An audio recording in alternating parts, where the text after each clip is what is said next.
Allora, buongiorno a tutti, benvenuti, sono Maurizio Martucci, il portavoce nazionale dell'Alleanza Italiana Stop 5G e siamo anche i promotori dell'Alleanza Europea Stop 5G. Iniziamo i lavori del convegno internazionale dal titolo Moratoria nazionale 5G tra rischi per la salute e principio di precauzione.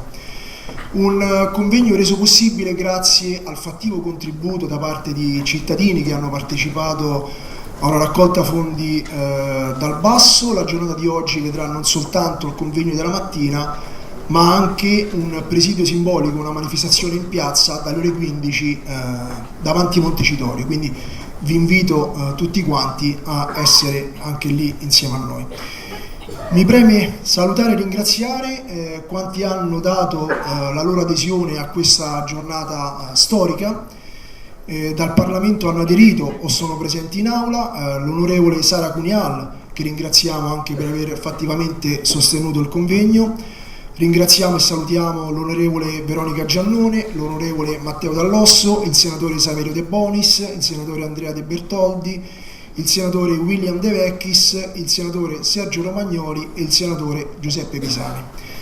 Abbiamo ricevuto anche delle adesioni a livello internazionale. Da Bruxelles ci è arrivato l'appoggio degli europarlamentari professor Klaus Buchner della Germania e di Michel Rivasi, europarlamentare della Francia.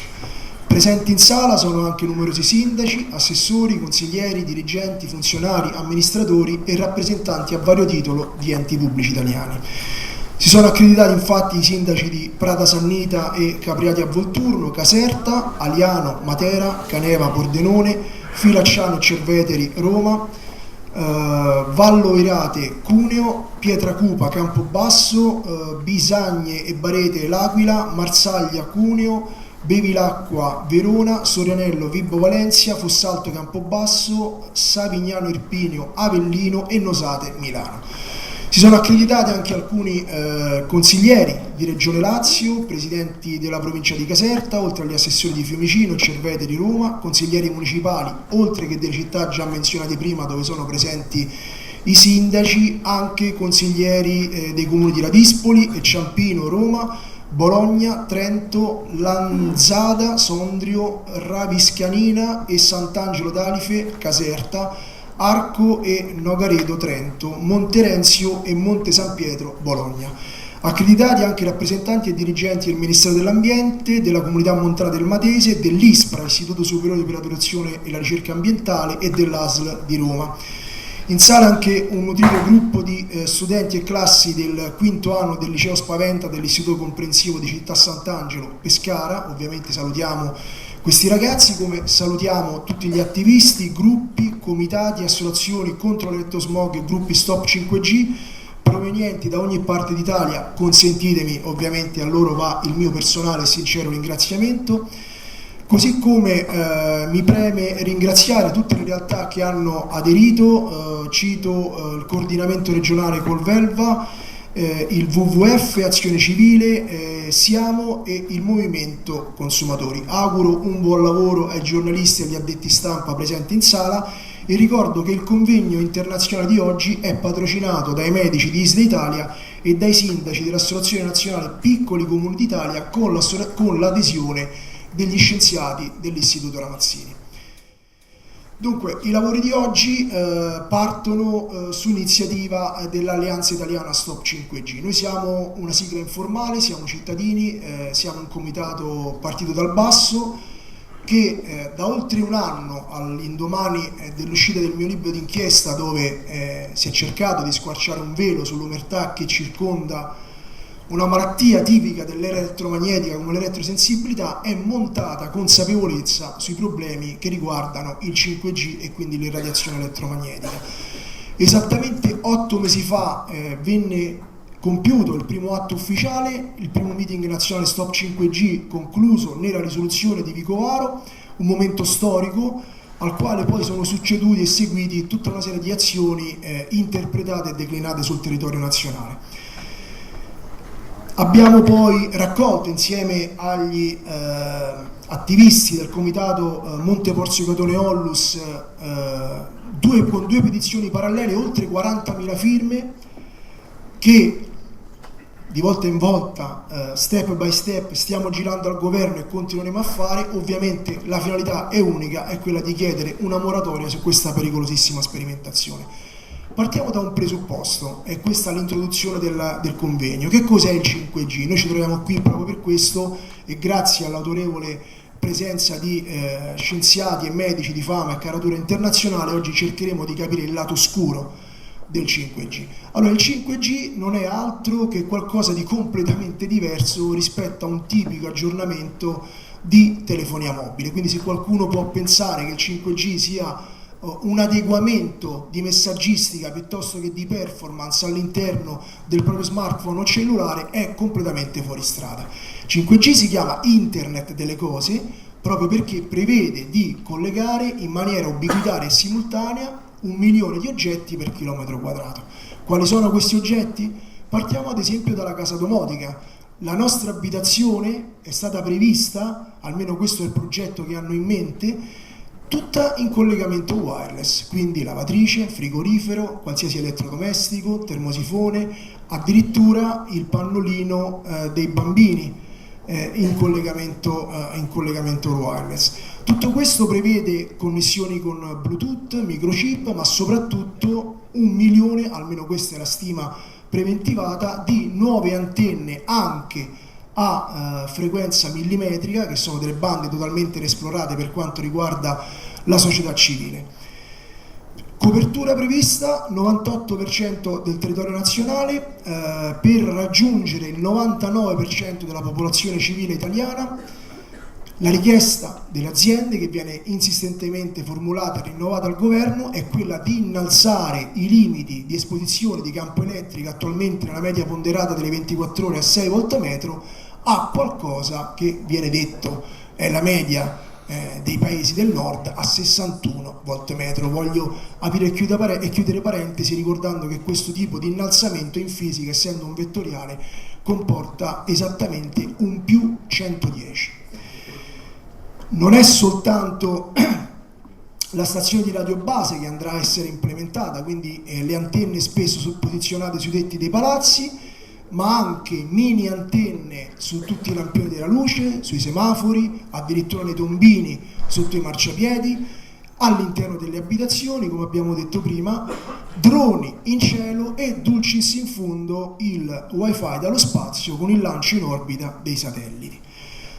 Tutto questo dove nasce? Cerchiamo di riallacciare il discorso e poi partire grazie all'aiuto e al contributo dei relatori. Tutto questo nasce da una richiesta formulata negli Stati Uniti d'America dal cartello delle compagnie telefoniche, la Next Generation Mobile, un cartello che ha formulato un progetto di 5G Plan recepito dall'Unione Europea nel 2012 con il 5G Action Plan, di riflesso poi mandato a tutti quanti gli Stati membri, che di volta in volta, e noi qui abbiamo un primato visto che l'Italia è uno dei paesi più avanzati su questa sperimentazione tecnologica, di volta in volta appunto declinato ai vari Stati membri. Ebbene, quindi più dati, più velocità, più connessioni, tutto connesso, iperconnessione permanente. A quale prezzo? È proprio questo il punto di domanda. Su questo interrogativo già diversi stati si sono interrogati, si stanno interrogando. Cito soltanto quello che sta accadendo negli ultimi 5, 6, 7 mesi. Abbiamo registrato il ministro dell'ambiente del governo federale di Bruxelles, che ha detto apertamente che non vuole tramutare i propri cittadini in vere e proprie cave umane. 3 cantoni Svizzera, non senza delle difficoltà tangibili e oggettive, hanno comunque approvato una moratoria cantonale. In Austria una commissione del Parlamento ha dato l'ok per una ricerca scientifica sul 5G, proprio perché questo non è da poco, ma il 5G non ha nessun tipo di ricerca, quindi di studio preliminare sull'impatto sociosanitario. Cipro e Malta, qui i parlamentari hanno chiesto, prima di vendere all'asta le frequenze, cosa che invece in Italia è stata già fatta, uno studio preliminare sull'impatto ambientale. Ma sicuramente il dato più importante ci arriva dalla Spagna, l'atto politico più significativo d'Europa. Il Defensor del Pueblo, che è un organo istituzionale governativo, ha stabilito che il 5G a livello spagnolo deve essere sottoposto a una valutazione di impatto ambientale, richiamati il principio di precauzione e il principio ALARA, ovvero sia mantenere i livelli di esposizione tanto bassi quanto sia possibile, ovviamente, con l'invito di adottare tutti i mezzi ragionevoli per poter tutelare e difendere in primis le fasce più sensibili, le fasce più esposte, donne incinte, bambini, anziani e soprattutto malati di malattie ambientali, e cito il comune di Ravensburg in Germania, dove esplicitamente viene fatto riferimento all'individuazione di zone bianche, quindi free electrosmog zone, proprio per difendere gli elettrosensibili.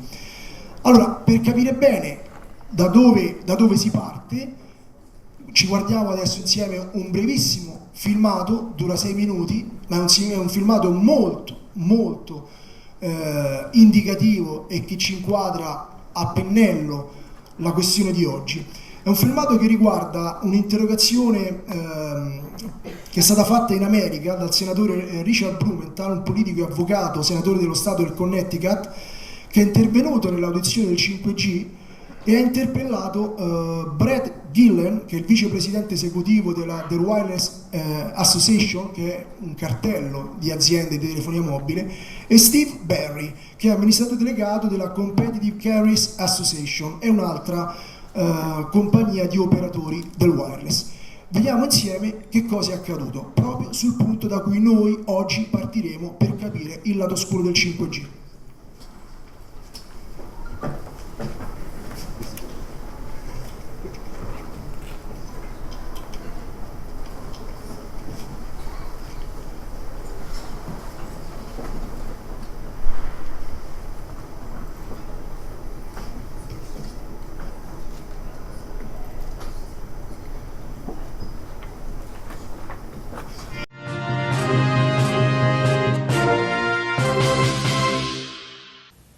Faster, better, more reliable internet.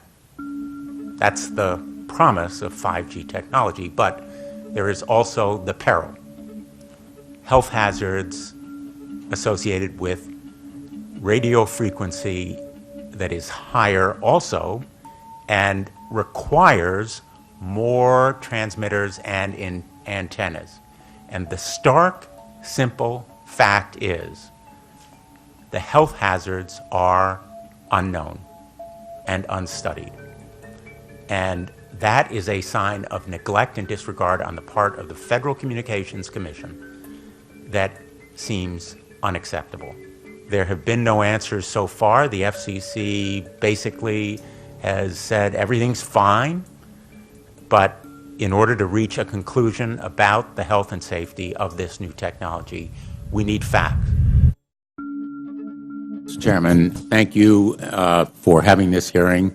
5G, as you well know, also uses higher frequency waves that don't travel as far and will rely on a network of hundreds of thousands, potentially millions of small cell sites. And the question then is, are there any health implications, any public safety implications to those additional sites that are likely to be located close to homes, schools, workplaces, and and closer to the ground? Correct? Correct, Senator. Yes. So my question for you, particularly Mr. Gillen and Mr. Perry, how much money has the industry committed to supporting additional independent research? I stress independent research. Is that independent research ongoing? Has any been completed? Where can consumers look for it? And we're talking about research on the biological effects of this new technology. Thank you, Senator. I think, thank you for your focus on the issue.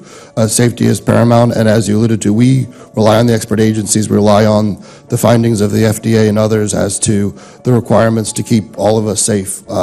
There are no industry-backed studies, to my knowledge right now. Happy to visit with you as to what opportunities you think there needs to be more studies, and we're always for more science. We also rely on what the scientists tell us. So essentially, the answer to my question, how much money? Zero. I can certainly follow up with you, Senator. To my knowledge, there's no active studies being backed by industry today. Anybody else know of industry commitments to back research, fund it, support it, to ascertain scientifically the health effect? No, I'm not aware of any. So there really is no research ongoing. We're kind of flying blind here, so far as health and safety is concerned. Thank you, Mr. Chairman.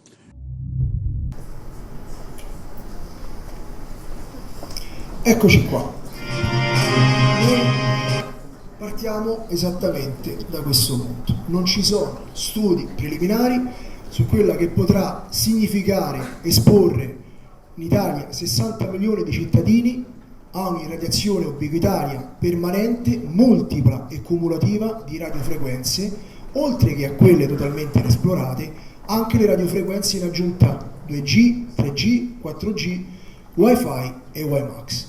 Noi, per cercare di capire che cosa significa fare quello che dall'America ci viene detto che sarà di fatto un salto nel buio, abbiamo qui invitato all'interno di questa sede istituzionale della Camera dei Deputati relatori di fama internazionale.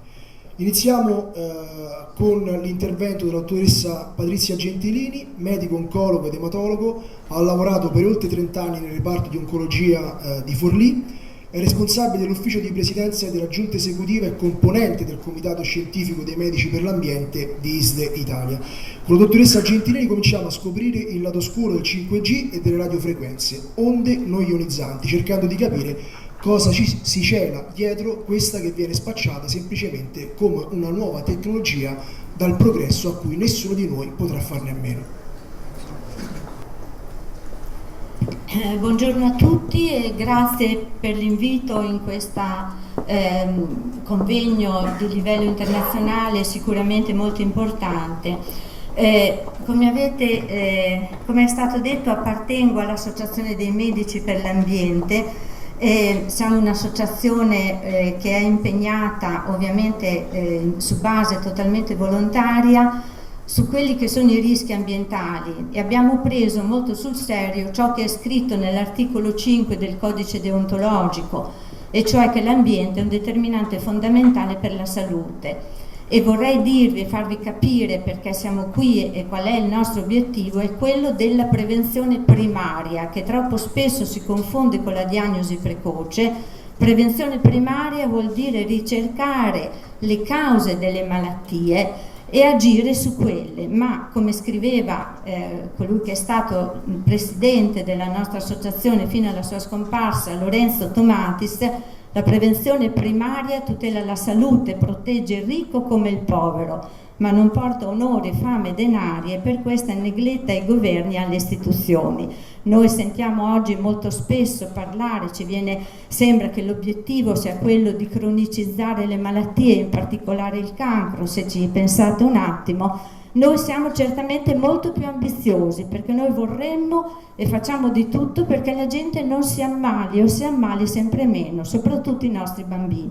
Questo per farvi capire qual è il nostro impegno anche su questo fronte. Questo è una pagina che sul nostro sito è dedicata a tutti i documenti, perché sono già anni che ci occupiamo anche dei rischi dei campi elettromagnetici, dove trovate materiale a disposizione degli amministratori, dei cittadini, dei comitati, perché pensiamo che le conoscenze scientifiche non debbano rimanere nei cassetti, ma debbano essere messe a disposizione di tutti per scelte politiche adeguate. L'inquinamento elettromagnetico, noi ci siamo immersi, non lo vediamo, non sentiamo puzzo, non fa odore, ma non per questo è certamente innocuo. E molto già sappiamo su questo, su quelli che sono i rischi appunto da campi elettromagnetici per la salute umana. Questo è già stato detto, questo internet delle cose, quindi questa connessione di tutti gli oggetti fino a 1 milione di device per chilometro quadrato. Il problema dei rischi per la salute dei campi elettromagnetici è un problema assolutamente sottovalutato. Pensate che fino agli anni 40 il fondo naturale pulsato era di 0,002 volt metro, attualmente, come è stato detto, il tetto è di 6 volt metro, ma guardate bene che adesso è una media. Questa è una decisione nel 2012 del governo Monti, per cui è la media sulle 24 ore. Di notte il traffico è molto meno intenso, quindi vuol dire che di giorno i picchi possono essere molto più alti. E purtroppo appunto con questo 5G potrebbe crescere ulteriormente fino a 61 volt metro. E per quanto riguarda i limiti che sono presi, poi diciamo entreremo un attimo anche più nei dettagli. Guardate che questo comitato recente europeo si è riunito per valutare quelli che sono i rischi delle radiazioni non ionizzanti, come appunto i campi elettromagnetici, e ha detto che dobbiamo valutarle come abbiamo valutato le radiazioni ionizzanti, cioè prevedere anche una valutazione di quella che è l'esposizione cumulativa e prevedere livelli di assorbimento diversi a seconda degli organismi, ad esempio organismi in accrescimento nelle varie fasi della vita come donne in gravidanza. Tutto oggi questo non viene fatto e tutti noi siamo esposti già a valori che superano molto quelli che sono i valori considerati, diciamo, cautelativi per la salute umana. Ecco, vi voglio far vedere una serie di slide che ho intitolato La schizofrenia dell'Europa, perché voi vedete ad esempio con questa risoluzione del 2011 il Consiglio europeo chiedeva di applicare il principio ALARA, cioè limiti tanto bassi quanto più ragionevolmente possibili, raccomandando diciamo di fissare soglie che non superano gli 0,6 volt metro, attualmente siamo a 6 volt metri in Italia, e di avere come obiettivo quello di ridurre ulteriormente a 0,2. Ma è la stessa schizofrenia dell'Europa che poi ha nel 2016 spinto affinché il 5G venisse implementato su larga scala, e quindi anche l'Italia si è adeguata, ma nello stesso tempo ad esempio questo comitato scientifico indipendente ha classificato il 5G fra i rischi emergenti, quindi la preoccupazione sicuramente esiste, quindi questo è quello che vogliamo mettere in evidenza. Certamente possiamo dire a chiare lettere che se il 5G fosse un farmaco non avrebbe mai superato neppure la fase preclinica, perché un farmaco ha una fase di ricerca, di sperimentazione preclinica, clinica, che dura anche anni, ma per quanto riguarda questo tipo di frequenze, anche diciamo tutto quello che è stata l'evoluzione della tecnologia digitale, diciamo nessun tipo di regolamentazione, di controllo è stato fatto, e a questo punto veramente è la società civile stessa che è diventato un laboratorio per sperimentare nuove tecnologie, come ha detto bene la consigliera di Bruxelles, che ha detto: io non voglio che i miei cittadini diventino cavie. E di fatto voi sapete che diciamo senza alcuna autorizzazione, senza consenso informato, senza un parere di un comitato etico, già il 5G è stato autorizzato per 4 milioni di cittadini nelle città che sono state scelte, ma nel giro di poco. Se non c'è un ripensamento, che qui veramente ci auguriamo da parte delle autorità politiche e pubbliche, nessuno potrà esimersi. E guardate che a tutt'oggi non esistono dispositivi in grado di misurare i campi elettromagnetici che verranno generati dal 5G, quindi navighiamo completamente nel buio.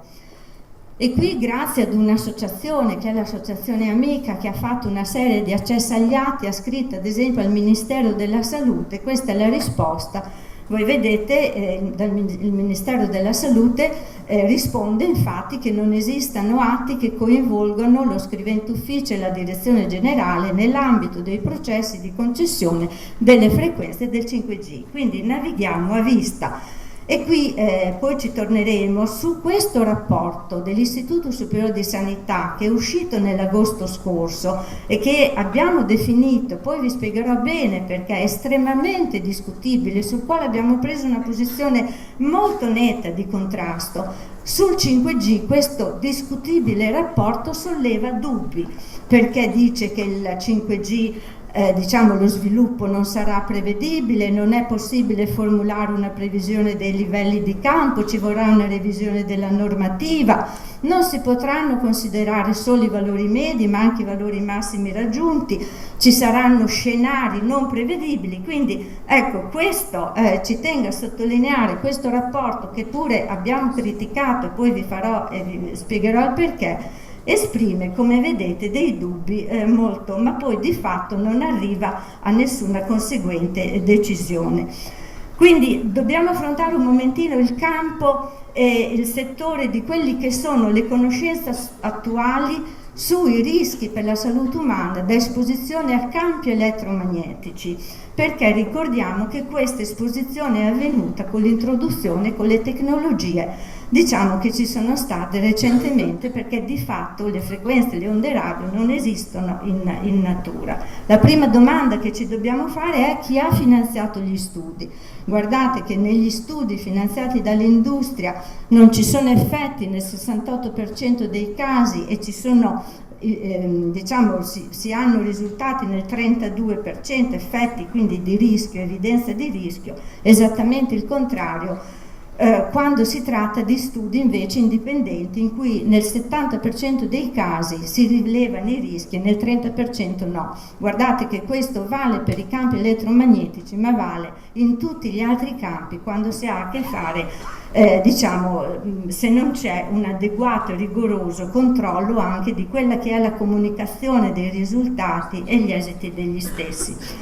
Allora, la seconda domanda, quali sono quindi questi effetti dal punto di vista biologico? Le conoscenze le abbiamo da studi condotti in vivo, quindi animali da esperimento, colture cellulari, e da studi epidemiologici, quindi condotti sulle popolazioni. Guardate, gli effetti biologici dei campi elettromagnetici sono essenzialmente di tipo di riscaldamento, ma non solo, anche effetti non termici, che come vedremo sono quelli più pericolosi, soprattutto come esposizione cronica. E non c'è solo il cancro che aumenta, come vedremo, in modo statisticamente significativo, soprattutto tumori cerebrali, ma anche molte altre patologie. Orbene, i limiti per diciamo, l'esposizione ai campi elettromagnetici tengono conto solo dell'azione acuta di riscaldamento del tessuto, sono stati stabiliti su dei manichini e non tengono assolutamente conto degli effetti cronici e di tipo non termico, e questi limiti sono stati stabiliti da questa ONG privata, l'ICNIRP, che presenta sicuramente, possiamo dire, anche come dire, lati oscuri. Quali sono questi effetti? Sono effetti di tipo termico, effetti quindi di riscaldamento, ma effetti anche non di riscaldamento. Se questa è una cellula e questo è il suo nucleo, l'azione diciamo che si ha è soprattutto a livello di induzione di uno stress ossidativo, quindi formazione di radicali liberi, ma poi anche alterazione di quella che è la traduzione dell'informazione contenuta nel DNA, quindi azione di tipo epigenetico, alterazione della membrana cellulare, in particolare dei canali del calcio, alterazione di quella che è l'aggregazione, diciamo l'aggregazione proprio di quella che è la forma stechiometrica delle proteine, quindi diciamo diverse funzioni, come vedete, biologiche molto importanti vengono alterate.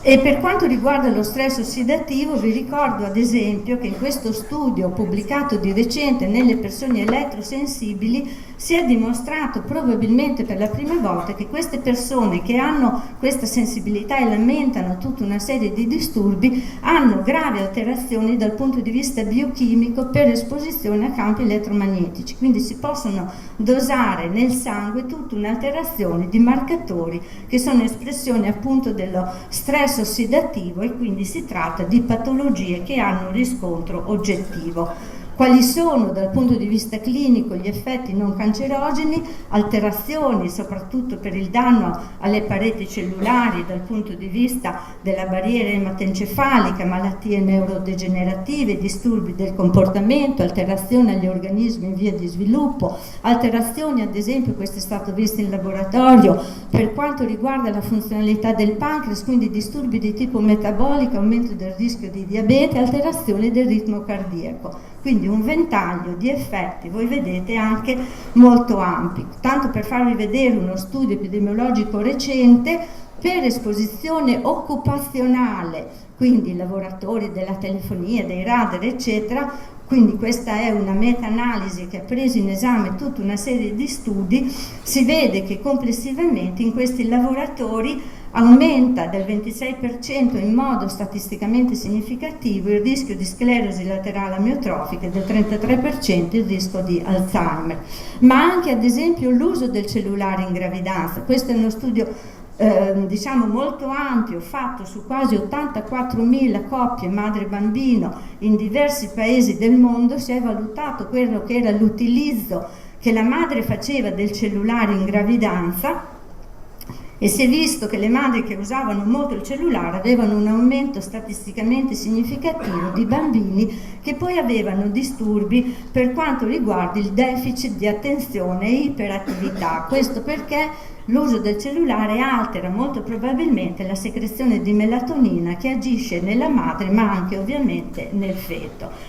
Per quanto riguarda i rischi cancerogeni, nel 2011 sono stati classificati come possibili cancerogeni gruppo 2B soprattutto per i tumori cerebrali, e vi ricordo che questo è l'incremento, ad esempio, che in Gran Bretagna si è avuto del glioblastoma, dei tumori cerebrali. Questi sono i tumori cerebrali nel loro, in particolare il glioblastoma multiforme, che è la forma più aggressiva, dagli anni 70 al 2015. In Gran Bretagna ha raddoppiato la sua incidenza, questo è l'andamento nei maschi, questa nelle femmine e questa valutando insieme in entrambi i sessi, e guardate, questa è la localizzazione a livello temporale o frontale, parietale o frontale, e quindi la sede del tumore indica chiaramente che le zone che sono più esposte all'utilizzo del cellulare sono quelle dove si è avuto il massimo incremento di questo tipo di tumori. Ma dopo il 2011 ci sono state nuove conoscenze molto importanti sia dal punto di vista di laboratorio che dal punto di vista epidemiologico. Nel 2018 sono usciti questo studio condotto dal National Toxicology Program che ha valutato l'esposizione alle radiazioni corrispondenti del 2G e del 3G. Gli animali sono stati sacrificati. Questo è l'altro studio del Ramazzini, condotto sempre fino alla morte dell'animale per esposizione alle frequenze delle stazioni radiobase. Quindi, pur se diverse e condotti con modalità diverse, in entrambi gli studi si è documentato un aumento statisticamente rilevante di tumori molto rari, schwannomi, tumori delle guaine nervose e tumori del cervello. Ma vediamo brevemente quelle che sono le meta-analisi per quanto riguarda gli studi epidemiologici. Questo è un ampio studio pubblicato nel 2017 su 26.000 e passa casi di cancro e 50.000 controlli sani. Per quanto riguarda tutti i tumori intracranici si è visto che un utilizzo oltre 10 anni di telefoni cellulari aumenta il rischio del 32%. Per quanto riguarda solo i casi di glioma, quest'altra meta-analisi ha valutato che un utilizzo oltre 10 anni aumenta per questo particolare tipo di tumore il rischio del 44%, e anche quest'altra meta-analisi sempre del 2017, utilizzando il cellulare oltre 1640 ore, si ha un incremento statisticamente significativo, voi vedete, del 33%. Quindi l'utilizzo a lungo termine del cellulare comporta un aumento del rischio di tumori cerebrali che varia dal 30 al 40%. E ovviamente anche in questo caso la qualità degli studi ha dimostrato che più gli studi sono fatti bene, meno errori hanno nella conduzione, nella metodologia, più si evidenzia questo tipo di risultato, tant'è che la IARC ha messo fra i suoi obiettivi la necessità di rivedere con priorità quella che è la classificazione che da 2B ci auguriamo, in base alle evidenze, possa diventare addirittura come cancerogeno a livello 1, quindi è cancerogeno certo.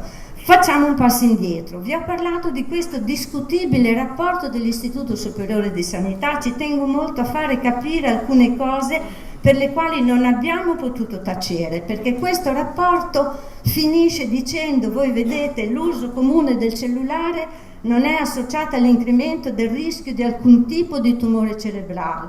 La meta-analisi degli studi al 2017 non rileva nell'insieme incrementi di incidenza di queste neoplasie in relazione all'uso prolungato, quando la letteratura che vi ho fatto brevemente vedere dice esattamente il contrario, tant'è che questo studio diffuso ad agosto di quest'anno, quindi pochi mesi fa, ha scatenato subito una serie di articoli scientifici. Questa è la Repubblica, tutti tranquilli, i cellulari si possono usare, nessuna prudenza e nessun.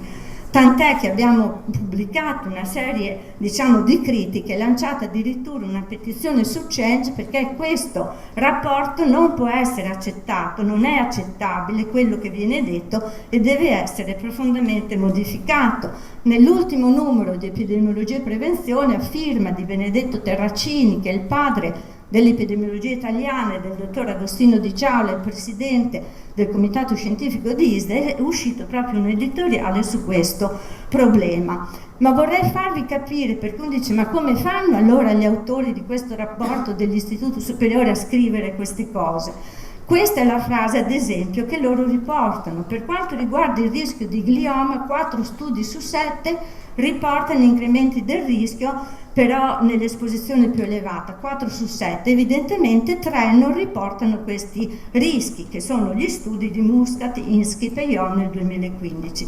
Se uno va a vedere come sono stati fatti questi studi, si vede che, a parte la scarsità dei casi, queste Muscat, queste Ion, queste Inskip, si vede ad esempio che nello studio di Muscat si è valutata un'esposizione di 2 anni, di quasi 3 anni, neanche 3 anni, 2 anni e 8 mesi. È chiaro che un'esposizione così limitata non mette in evidenza rischi. Anche la differenza fra esposti e non esposti era totalmente ridicola, perché era un'esposizione di 2 ore e mezza al mese nei casi, 2 ore e 2 nei controlli, e così anche negli altri studi. Chiaramente delle valutazioni che vi fanno capire come anche gli studi epidemiologici debbano essere sempre valutati con molta attenzione, ma quello che disturba è onestamente, come dire, la conclusione che l'Istituto Superiore di Sanità ha fatto rispetto a tutta la letteratura che vi ho presentato.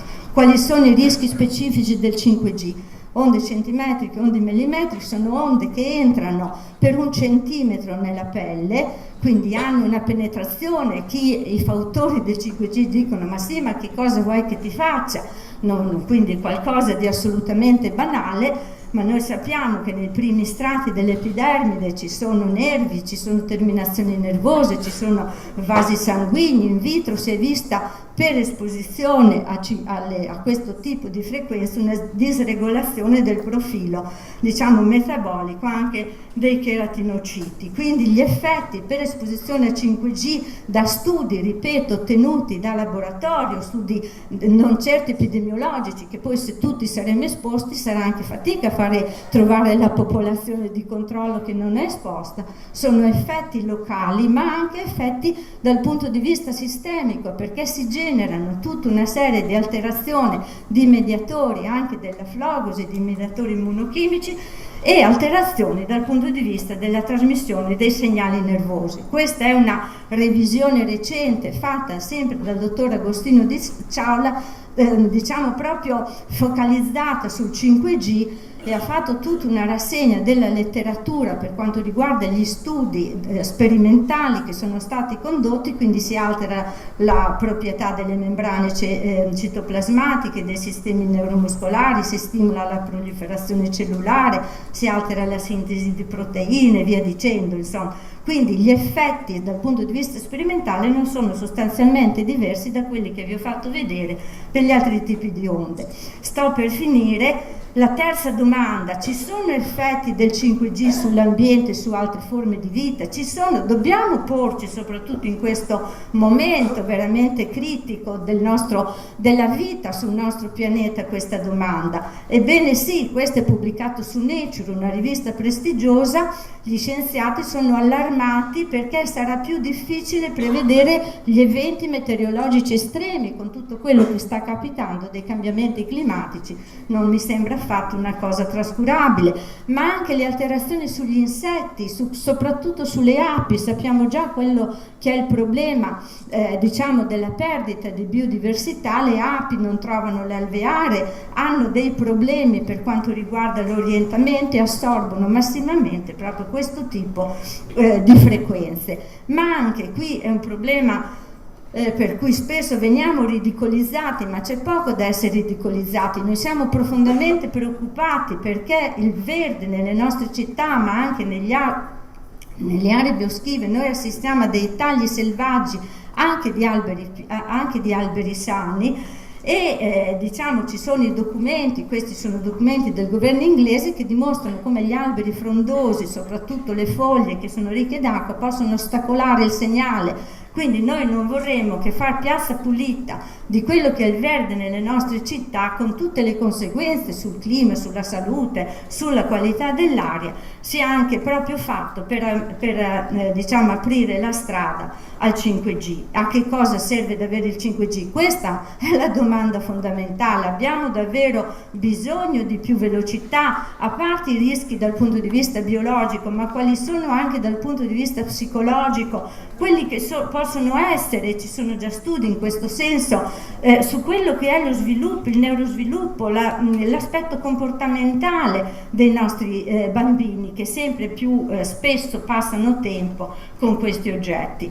Ecco, io termino con questa, ricordando quello che è stato, come dire, il nostro maestro. Io l'ho conosciuto da quel momento veramente, anche il mio modo, il modo di fare il medico è radicalmente cambiato, perché siamo abituati a pensare solo a diagnosi precoce, a curare, ma non a porci il problema del perché ci si ammala. E questo è stato il grande messaggio di Lorenzo Tomatis, che scriveva ancora oltre 30 anni fa: adottare il principio di precauzione e responsabilità significa anche accettare il dovere di informare, impedire l'occultamento di informazioni sui possibili rischi, evitare che si consideri l'intera specie umana come un insieme di cavie sulle quali sperimentare tutto quanto è in grado di inventare il progresso tecnologico. Credo che dobbiamo davvero riflettere su questo. Grazie.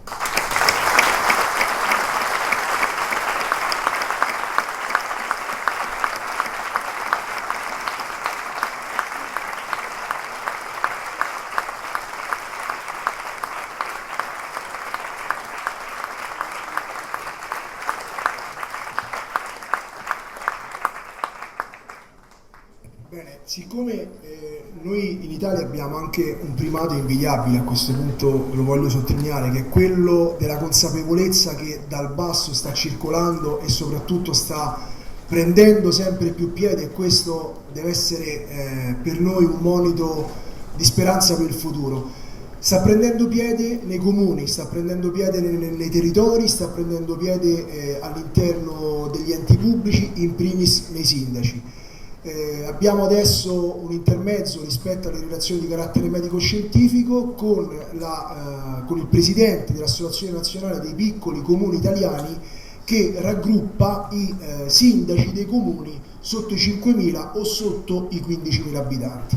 Voglio sottolineare il dato aggiornato a ieri sera. Noi oggi in Italia, a vario titolo, tra delibere, determine, ordini del giorno e ordinanze sindacali, contiamo 76 comuni che hanno ufficialmente preso una posizione di cautela, di prevenzione e di precauzione, se non addirittura una posizione nettamente stop 5G. Di questi 76 atti, 18 sono ordinanze urgenti e sindacabili per la tutela della salute dei cittadini. Passo la parola a Franco Abilio, che è il presidente dell'Associazione Nazionale Piccoli Comuni Italiani. Grazie Maurizio per questa opportunità. Un saluto a tutti voi, ai senatori. No, ma io non devo fare... Okay. Ai senatori presenti in aula. È importante avere i parlamentari che udire è importante, però molti si prestano ad udire ma non ad ascoltare. Ecco, allora è bene che ci ascoltino e facciano loro le nostre preoccupazioni. Io porto semplicemente l'esperienza a proposito di partire dal basso, siccome i sindaci dei piccoli comuni devono subire normative calate dall'alto e noi non le vogliamo più accettare, non vogliamo più accettare questo sistema, allora voglio portare qui la nostra esperienza, la mia personale, che è sicuramente uguale a quella di tutti i sindaci che oggi non solo sono qui, ma che conoscono ormai questo problema. Consentitemi anche un saluto particolare al nostro presidente AMPCI Lazio, che è qui con noi, Silverio De Bonis. Dunque, la storia. Venerdì 1 marzo, provincia di Cuneo, leggiamo un articolo. Noi siamo venuti a sapere tutto quanto dai giornali. Al momento non abbiamo ancora nessun tipo di informazione e nessun tipo di comunicazione. Questo venerdì 1 marzo leggiamo su un giornale locale quanto scrive una cittadina di un comune limitrofo che è stato sorteggiato? Punto di domanda. Scelto? Punto di domanda. Non lo sappiamo. Non sappiamo perché 120 piccoli comuni siano oggetto di sperimentazione. Io non lo so. Non lo possiamo accettare, noi siamo responsabili sanitari locali, non possiamo accettare una cosa del genere, assolutamente. Questa cittadina scrive anche in modo che fa preoccupare e insinua e dice qual è la contropartita, il compenso, i benefici ottenuti in cambio della disponibilità ad aderire a tale sperimentazione. Dice, che cosa ne viene a voi sindaci che accettate una sperimentazione? È grave questa affermazione. Oltretutto noi non siamo stati neppure documentati, quindi che cosa ce ne viene non lo so. 20 marzo, sempre dai giornali locali, arriva il 5G in Alta Langa. Alcuni comuni, tra cui Parole de Marsaglia, il mio comune, sono sindaco del comune di Marsaglia dal 1985, presidente dell'Associazione Nazionale dei Piccoli Comuni d'Italia da 20 anni, sarebbero stati, tra virgolette, sorteggiati per ospitare le prime sperimentazioni. Ma chi l'ha detto che noi siamo disponibili ad ospitare determinate sperimentazioni? Prima, eventualmente, contattateci. 20 aprile.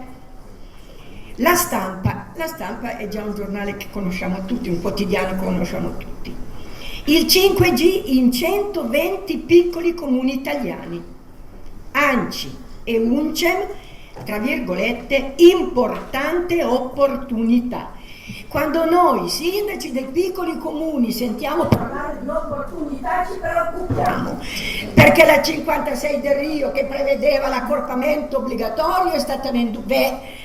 Su 8 province è stata venduta come grande opportunità e come sono state ridotte le province conosciamo tutti. A questo punto io mi sono già allarmata.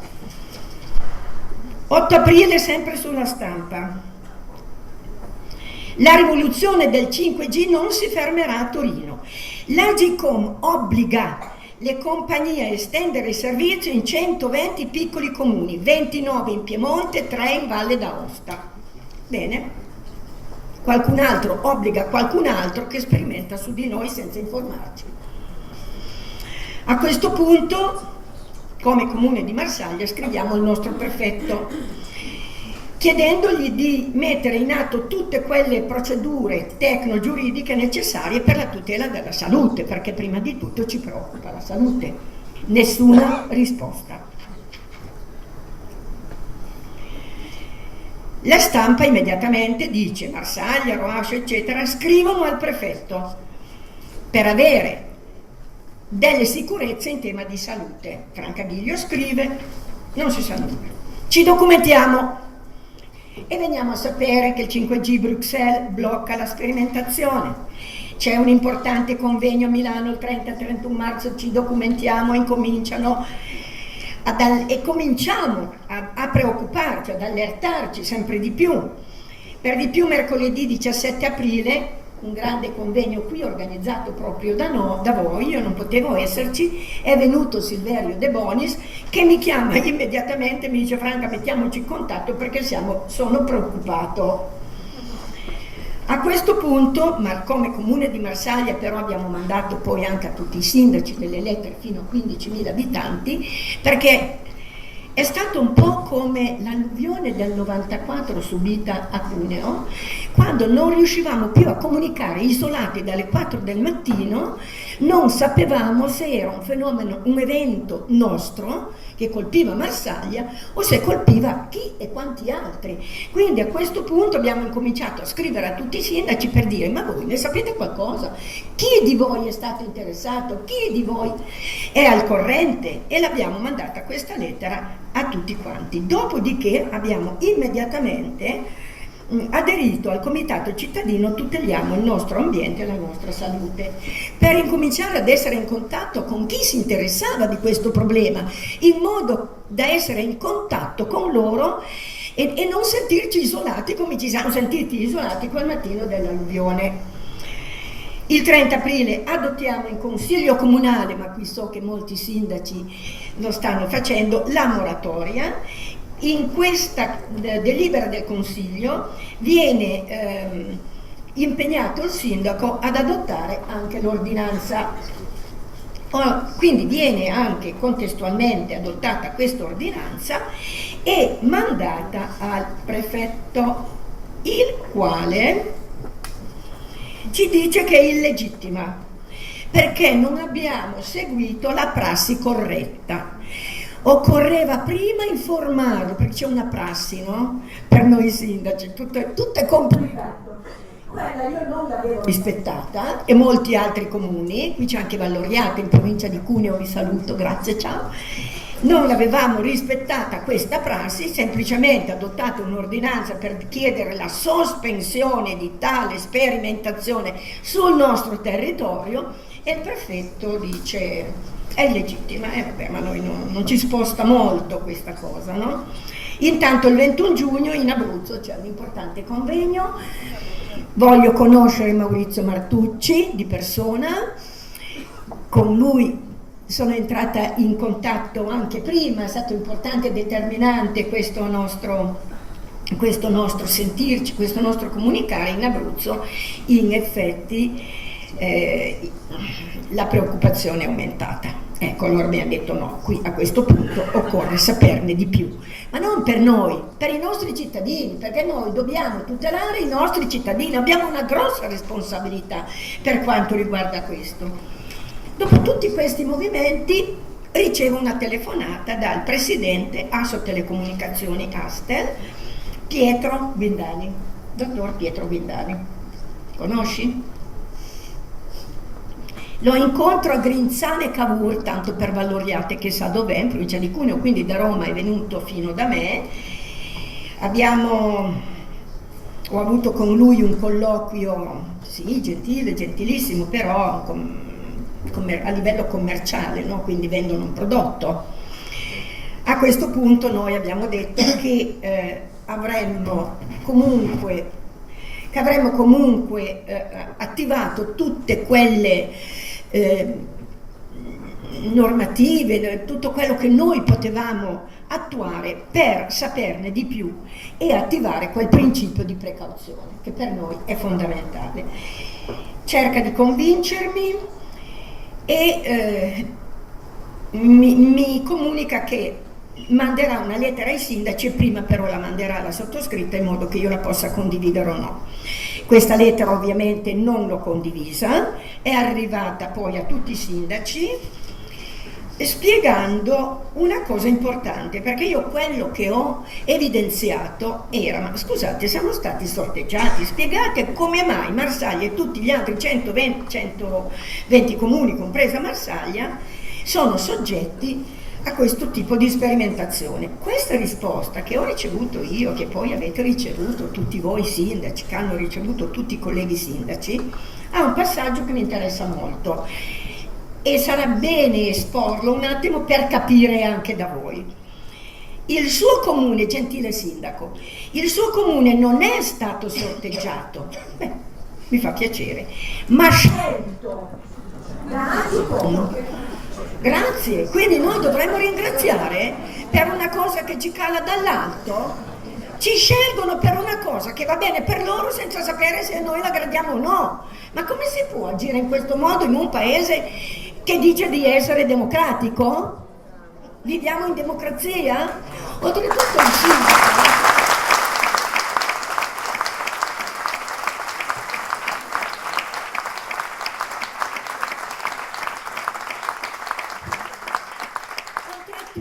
Il sindaco è quello che deve avere per il proprio comune capacità di autonomia, capacità organizzativa, decisionale e gestionale. Lo prevede la Costituzione. In capo al sindaco c'è tutta questa serie di possibilità. Ma a questo punto noi dovremmo poterlo adottare. Allora, noi siamo stati scelti, ma la cosa più bella è questa, in quanto risulta essere in una situazione di divario digitale. Allora, loro hanno stabilito che noi siamo in una situazione di divario digitale grave, per cui siamo stati scelti. Ma il servizio 5G non è una sperimentazione, ma un'offerta commerciale. Allora, adesso io vorrei sapere quanti di voi ricevono tutti i giorni telefonate per offerte commerciali. Rispondete ancora al telefono quando capite che il numero è per un'offerta commerciale, addirittura spegnete. Allora è una mia scelta. Se è una possibilità, una offerta commerciale, io posso accettarla come rifiutarla. E allora personalmente fino a che non c'è la sicurezza, la totale sicurezza che il 5G non è dannoso alla salute, io posso decidere per il sì o per il no, vero? La prefettura di Cuneo non mi risponde, avevo detto, ma una prefettura, finito. La prefettura di San Giorgio Scarampi, Asti, dice che comunque questa è una grande opportunità e che ovviamente sperimentazioni loro non sono a conoscenza, ma che sarà l'ARPA, cioè l'Agenzia del Territorio, a vegliare. L'ARPA, che cosa risponde l'ARPA? L'ARPA dice, al momento non è possibile formulare una previsione sui livelli di campo elettromagnetico ambientale dovuti allo sviluppo delle reti 5G. A questo punto, grazie sempre al dottor Martucci, ci mettiamo in contatto con lo studio Comodo Legale Ambrosio, con l'avvocato Bertone, facciamo degli incontri sul territorio con lui e vi annuncio che l'ANPCI sta per sottoscrivere con questo studio un accordo di programma per offrire una tutela, una garanzia legale ai piccoli comuni. Quindi ci saranno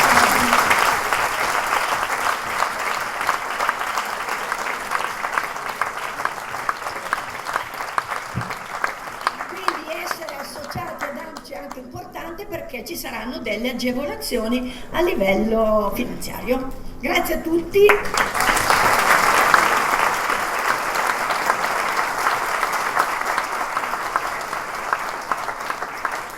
Adesso torniamo sulla parte medico-scientifica. Abbiamo l'onore di ospitare qui a Roma, in questa sede istituzionale, il professor Ole Johansson, ex capo dell'unità Experimental Dermatology del Dipartimento di Neuroscienze del Karolinska Institute di Stoccolma e Svezia e del Royal Institute of Technology Stoccolma, Svezia. Sin dagli anni 90 il professor Johansson è impegnato in maniera fattiva nello studio della malattia tipica dell'aeroelettromagnetica, l'elettrosensibilità. Ne approfitto, apro e chiudo parentesi, essendoci in sala molti malati anche gravi di elettrosensibilità, invito a spegnere i cellulari o quantomeno a utilizzarli in modalità aerea, in modo da consentire a tutti una serena partecipazione ai lavori. Il professor Johansson è un punto di riferimento internazionale per tutti quanti noi, non soltanto per l'Alleanza Italiana Stop 5G, ma per quanti cercano delle fonti attendibili su cui riuscire a capire quali sono poi i meccanismi, gli effetti delle radiofrequenze onde non ionizzanti sugli organismi viventi. Abbiamo riportato una sua intervista di recente qui in Italia dove lui dice le prove schiaccianti delle radiofrequenze per quanto riguarda gli effetti non termici ma di carattere biologico sono schiaccianti. Da qui partiamo, grazie professore Johansson. La traduzione italiana viene fatta dal professor Diego Simini dell'Università del Salento. Grazie.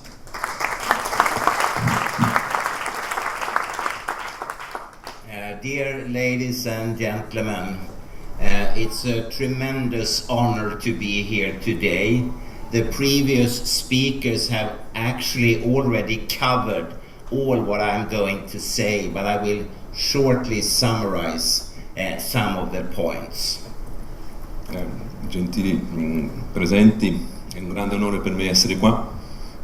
I relatori precedenti hanno già trattato argomenti di cui andrò a parlare, ma potrò riassumere brevemente quello di cui si tratta. 40 years ago, I started to get interested in this specific area of adverse health effects and biological effects of artificial electromagnetic fields. And soon I gave my first lecture in an underground, ice-cold bicycle shed. And today I'm in this beautiful room, and it's really a long journey, and thank you so much for inviting me here.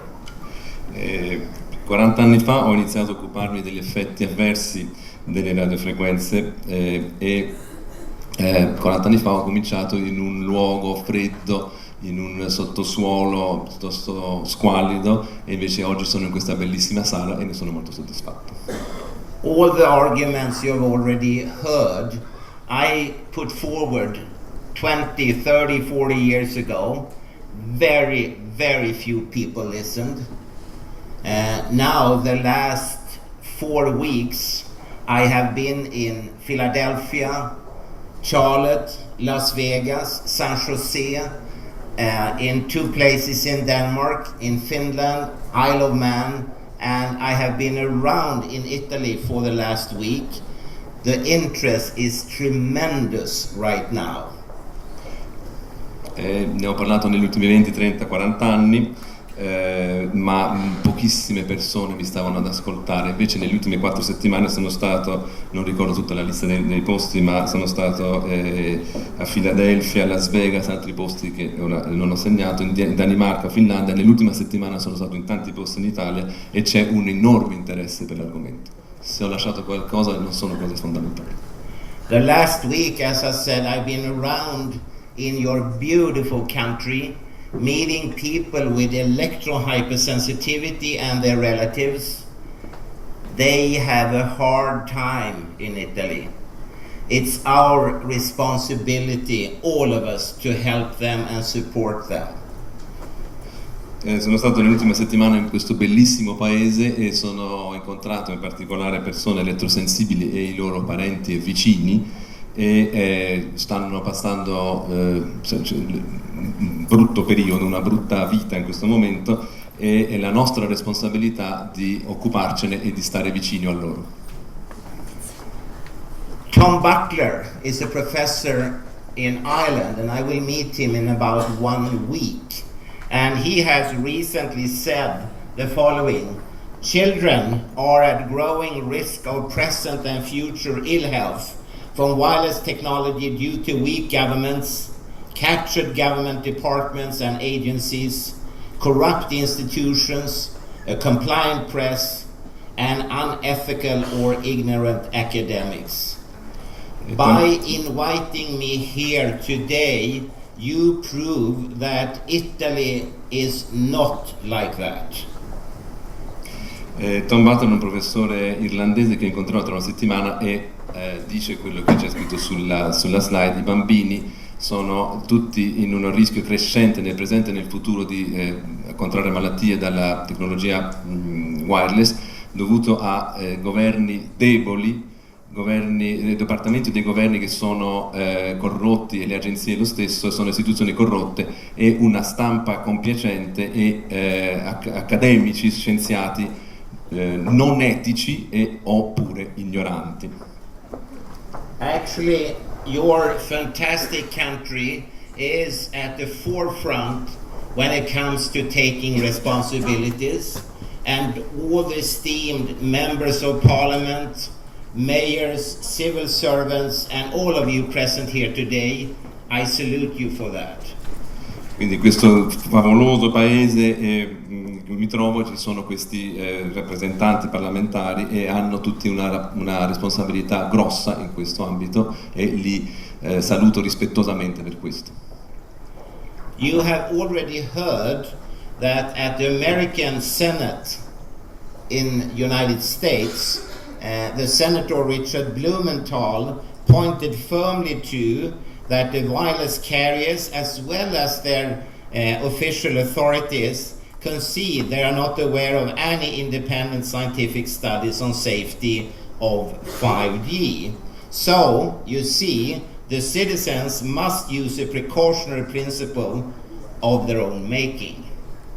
Quindi, come avete sentito già, il senatore Blumenthal del Senato degli Stati Uniti che ha dimostrato quanto non siano le istituzioni né le compagnie del telefono in grado di proteggere la salute pubblica e quindi i cittadini devono applicare il principio di precauzione.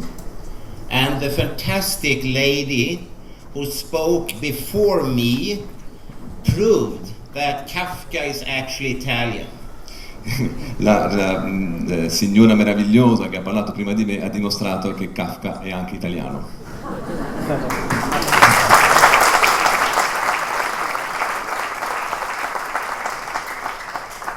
When it comes to 5G, the story of course starts with 4G, 3G, 2G and so on.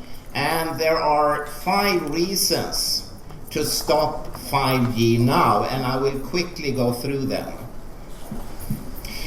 La storia del 5G risale al 4G, 3G, 2G, eccetera. Ci sono 5 ragioni per fermare il 5G e ora me ne sto per occupare. As you have already heard, 5G is rolled out without any form of pre-marketing testing or strategic health and environmental assessments, thus flaunting the precautionary principle of the European Union law. Il 5G viene installato senza alcuna forma di testaggio prima del marketing, diciamo, oppure uno studio ambientale o di salute strategico precedente, quindi violando il principio di precauzione della legislazione europea. 5G is rolled out without any public consultation or informed public consent, as is normally the golden standard. And again, the lady before me very clearly described that, leaving the citizens with nowhere to escape from this radiation and with nowhere to hide, thus seriously violating the UN Human Rights Act, the 2007 UN Convention on Human Rights for Persons with Functional Impairments, and the Nuremberg Code from 1947. Il 5G viene installato senza nessuna consultazione pubblica o il consenso informato del pubblico, come è l'usanza, cioè come dovrebbe essere sempre, e così lo ha segnalato anche la signora che mi ha preceduto, lasciando tutti senza nessun luogo dove sfuggire dalle radiazioni e con nessun luogo dove nascondersi, quindi violando seriamente l'atto dei diritti umani delle Nazioni Unite, la Convenzione del 2007 sui diritti umani per le persone e le disparità funzionali e il Codice di Norimberga del 1947. 5G is rolled out without any biologically based exposure standards, and you will soon hear from Marc Arasi about very interesting progress in France. So maybe in a few years we will have biologically based exposure standards. Il 5G viene installato senza nessuna standard di esposizione basata sugli effetti biologici, e tra poco vedrete Marc Arasi che parlerà che forse in alcuni anni ci saranno questi standard di esposizione biologica, esposizione sugli effetti biologici. But 5G is rolled out with a massive independent scientific research showing that the already existing man-made electromagnetic radiation from 4, 3, 2G and many other similar sources is harmful to public health and ecology. Il 5G viene installato in presenza di una massiccia quantità di studi indipendenti scientifici che dimostrano che le radiazioni elettromagnetiche artificiali esistenti provenienti dal 4G, dal 3G, dal 2G e da una serie di altre simili fonti è dannosa per la salute pubblica e per l'ecosistema. And finally, 5G is rolled out with a known price tag in the form of a huge ecological footprint. This footprint will envelope this planet in an electrosmog blanket from which there is no escape. In this presence, surveillance and control will be everywhere and every time, allowing for an electronic 1984 of unimagined proportions, pushing George Orwell's Big Brother is watching you into a chilling reality far from a democratic system. Il 5G viene installato con un premio nella forma di una presenza ecologica molto pronunciata. Questa impronta ecologica avvolgerà questo pianeta in una coperta di elettrosmog dalla quale non ci sarà nessun modo di sfuggire. In questo carcere la sorveglianza e il controllo saranno ovunque e in ogni momento, permettendo così un 1984 elettronico di proporzioni inimmaginabili, buttando il Grande Fratello ti sta guardando di George Orwell in una realtà agghiacciante, molto lontana dal sistema democratico. To not act today may prove a disaster tomorrow, and such lack of action may again result in the classical late lessons from early warnings, or even too late lessons. Non agire oggi può rivelarsi un disastro domani, e questa mancanza di azione può nuovamente risultare, può essere il classico lezioni tardive da precoci insegnamenti o anche lezioni troppo tardive. You have already heard that the different types of electromagnetic fields, like power frequent magnetic fields as well as radio frequency electromagnetic fields, they are cancer classified by the World Health Organization. Avete già sentito che le radiazioni elettromagnetiche sono state già classificate dall'OMS. So in 2011, the same year as the World Health Organization classified the radio frequency fields, the Council of Europe said ban mobile phones and wireless networks in schools, and they concluded that immediate action was required to protect children. I don't know what happened in Italy, but I know what happened 2011 in Sweden. Nothing. Dunque nel 2011 c'è stata la classificazione delle radiofrequenze nel gruppo 2B possibili cancerogeni, ma c'è stato anche il Consiglio d'Europa che ha detto testualmente di bandire i telefoni portatili e tutte le attrezzature wireless dalle scuole, proprio perché sono potenzialmente dannose tugli umani. Il Consiglio d'Europa ha detto che questo doveva essere immediatamente fatto per proteggere i bambini. Non so cosa sia successo in Italia, ma in Svezia nel 2011 so che cosa è successo. Niente. I hope you did better than that, because it's a paradox. Parents, mothers and fathers, they actually expose their small children to an exposure which is in the same category as DDT, lead, petrol and diesel exhausts, welding, smoke, etc. And when I ask parents in Sweden if they want to put their children in a room filled with DDT or welding smoke, they say, "You are crazy, of course not." But they actually do. Spero che le cose vadano meglio, ma quando io parlo con i genitori espongono i bambini a un'esposizione che è classificata nello stesso gruppo del DDT e di altre cose che ora non ho segnato, e quando chiedo ai genitori se metterebbero il loro bambino in una stanza riempita di DDT mi dicono: ma sei pazzo? Ed è esattamente quello che stanno facendo i genitori. Swedish parents, they love their kids. They put on them reflective vests. When they visit a place, they get helmets. They have colorful overalls, bicycle helmets. But when it comes to these gadgets, they are completely naked. I genitori svedesi amano i loro propri figli, li coprono in tutte le maniere possibili, gli danno anche i caschi per le biciclette, ma quando si trovano davanti a questo pericolo li lasciano nudi. So what can we now learn from science? Che cosa possiamo imparare ora dalla scienza? Some scientists have shown that cell phones give you an headache. Alcuni scienziati dicono che il telefono cellulare vi dà mal di testa.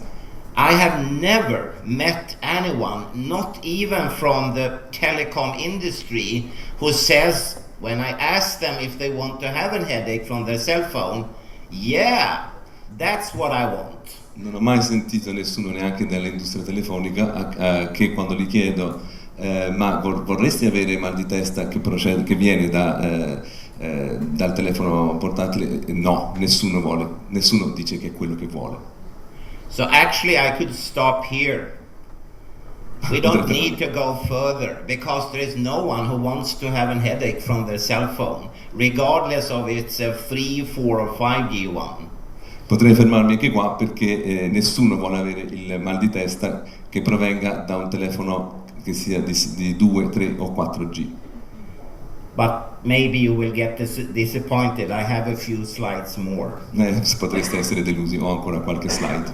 Some scientists have shown that exposure of pregnant women to mobile phones significantly increase fetal and neonatal heart rate and significantly decrease the cardiac output in small babies. Ci sono scienziati che hanno dimostrato che l'esposizione delle donne incinte alla telefonia mobile aumenta significativamente il ritmo cardiaco del feto e dei neonati e ha diminuito la portata cardiaca negli stessi.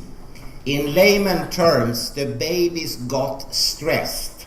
Again, when I ask Swedish parents, even from the telecom industry, if they want to have babies that are stressed because of the cell phone radiation, no mother and no father says, oh yeah, that's exactly what I want for my baby. A nessun genitore, a nessuna mamma, quando chiedo se è quello che vogliono per i propri bambini, neanche i bambini e le madri dall'industria telefonica, nessuno mi risponde sì, è proprio quello che voglio per il mio bambino. So again, I could stop here. Mi potrei fermare qua. But I will continue. Ma continuo. If you use cell phones, the semen quality in men will decrease by decreasing sperm count, motility, viability and normal morphology. Se usate il telefono portatile diminuirà la qualità del seme, perché diminuirà la quantità di spermatozoi, la loro motilità e la loro capacità di fecondare, e anche la normale morfologia. And you know, in Italy, as well as in Sweden and elsewhere, the sperm quality in men has gone like this. La qualità dello sperma in Svezia come in Italia è calata in modo enorme, ha fatto un gesto così. Do you really want that? È quello che vogliamo? If I was the Prime Minister of Italy, I would sit down and say, hey, do we really know what we are doing to the male population and to the female population and to the children? Se fossi il capo del governo italiano mi sedrei e direi: ehi, ma sappiamo cosa stiamo facendo alla popolazione maschile, alla popolazione femminile, alla popolazione infantile? And again, Marc Arazi, I know, will talk a little bit about France because their French authorities are really on the go. And I want to tell you, I'm a very proud member of the PhoneGate Alert team. They are doing a fantastic job, but you will hear about that in a few minutes. Tra poco parlerà Marc Arazi di quello che succede in Francia e sono anche molto orgoglioso di far parte del gruppo del PhoneGate Alert, di cui Arazi è l'esponente più conosciuto.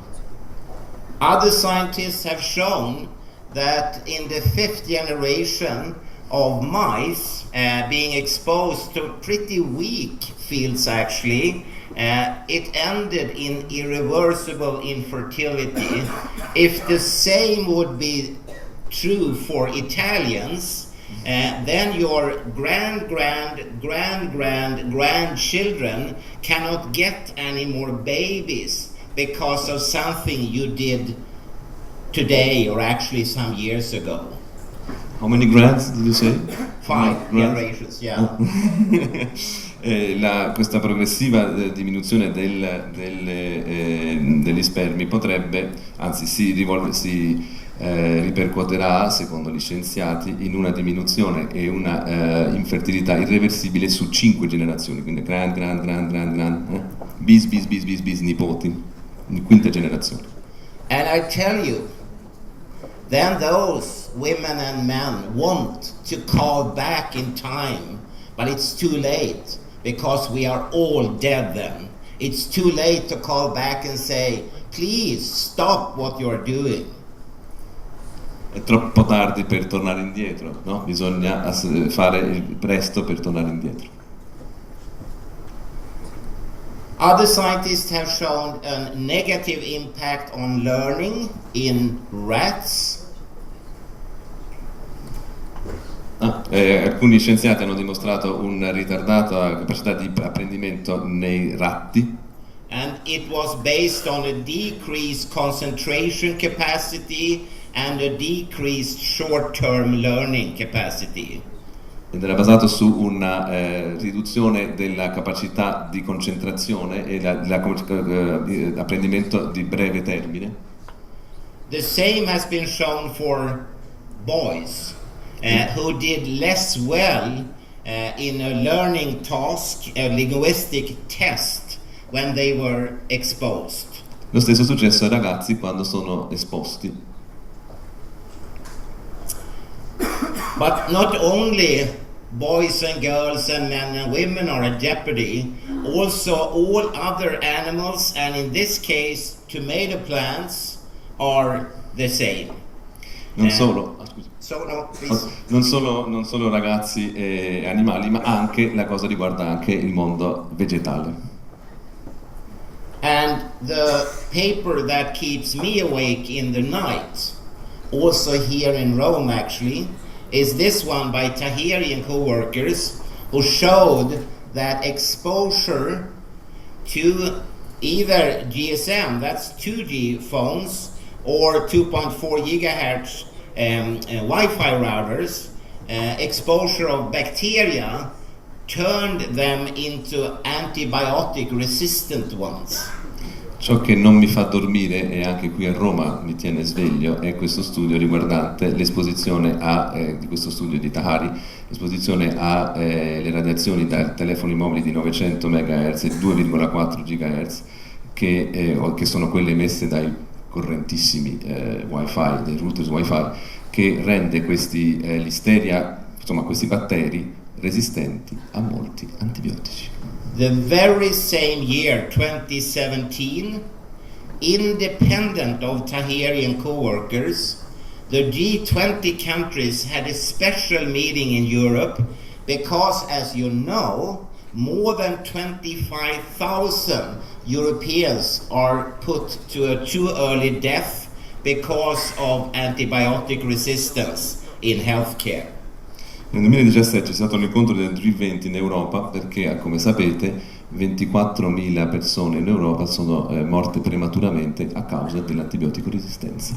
And it has been calculated that by 2050 more than 10 million people per year will die prematurely all over the world because of antibiotic resistance.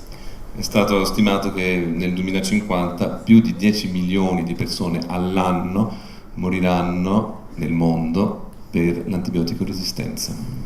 And the G20 countries didn't take into account the findings of Tahiri. If you do, then the 10 million people per year could easily be 7.6 billion. I governi del G20 non hanno preso in considerazione il lavoro di Tahari, e anche nonostante il fatto che si possa pensare che questo possa riguardare 7,6 miliardi di persone. You have also heard about DNA damages, and you should remember that the very big study called the REFLEX study, they exposed for just 24 hours at the so-called SAR, specific absorption rate value of 1.3 watts per kilogram, and got a very severe damage to the DNA. And you should remember that here in Italy, you are supposed to withstand 2 watts per kilogram, so this was actually a safe exposure, but it wasn't. Conoscete sicuramente questo studio, lo studio Reflex, sui danni al DNA. Sono stati esposti per 24 ore soltanto gli animali a un SAR, cioè tasso specifico di assorbimento, di 1,3 watt per chilogrammi, ed è stato osservato un grave danno al DNA. Si tenga presente che in Italia si è esposti legalmente fino a 2 watt per chilogrammi di peso corporeo. And you see that the fragmentation of the mobile phone exposure was similar to the fragmentation seen after 1600 chest X-rays. La frammentazione è simile per quanto riguarda la radiazione del tipo Wi-Fi, diciamo, e quella del 1600 chest di raggi X. No patient on this planet has ever received 1600 chest X-rays. Nessun paziente ha mai ricevuto 1600 chest di raggi X. Do you believe me when I say that the telecom industry for 2 years went to bizarre length trying to stop the publication of this particular study? L'industria della telefonia per 2 anni ha cercato di bloccare la pubblicazione di questi risultati. But there are also cognitive impacts, and as you know from OECD's PISA performance survey in reading and mathematics, it has shown decreasing results in countries that have invested most in introducing computers in school. And OECD says frequent use of computers in schools is more likely to be associated with lower results. Come sapete dai risultati PISA dell'OCSE, quello che si è visto nella lettura e nelle matematiche, si vedono dei risultati decrescenti nei paesi che hanno investito più degli altri nella introduzione delle tecnologie digitali nella scuola. L'OCSE dice che l'uso frequente di computer nelle scuole è più probabilmente associato con risultati peggiori scolastici, ovviamente. Multitasking, too many hours in front of a screen, less time for social contacts and physical activities, with risk for neck and back aches, overweight. You know that Italian children are the most overweight in Europe. Sleep problems and information technology addiction, followed by digital dementia, are some of the known risks and side effects of IT. Il multitasking, il fatto di stare molte ore di fronte a uno schermo, meno tempo per i contatti sociali e le attività fisiche col rischio di danni al collo e alla schiena, il sovrappeso. Voi sapete che i bambini italiani sono quelli in Europa col maggior sovrappeso, problemi di sonno, la dipendenza dalla tecnologia informatica e anche la demenza digitale sono alcuni dei rischi conosciuti ed effetti collaterali delle tecnologie digitali. And taken together, maybe this is the reason why the authorities in China, in South Korea, in Taiwan, in Japan, and some other Asian states, they are now removing cell phones, laptops, tablets from schoolrooms because, you know, China has a very, very simple business idea. They want to buy the whole world. Ed ecco perché in Cina, nella Corea del Sud, a Taiwan e in Giappone si stanno togliendo le attrezzature digitali dalle scuole, perché la Cina ha un'idea molto semplice: acquistare, comprare il mondo. And if you should buy the entire world, then you need to have sharp pupils and students. E se volete acquistare il mondo dovete avere bravi studenti. Remember for Italy that you should withstand a SAR value of 2 watts per kilogram. And already in 1997, a Danish scientist showed changes in cell cycle and cell proliferation 100,000 times below this recommended exposure level. Come avete visto nella slide precedente, in Italia si può essere esposti a 2 watt per chilogrammi di peso corporeo, ma già nel 1997 uno scienziato danese ha dimostrato che si osservano delle modificazioni, delle trasformazioni, metamorfosi nel ciclo delle cellule e nella proliferazione cellulare ad un livello di esposizione 100.000 volte inferiore a questa soglia. And you see, other scientists showed leakage of the blood-brain barrier 5,000 times below what you should withstand in Italy, and changes in the electrical activity of the brain, damage to DNA, calcium fluxes, and so on.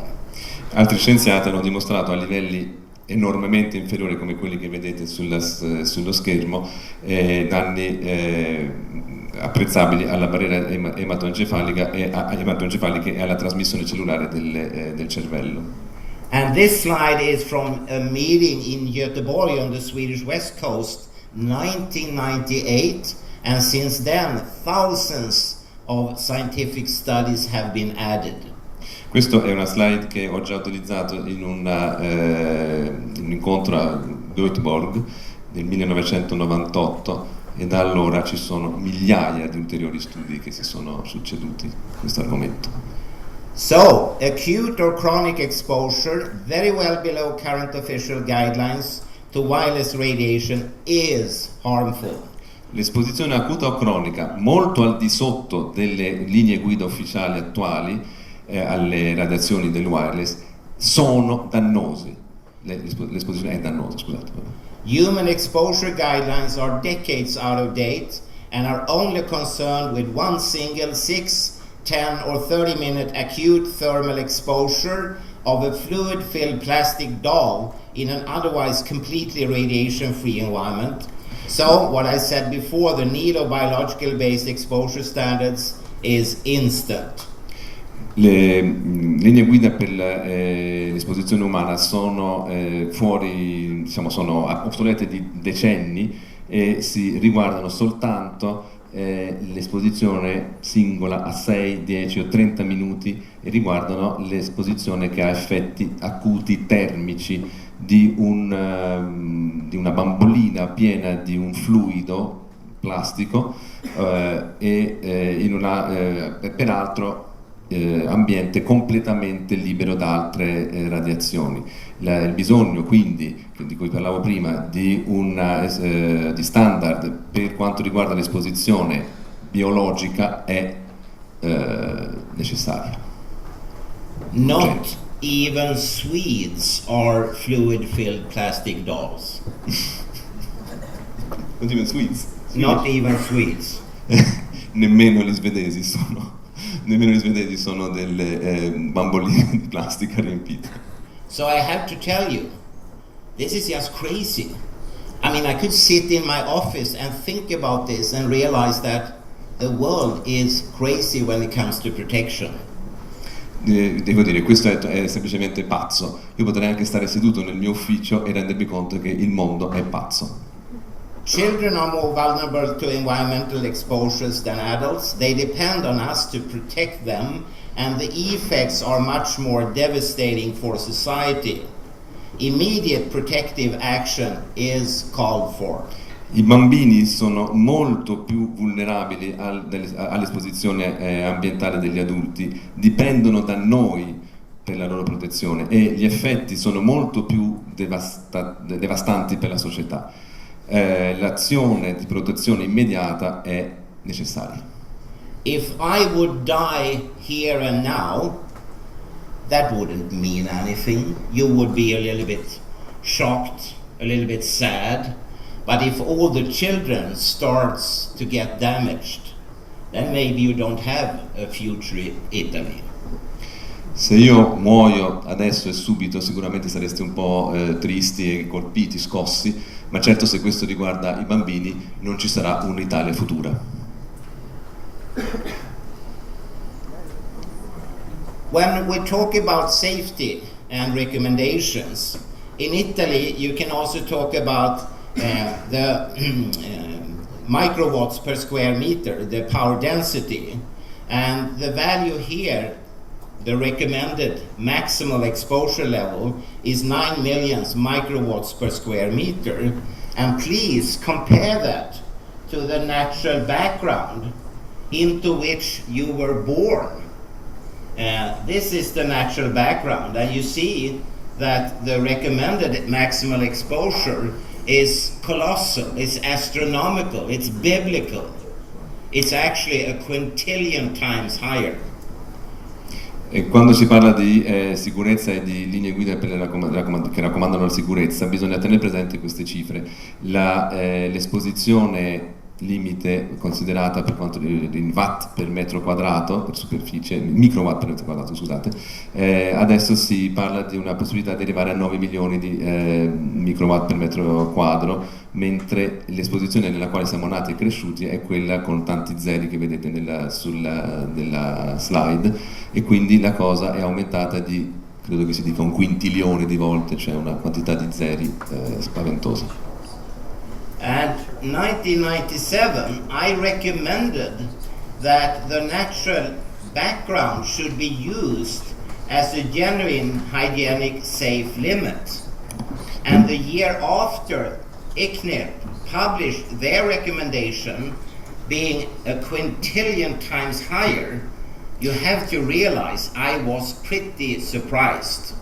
Nel 1997 io ho proposto che si tenesse conto del fondo naturale di radiazione come un limite igienico e di salute igienica. L'anno successivo, nel 1998, l'ICNIRP ha individuato questo limite qua. Potete capire quanto fossi sorpreso.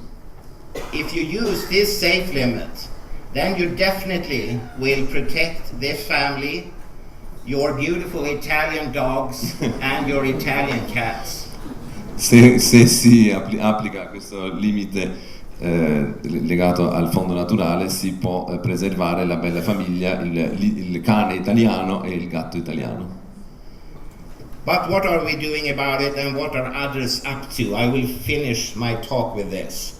Che cosa stiamo facendo riguardo a questo, e che cosa altri sono in grado di fare? Already in 1983, I coined the expression that this is the largest full-scale experiment ever, and I asked the question, what happens when we, 24 hours around the clock, wherever we are, allow ourselves and our children to be used as guinea pigs, whole body irradiated, at colossal exposure levels for the rest of our lives? Già nel 1983 io avevo sconiato questa frase che dice che questo è il maggiore esperimento su larga scala mai effettuato nella storia. Che cosa capita quando noi, 24 ore al giorno, ovunque ci troviamo, consentiamo a noi e ai nostri bambini di essere usati come cavie, irradiati interamente per l'intero corpo a livelli di esposizioni colossali per il resto della nostra vita? That was 1983. And since then I have repeated myself. You know, Swedes are very repetitive and boring. And I have repeated and repeated and repeated, and now it's 2019. And for me, being a scientist, it's odd to already have received invitations for 2020 here in Italy. Are you not going to fix this now? Vabbè, 1983 ho cominciato, voi sapete gli svedesi sono piuttosto ripetitivi e noiosi, dice lui, e da allora vedete tutte le date in cui mi sono ripetuto e è piuttosto sorprendente che io sia stato già invitato nel 2020 in Italia, ma possibile? Non sistemate questo subito?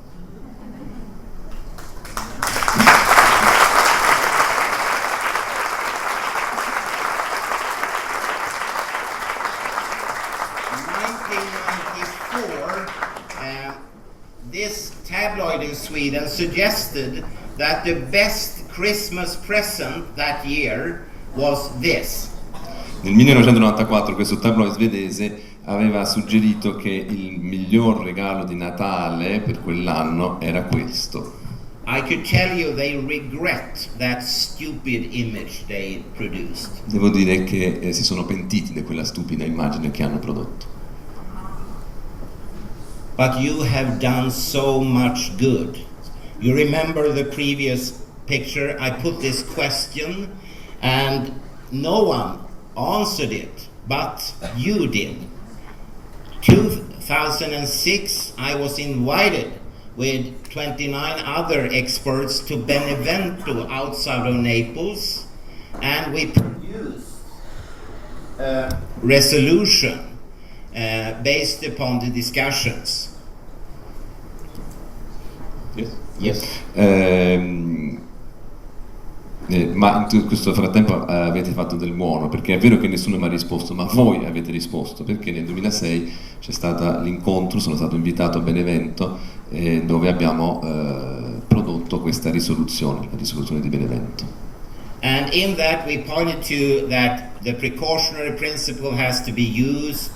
We have to inform the population and limit cell phone and cordless phone use by young children and teenagers. E abbiamo detto che andava applicato il principio di precauzione, che va informata la popolazione dai rischi potenziali e bisogna limitare l'uso dei cellulari e dei cordless dai bambini e dai ragazzi adolescenti.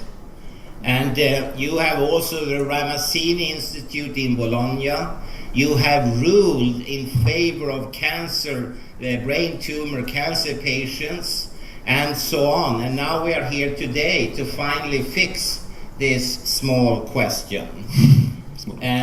Some other, and that was mentioned before, have also used a precautionary principle in real life. For instance, Cyprus was mentioned, and there are a number of other countries that have banned cell phones and similar gadgets in schools. Qui c'è il Ramazzini, ci sono anche delle regole per quanto riguarda la diffusione del cancro e altre cose, ci va sottolineato che ci sono alcuni paesi come Cipro e altri paesi che hanno bandito l'uso del cellulare nelle scuole. And I have left space here to add Italy, of course. E c'è rimasto un po' di spazio qui per inserire l'Italia. Finally, there is another precautionary principle used by the really powerful players. And who are they? Well, they are the World Health Organization, the Radiation Protection Authorities, the telecom operators, the telecom manufacturers, and the insurance and reinsurance companies. More than 20 years ago, they completely abandoned ship. They do not take any form of responsibility for health effects of electromagnetic fields. Però ci sono anche un altro principio di precauzione che viene sottolineato, che ha a che fare non è soltanto l'OMS e altro, ma sono le compagnie di assicurazione e di riassicurazione, le quali riassicurazioni, le quali più di 20 anni fa hanno mollato la barca, hanno abbandonato la barca al suo destino e non coprono più assolutamente nessun danno che possa essere stato causato dall'utilizzo delle apparecchiature wireless. And this is more telling than any test tube experiment, any rat or mouse I could show you. E questo è molto più provante di qualsiasi esperimento fatto con topi o ratti che io possa farvi vedere. I was at a meeting in London 2002 and representatives of the manufacturers, the operators and the insurance industry were all there. And for instance, the representative of Lloyd's UK said, there is no question about if it's dangerous or not. We know it's very dangerous. The only question for the insurance industry is, who is going to pay for this in the future? And we won't do it. Chi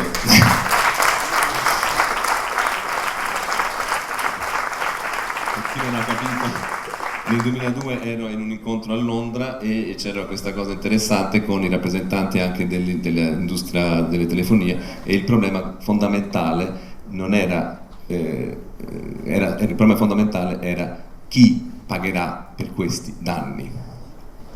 So here today in Rome, maybe the only correct answer to my question is no more full-scale experimentation until they climb on board again to cover any form of future legal liability claims.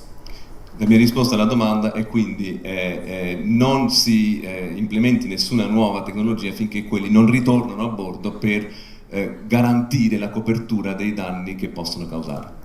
When and where will we see a moratorium based on the precautionary principle for the sake of humans, animals, plants and bacteria, and for their and our common future?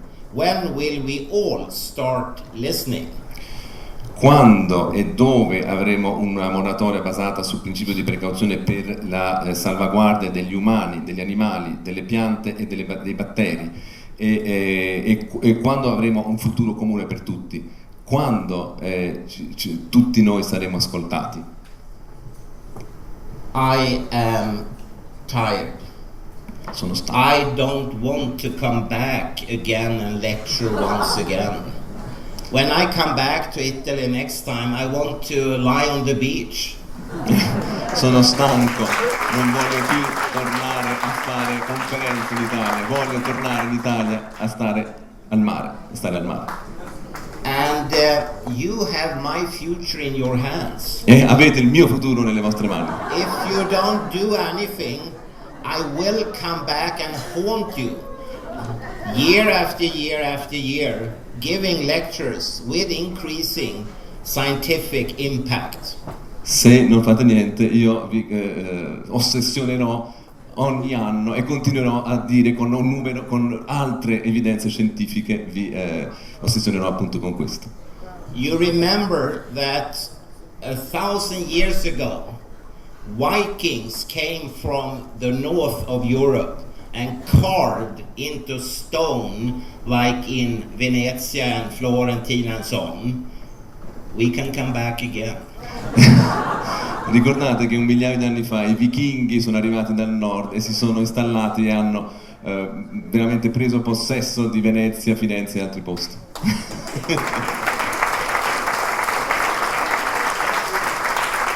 Thank you very much for actually listening. I honor you.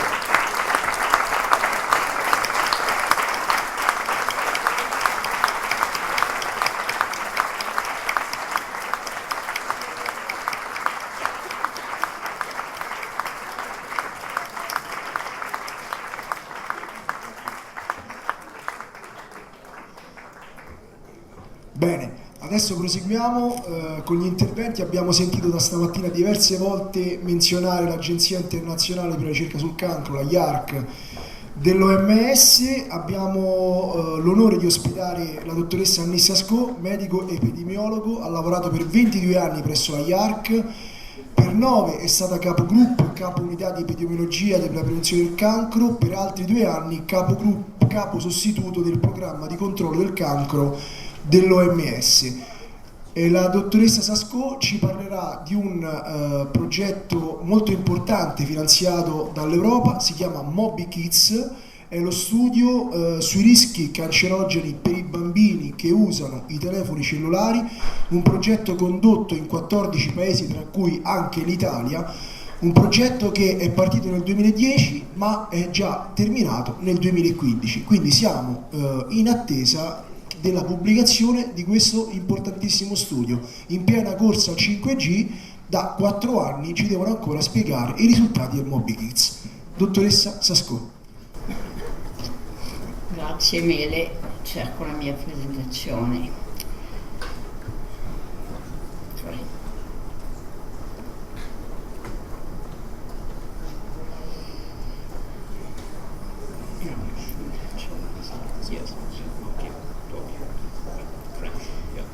Ok, grazie mille, sono veramente contenta di essere qui oggi. Parlerò in italiano, anche se non sono veramente italiana, sono basca, francese, e la vita ha fatto così che ho anche imparato l'italiano. Avete sentito tantissime cose su tutti i rischi della 5G.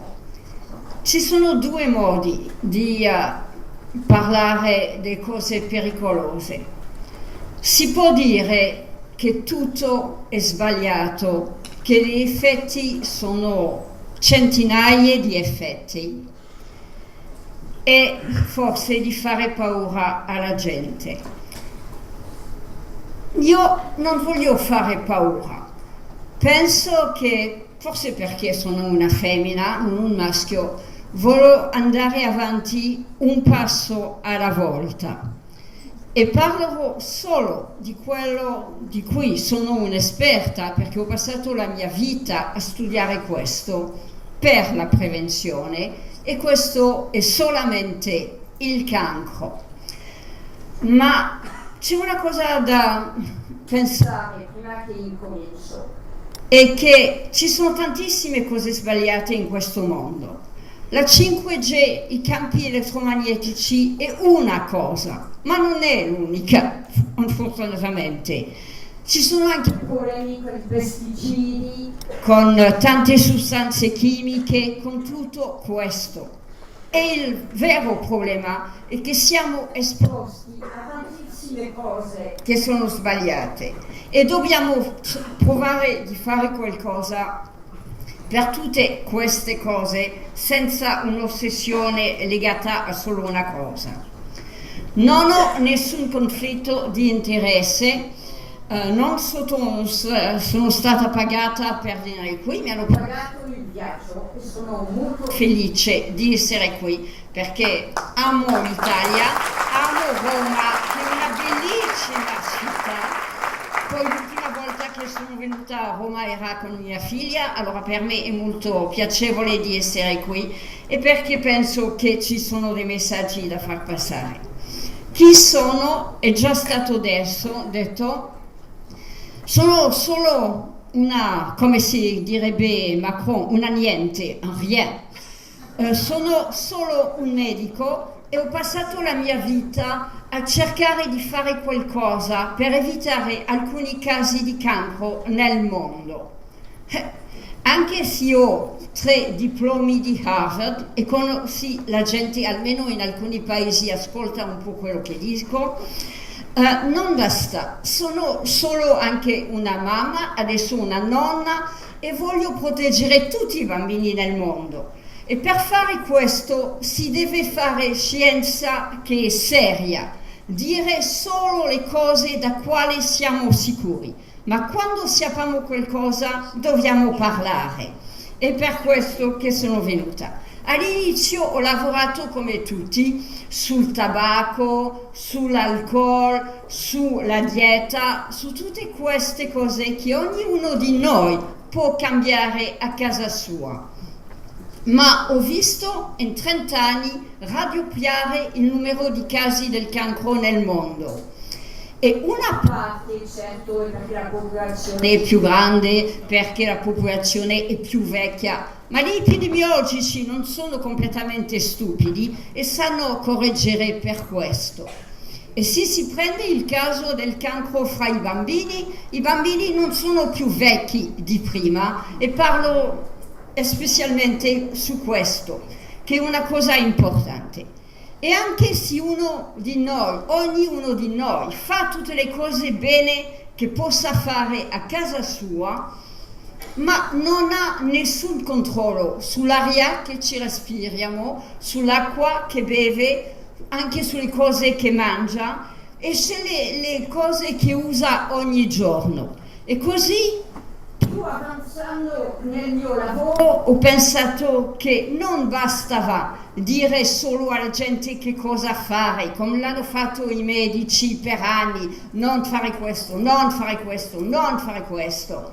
Che cosa si può fare, non come un paziente ma con cittadini, per le cose che non abbiamo nessun controllo su questo? È così che mi sono interessata ai fattori ambientali. Questo è una vecchia slide 2007, perché è vero che da tanto tempo che un po' di gente si preoccupa di questo senza essere ascoltato, come l'ha detto 10 volte e di più Olli Johansson, e sono d'accordo per alcune cose con lui. Cosa sappiamo sulla 5G? Niente, quasi niente, così potremmo finire anch'io qui. Non sappiamo niente, e questo è il problema che abbiamo da confrontare oggi. Perché se non sappiamo niente sulla 5G, sappiamo delle cose sulle 2 e 3G e in generale sui campi elettromagnetici. E quello che sappiamo deve farsi essere molto preoccupati per la 5G. Qual è il problema? Il problema è, per me, del dimostrare che c'è una relazione fra un'esposizione, qui i campi elettromagnetici, e una malattia, il cancro. Come si fa questo? Me l'ha già detto la prima oratrice, soprattutto con l'epidemiologia, ma anche con i studi fatti con i topi e rati e altre, e con alcuni altri studi. La persona che ha deciso di mettere insieme queste conoscenze è stato Lorenzo Tomatis, e voi avete già visto la sua fotografia. Penso che quest'uomo ha veramente fatto una cosa molto utile nel mondo, preoccupando soprattutto del cancro, ma per tradurre la scienza in fase da fare. Cosa si fa dopo? Il bisogno di agire. Per le monografie scelgono di studiare delle cose dove siamo che la gente umana è esposta e dove abbiamo sospeso che c'è qualcosa che non va. Si lavora una monografia e il risultato di almeno 2 anni di lavoro. Questo è da pensare. Poi per 10 giorni la gente si ritrova alla IARC, a Lione, e lavora su tutti i studi che sono stati pubblicati su quello che si studia, parliamo in questi giorni, dei campi elettromagnetici. Così sono esperti che di preferenza sono indipendenti, ma questo diventa sempre più difficile di essere sicuri che la gente è indipendente, e guarda quello che ci sia. Fanno riassunti di ogni cosa e finalmente decidono su una classificazione. Abbiamo già sentito parlare oggi di gruppo 1, gruppo 2, gruppo. Voglio ricordare su questa diapositiva come si fa per una sostanza di essere messa nel gruppo 1, 2A, 2B, 3 e prima c'era anche un gruppo 4 che adesso è sparito. Le regole sono molto precise.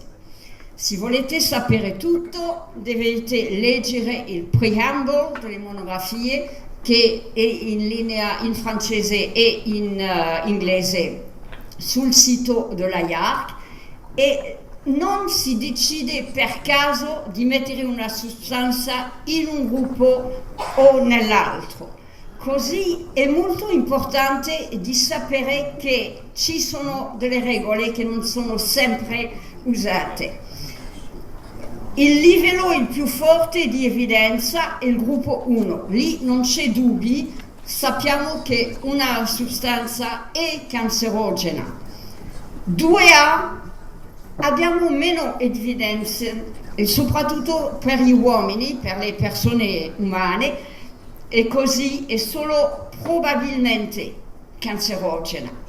2B, che è il caso per i campi elettromagnetici, è possibile che c'è cancerogenicità. E quando questo è stato fatto per i campi elettromagnetici è finito in 2B. Poi c'è un gruppo 3, da cui la gente di solito non parla o ne parla male. Il gruppo 3 è presentato dall'industria come non c'è rischio di cancerogenicità. Non è quello che dice il gruppo 3.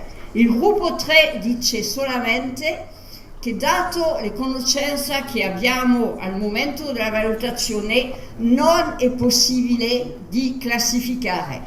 Ma dire non lo so non è la stessa cosa che dire io so che non c'è nessun effetto, anche se è tradotto così per alcune persone. Questa è la diapositiva di 3 giorni fa che dice che nella storia delle monografie, dal 1969 a adesso, ci sono più o meno 1000 sostanze, agents che sono stati studiati, 120 sono il gruppo 1, 82 2A, 311 2B e 503 non si sa, è sparito il gruppo 4 dove c'era solo una sostanza, non importa. Parlerò solo del monografo che è stato fatto nel 2011 e pubblicato nel 2013 sui campi elettromagnetici. Se guardate la monografia, la prima cosa che potete leggere, che è importante, sono le general remarks. E lì è detto e scritto molto chiaramente che questa monografia si occupa di tutti i campi elettromagnetici fra i 30 kHz to 300 GHz.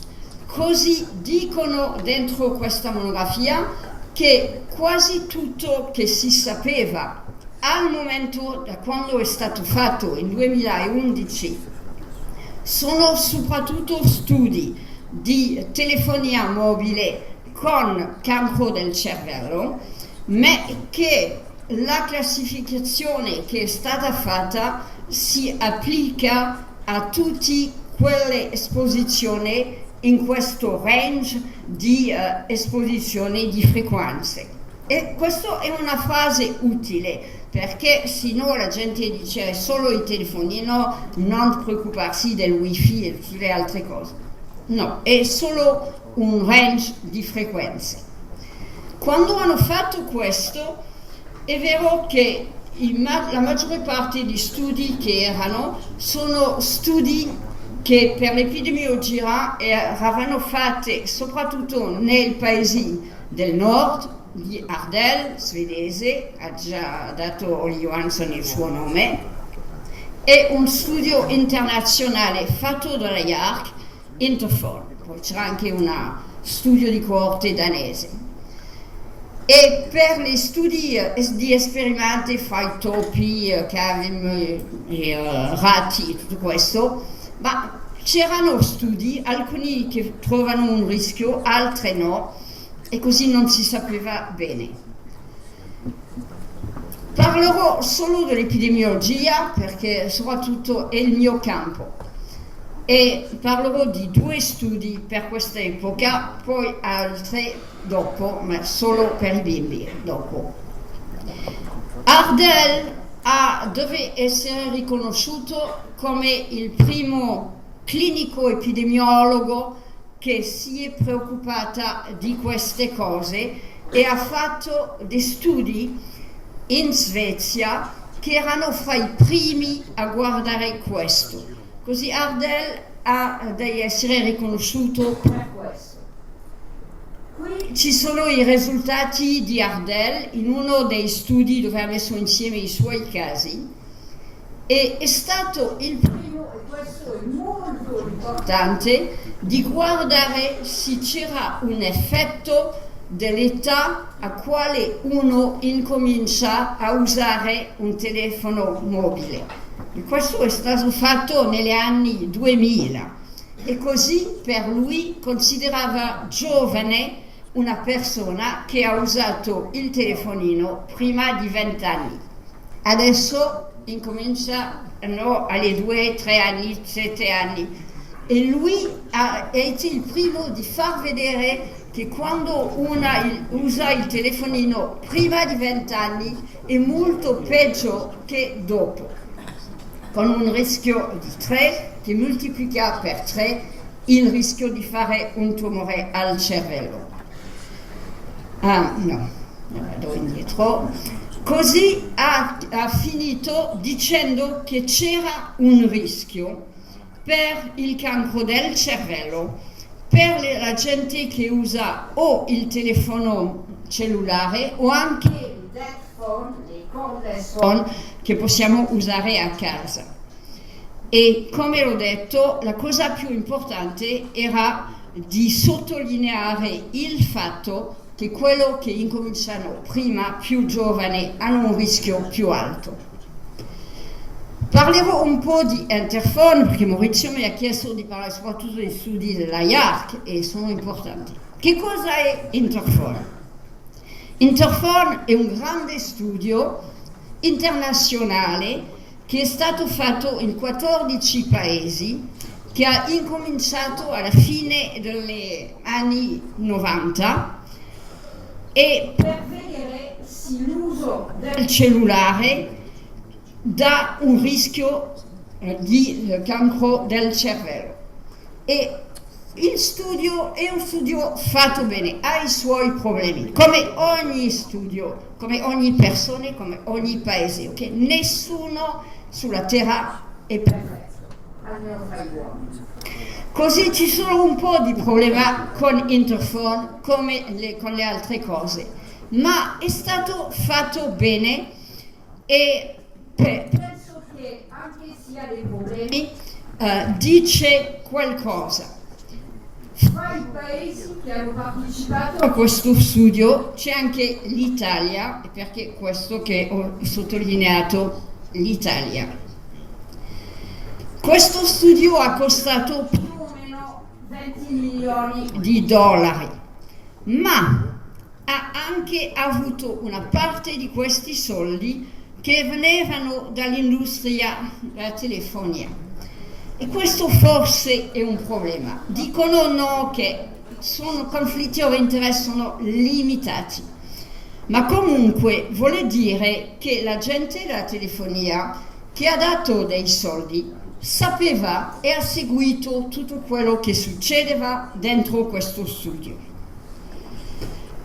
Come l'ho detto, è un grandissimo studio. Sono più di 6.000 casi e hanno lo stesso numero anche più alti di controlli, di referente per comprare. Così è un grossissimo studio che si è fatto fra 1999 e 2004, a un tempo dove erano in pochi la gente che usava un telefonino e quando lo usavano solo per telefonare, non per fare tantissime altre cose, per scrivere messaggi, per guardare un film, ascoltare, non so, trovare come la meteo, pioggia, dove sono e tutto il resto.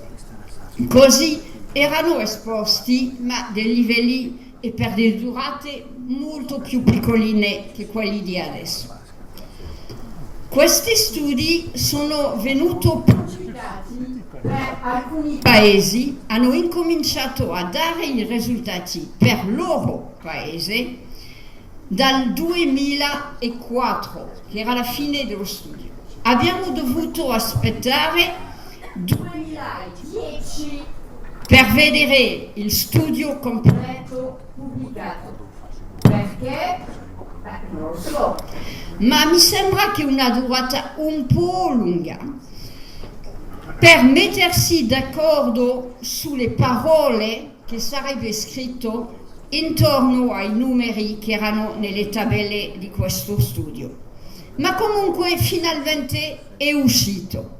E anche prima che usciva questa pool analysis c'erano i risultati di alcuni paesi, non dell'Italia, non sono mai stati pubblicati separatamente, ma di alcuni paesi dove si vedeva quello che è stato visto al livello dell'analisi completa.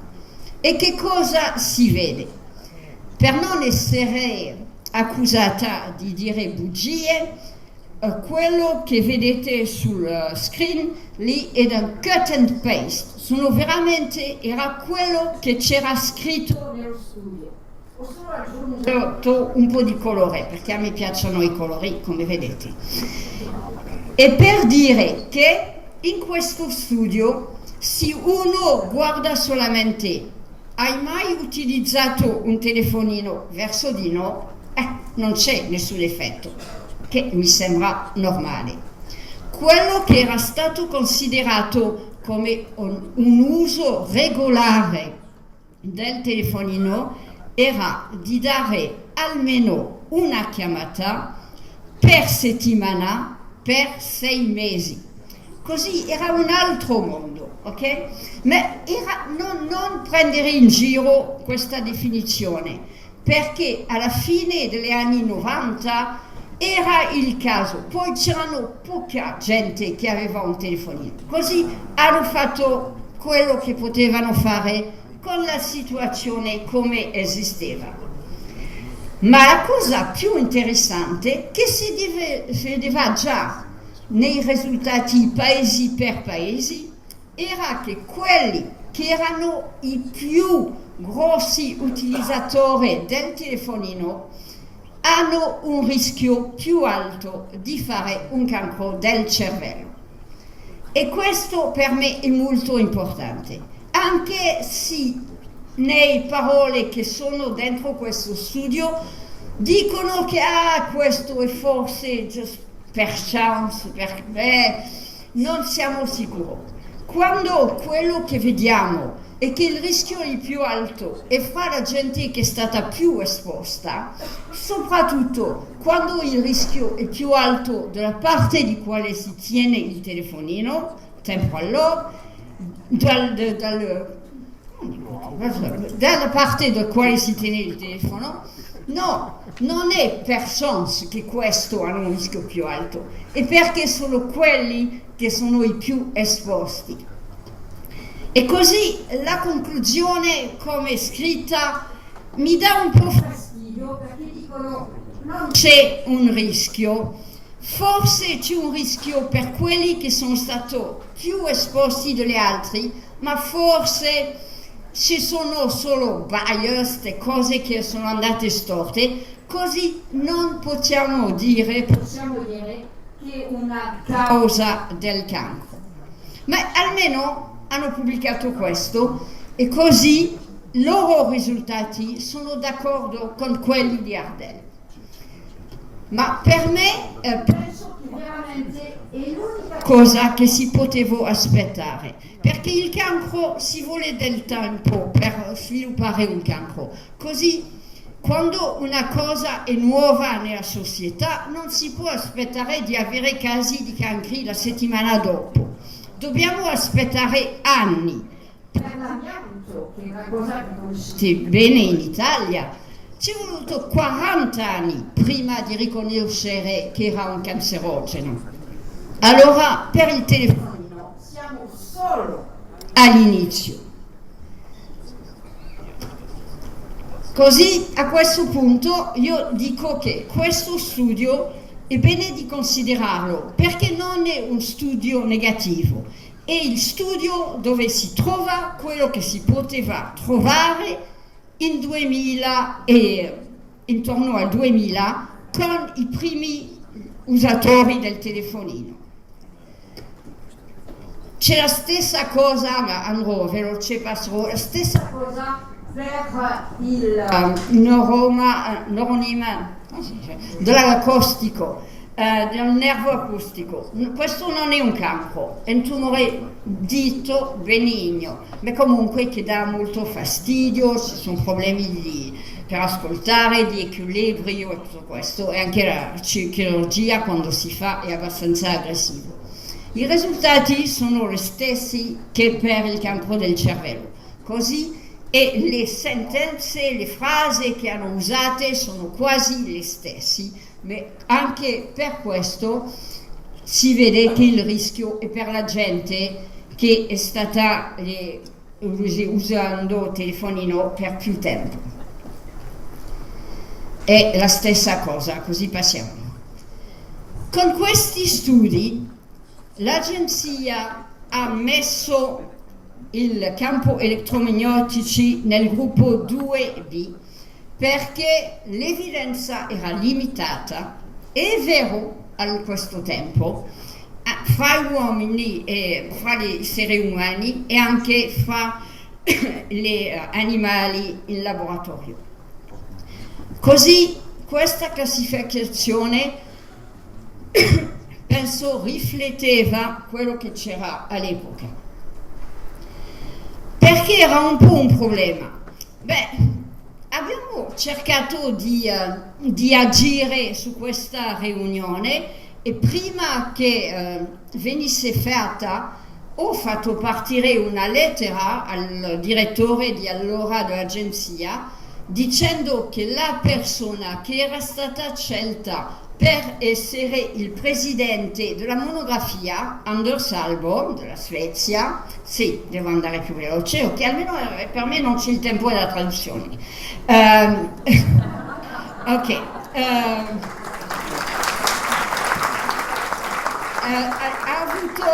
Era uno che aveva chiari conflitti di interesse e così l'abbiamo tolto di là, ma comunque è rimasto qualcosa. Allora parlerò dei bambini, perché i bambini è il nostro futuro, noi vecchi non abbiamo più nessuna importanza. Il cancro fra i bambini, e qui c'è la dottoressa Gentilini che ne ha parlato un po', è una cosa che ci preoccupa tantissimo, perché c'è sempre più cancro fra i bambini che prima, dagli ultimi 30 anni. E in particolare sembra di essere la situazione molto preoccupante in Italia. Così penso che sarebbe utile di cercare di capire per quale cosa questi bambini fanno più cancri oggi che 30 anni fa. Perché non è un regalo per un bimbo di avere un cancro, ok? L'IARC ha classificato due cose come 2B, i campi elettromagnetici in 2011, ma anche prima, in 2001, pubblicato in 2002, le linee di alta tensione per l'elettricità e per questa extremely low frequency fields era basato sui casi di leucemia fra i bimbi, così è importante. Ok. Questa è una diapositiva che si vede dappertutto di Om Gandhi che fa vedere una cosa che è semplice da capire, che se un bambino usa un telefonino è esposto su una parte molto più grande del suo cervello che un adulto, e questo non può fare bene. Parliamo di due studi che si adressano veramente al caso dei cancri del cervello fra i bimbi e adolescenti. Il primo è stato cefalo e voglio far vedere la cosa più importante, sono tutti i dati che sono lì sotto. Questo studio è venuto accettato per pubblicazione il 7 di giugno 2011 e quando è finita la monografia della IARC fino a maggio 2011 con un press communicate il 31 maggio di 11. Così questo studio è uscito neanche una settimana dopo è stato accettato per pubblicazione.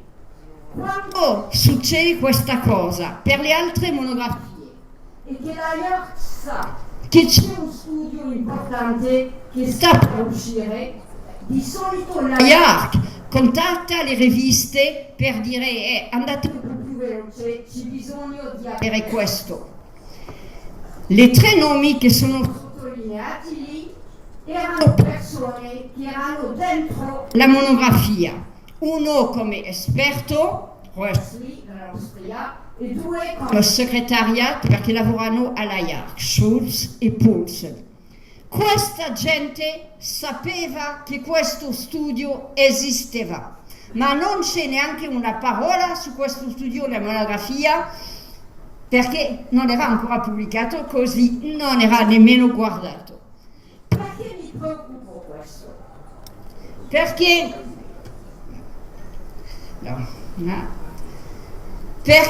è un studio caso controllo, come era Interphone, ma per la gente fra l'età di 7 anni e 19. È stato fatto in 4 paesi, Danimarca, Norvegia, Svezia e Svizzera, con fondi che sono misti, non danno nessuna precisione.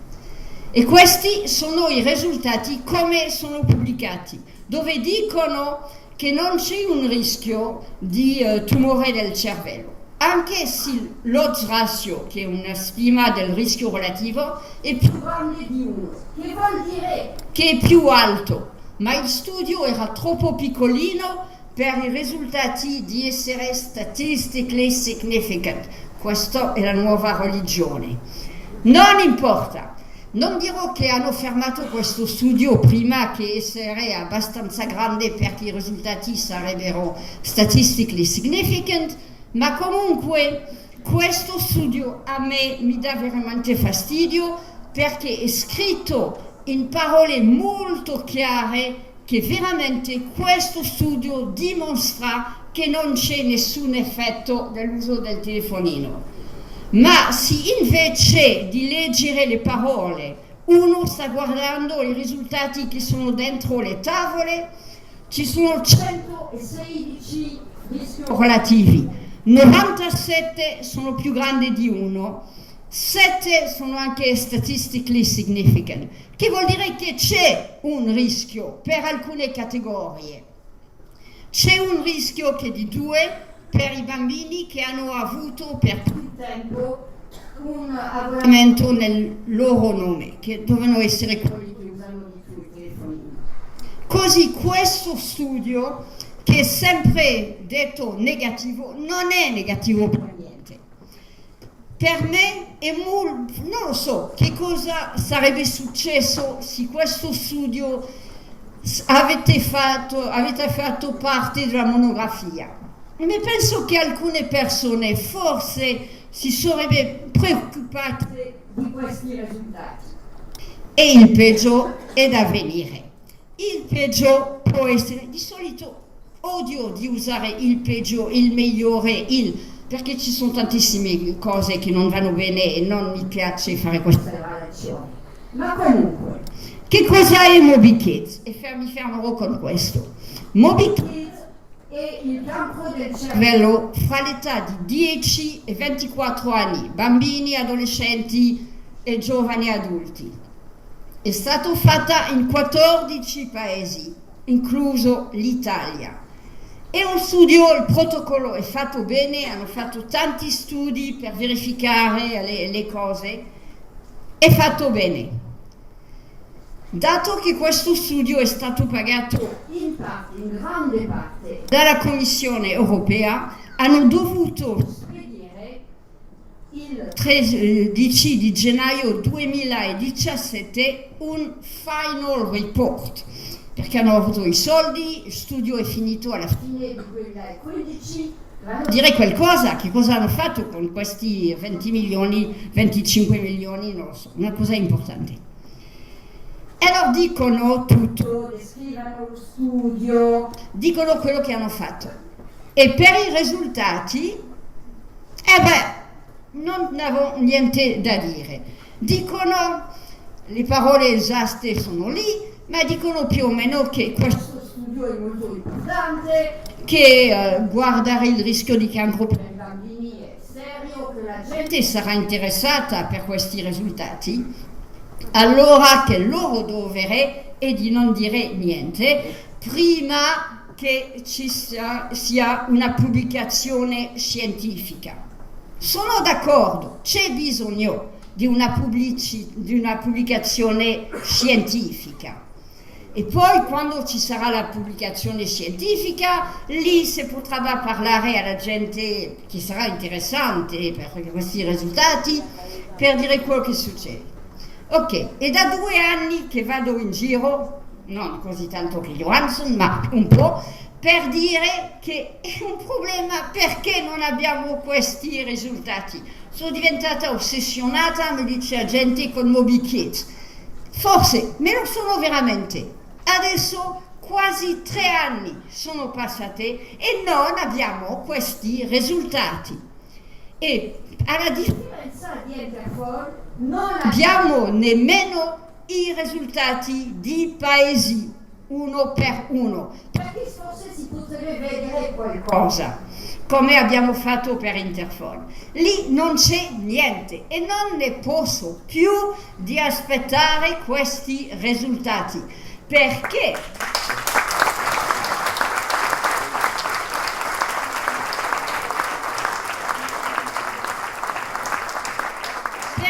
o lo studio non trova niente, dovevano dirlo, ok? Non c'è niente, va bene, almeno per il rischio del cancro. O se c'è qualcosa, sì, i risultati sono come quelli di Cefalo, ma adesso con numeri molto più grandi, almeno il doppio, allora è tutto significativo, allora è un gruppo 1. E dato che questo è stato pagato soprattutto dalla Commissione europea, è stato pagato da noi con i nostri tassi e penso che abbiamo bisogno di conoscere questo. Per caso si possono già fare delle cose.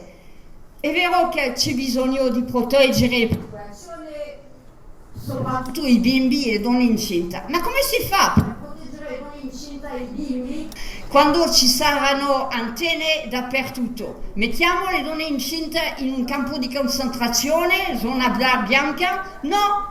Allora sì, uno ha veramente la voglia di proteggere la popolazione, c'è bisogno di proteggere tutti e per questo abbiamo bisogno di agire e sono contentissima di essere qui oggi e di aver ascoltato quella donna franca che ha detto quello che possono fare quelle che sono elette a livello locale, perché penso veramente che questi politici a livello delle piccole città, in grandi città è molto più complicato la cosa, hanno voglia di proteggere la popolazione, ma non hanno i mezzi per proteggerla.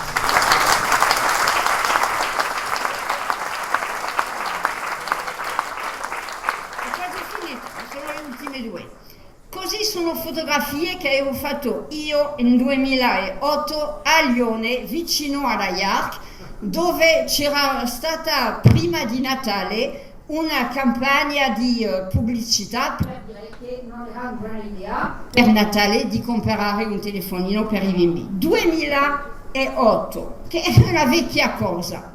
E come sono un medico, non dimentico mai quello che diceva Ippocrate 400 anni prima della nascita del Cristo, che diceva prima non nocere, first do no harm, prima non fare qualcosa di sbagliato, ok? E la prevenzione, questo deve essere quello che ognuno di noi fa.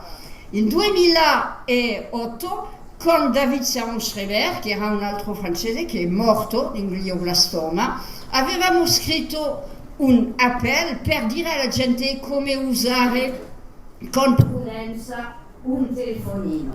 Anche io sono stanca come Johansson, perché quanti anni dopo dobbiamo ancora dire come usare un telefonino? È il tempo di fare qualcosa. E finirò con questa diapositiva che ho scritto essendo al Collegium Ramazzini la settimana scorsa, dove ho cercato di parlare con di Moby Kids senza successo. Una frase che ha detto Lehman parlando dell'amianto è che il silenzio per un scientifico non è neutralità, è complicità. Dove sono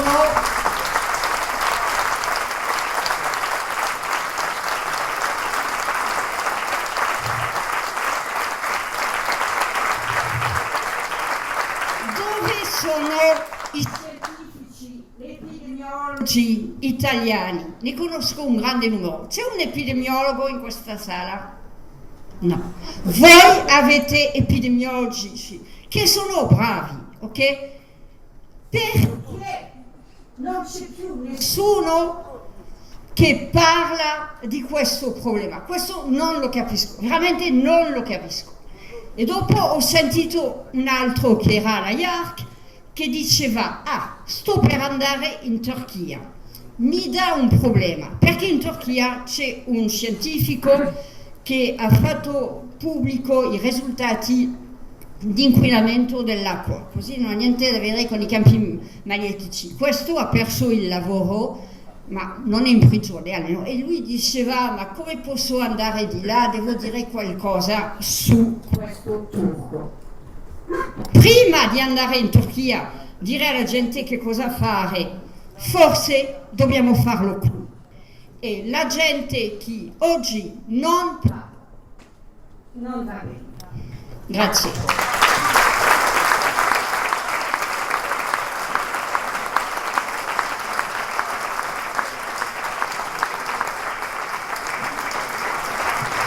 Piano piano stanno emergendo i lati oscuri, l'avevamo detto all'inizio della mattinata: conflitti di interessi, studi terminati ma non pubblicati, dati annacquati.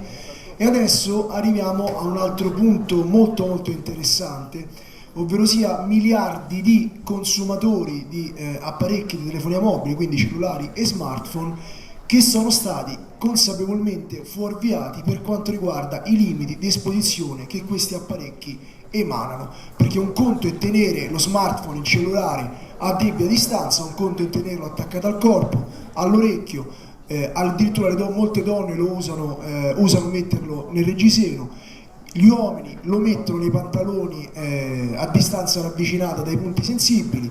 Di tutto questo se ne è occupato il dottor Marc Arasi, viene dalla Francia e lui è il presidente di un'ONG, si chiama Alert Phone Gate.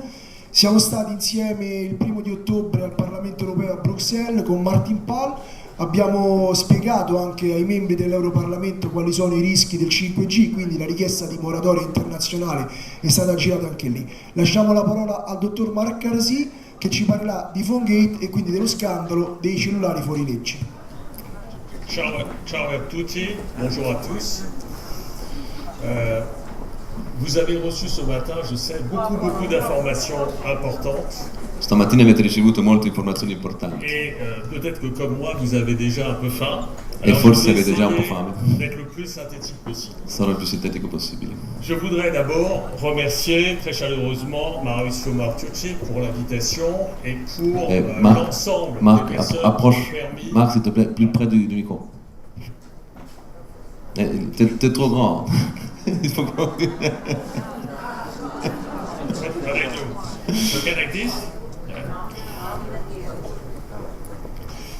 Donc je voulais remercier très chaleureusement et vous dire que ce sera la première fois que je vais avoir la possibilité de parler du PhoneGate directement en Italie, et symboliquement je trouve extrêmement important que ça puisse se faire ici au Parlement italien.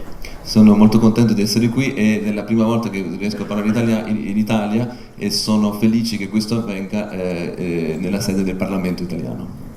Et ceci arrive à un moment particulièrement important dans l'action que nous menons un peu partout dans le monde, puisque en France, il y a quelques jours, plusieurs annonces ont été faites et que ces annonces qui ont été faites par le gouvernement français vont avoir à la fois un impact en Italie, bien évidemment, en Europe, e sur l'action che vous menez contro la 5G. Questo avviene in questi giorni ed è bene che io vi parli delle azioni, perché delle azioni che sono in corso, perché negli ultimi giorni si sono avute notizie importanti in Francia, in particolare dal governo francese, che questo avrà ripercussioni forti sia ovviamente in Francia ma anche in Europa per una serie di circostanze che ora sto per spiegare.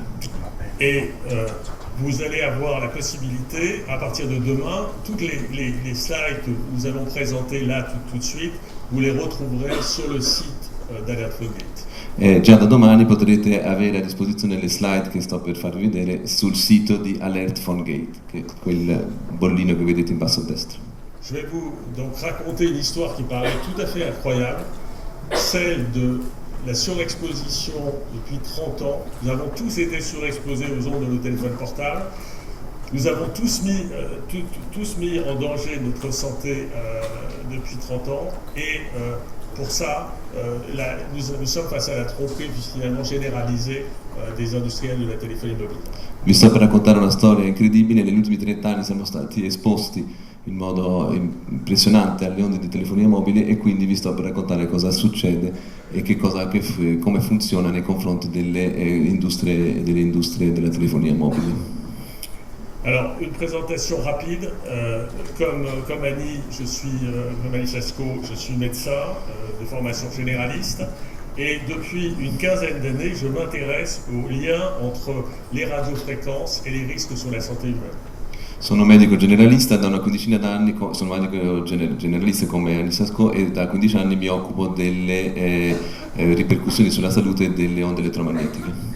Et il y a maintenant un peu plus de 3 ans, en juillet 2016, je lisais tout simplement un rapport de l'ANSES et je suis devenu un peu malgré moi le lanceur de l'alerte sur le scandale du PhoneGate. Nel luglio del 2016 leggevo un rapporto dell'ANSES, l'Agenzia della Salute, no? Nazionale della Santé. Sì, l'Agenzia Nazionale della Salute, e da quel momento sono diventato, senza averlo desiderato prima, chi lancia l'allerta per quanto riguarda l'esposizione dei telefonini.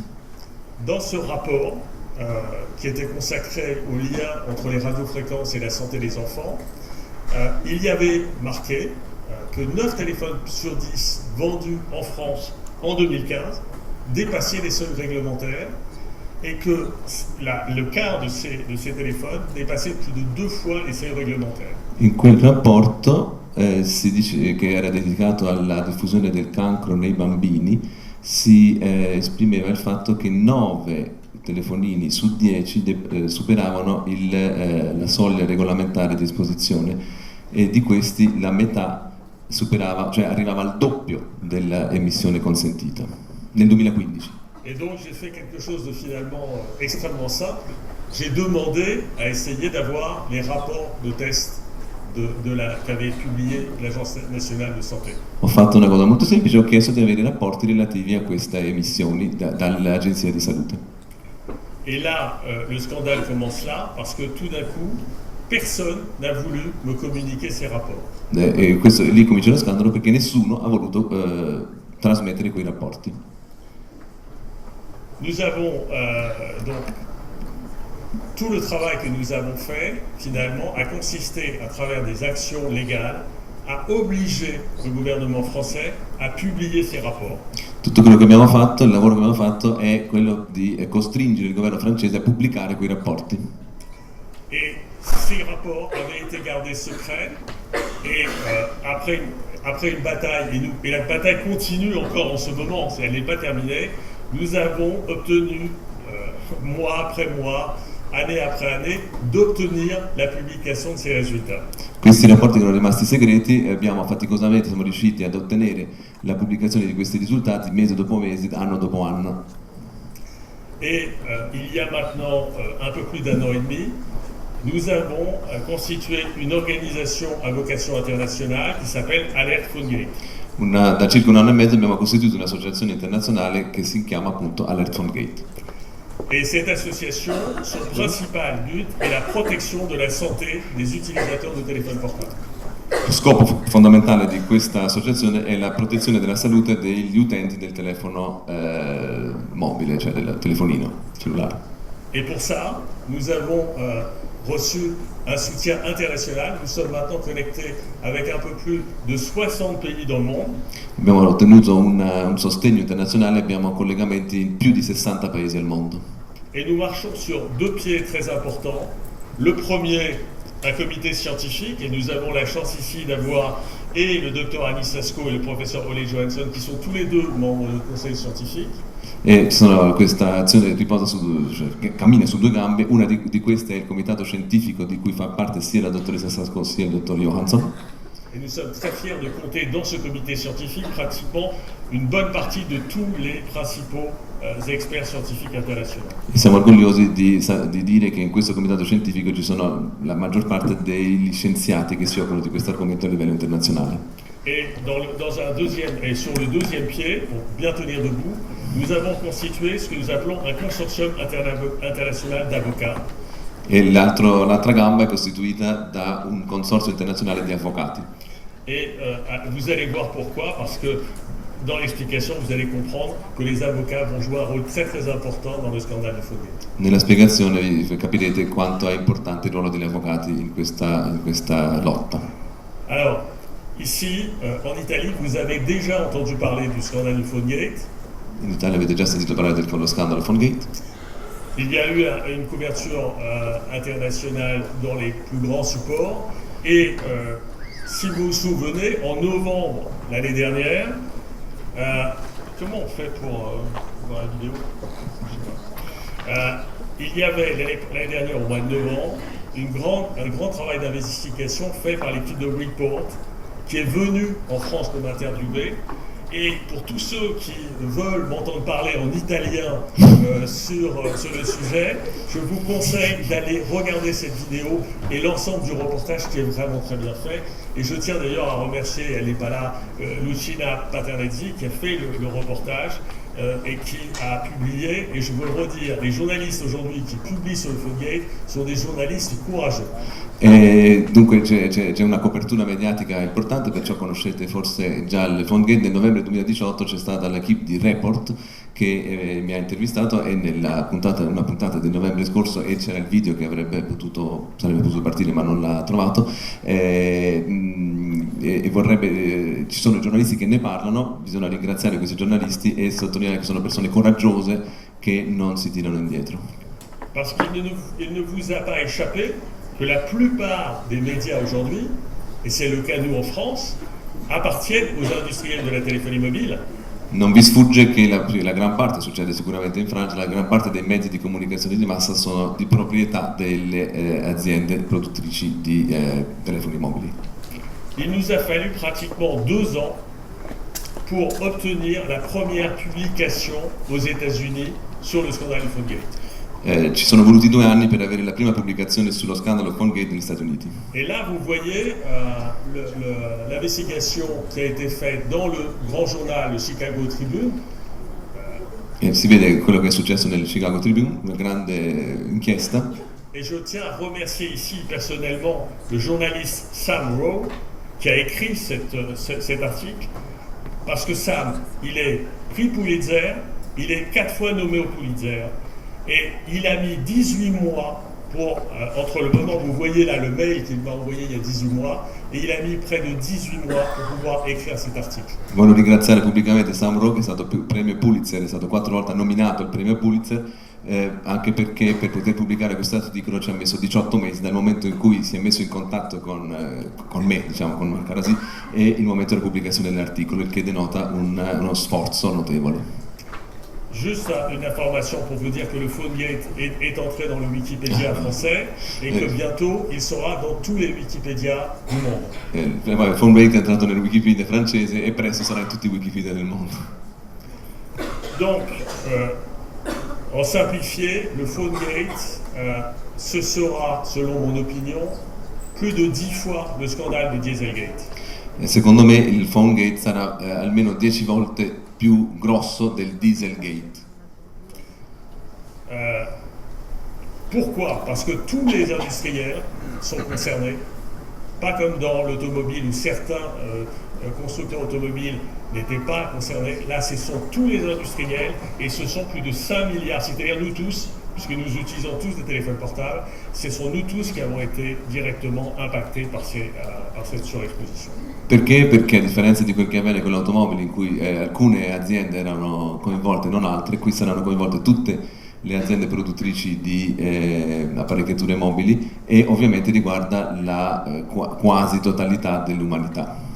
Et quand on lance un scandale, et bien évidemment vous êtes toujours dans le doute et vous vous posez des questions, vous dites est-ce que j'ai raison, est-ce que j'ai tort, mais à un moment donné, ce qui est très important, c'est que là, il y a une semaine, l'Agence nationale de santé vient de nous donner publiquement raison. C'est-à-dire l'Agence française de santé et d'environnement vient de sortir un nouveau rapport qu'on a demandé et obtenu, qui vient nous donner raison. Et 3 ou 4 jours après, c'est le gouvernement français qui lance les premières recommandations au niveau français et au niveau européen. E quello che è interessante è che quando ci si lancia uno scandalo si ha sempre il dubbio se si ha ragione o se sono cose fuori dalla realtà, e invece in questo caso da alcuni giorni fa, 4 giorni fa, l'Agenzia della Salute ci ha dato ragione e adesso anche il governo francese ha dato ragione a quanto abbiamo detto, proprio emettendo delle raccomandazioni sull'uso del telefonino. Et pour bien comprendre ce qui se passe, on va simplifier, on va dire le monde il est réparti en deux parties. La première utilise les normes de l'ICNIRP et la seconde les normes de la FCC. Per semplificare dobbiamo parlare che il mondo è diviso in due metà, una si basa sulle normative ICNIRP, l'altra sulle normative FCC, Federal Commission. Fine delle slide.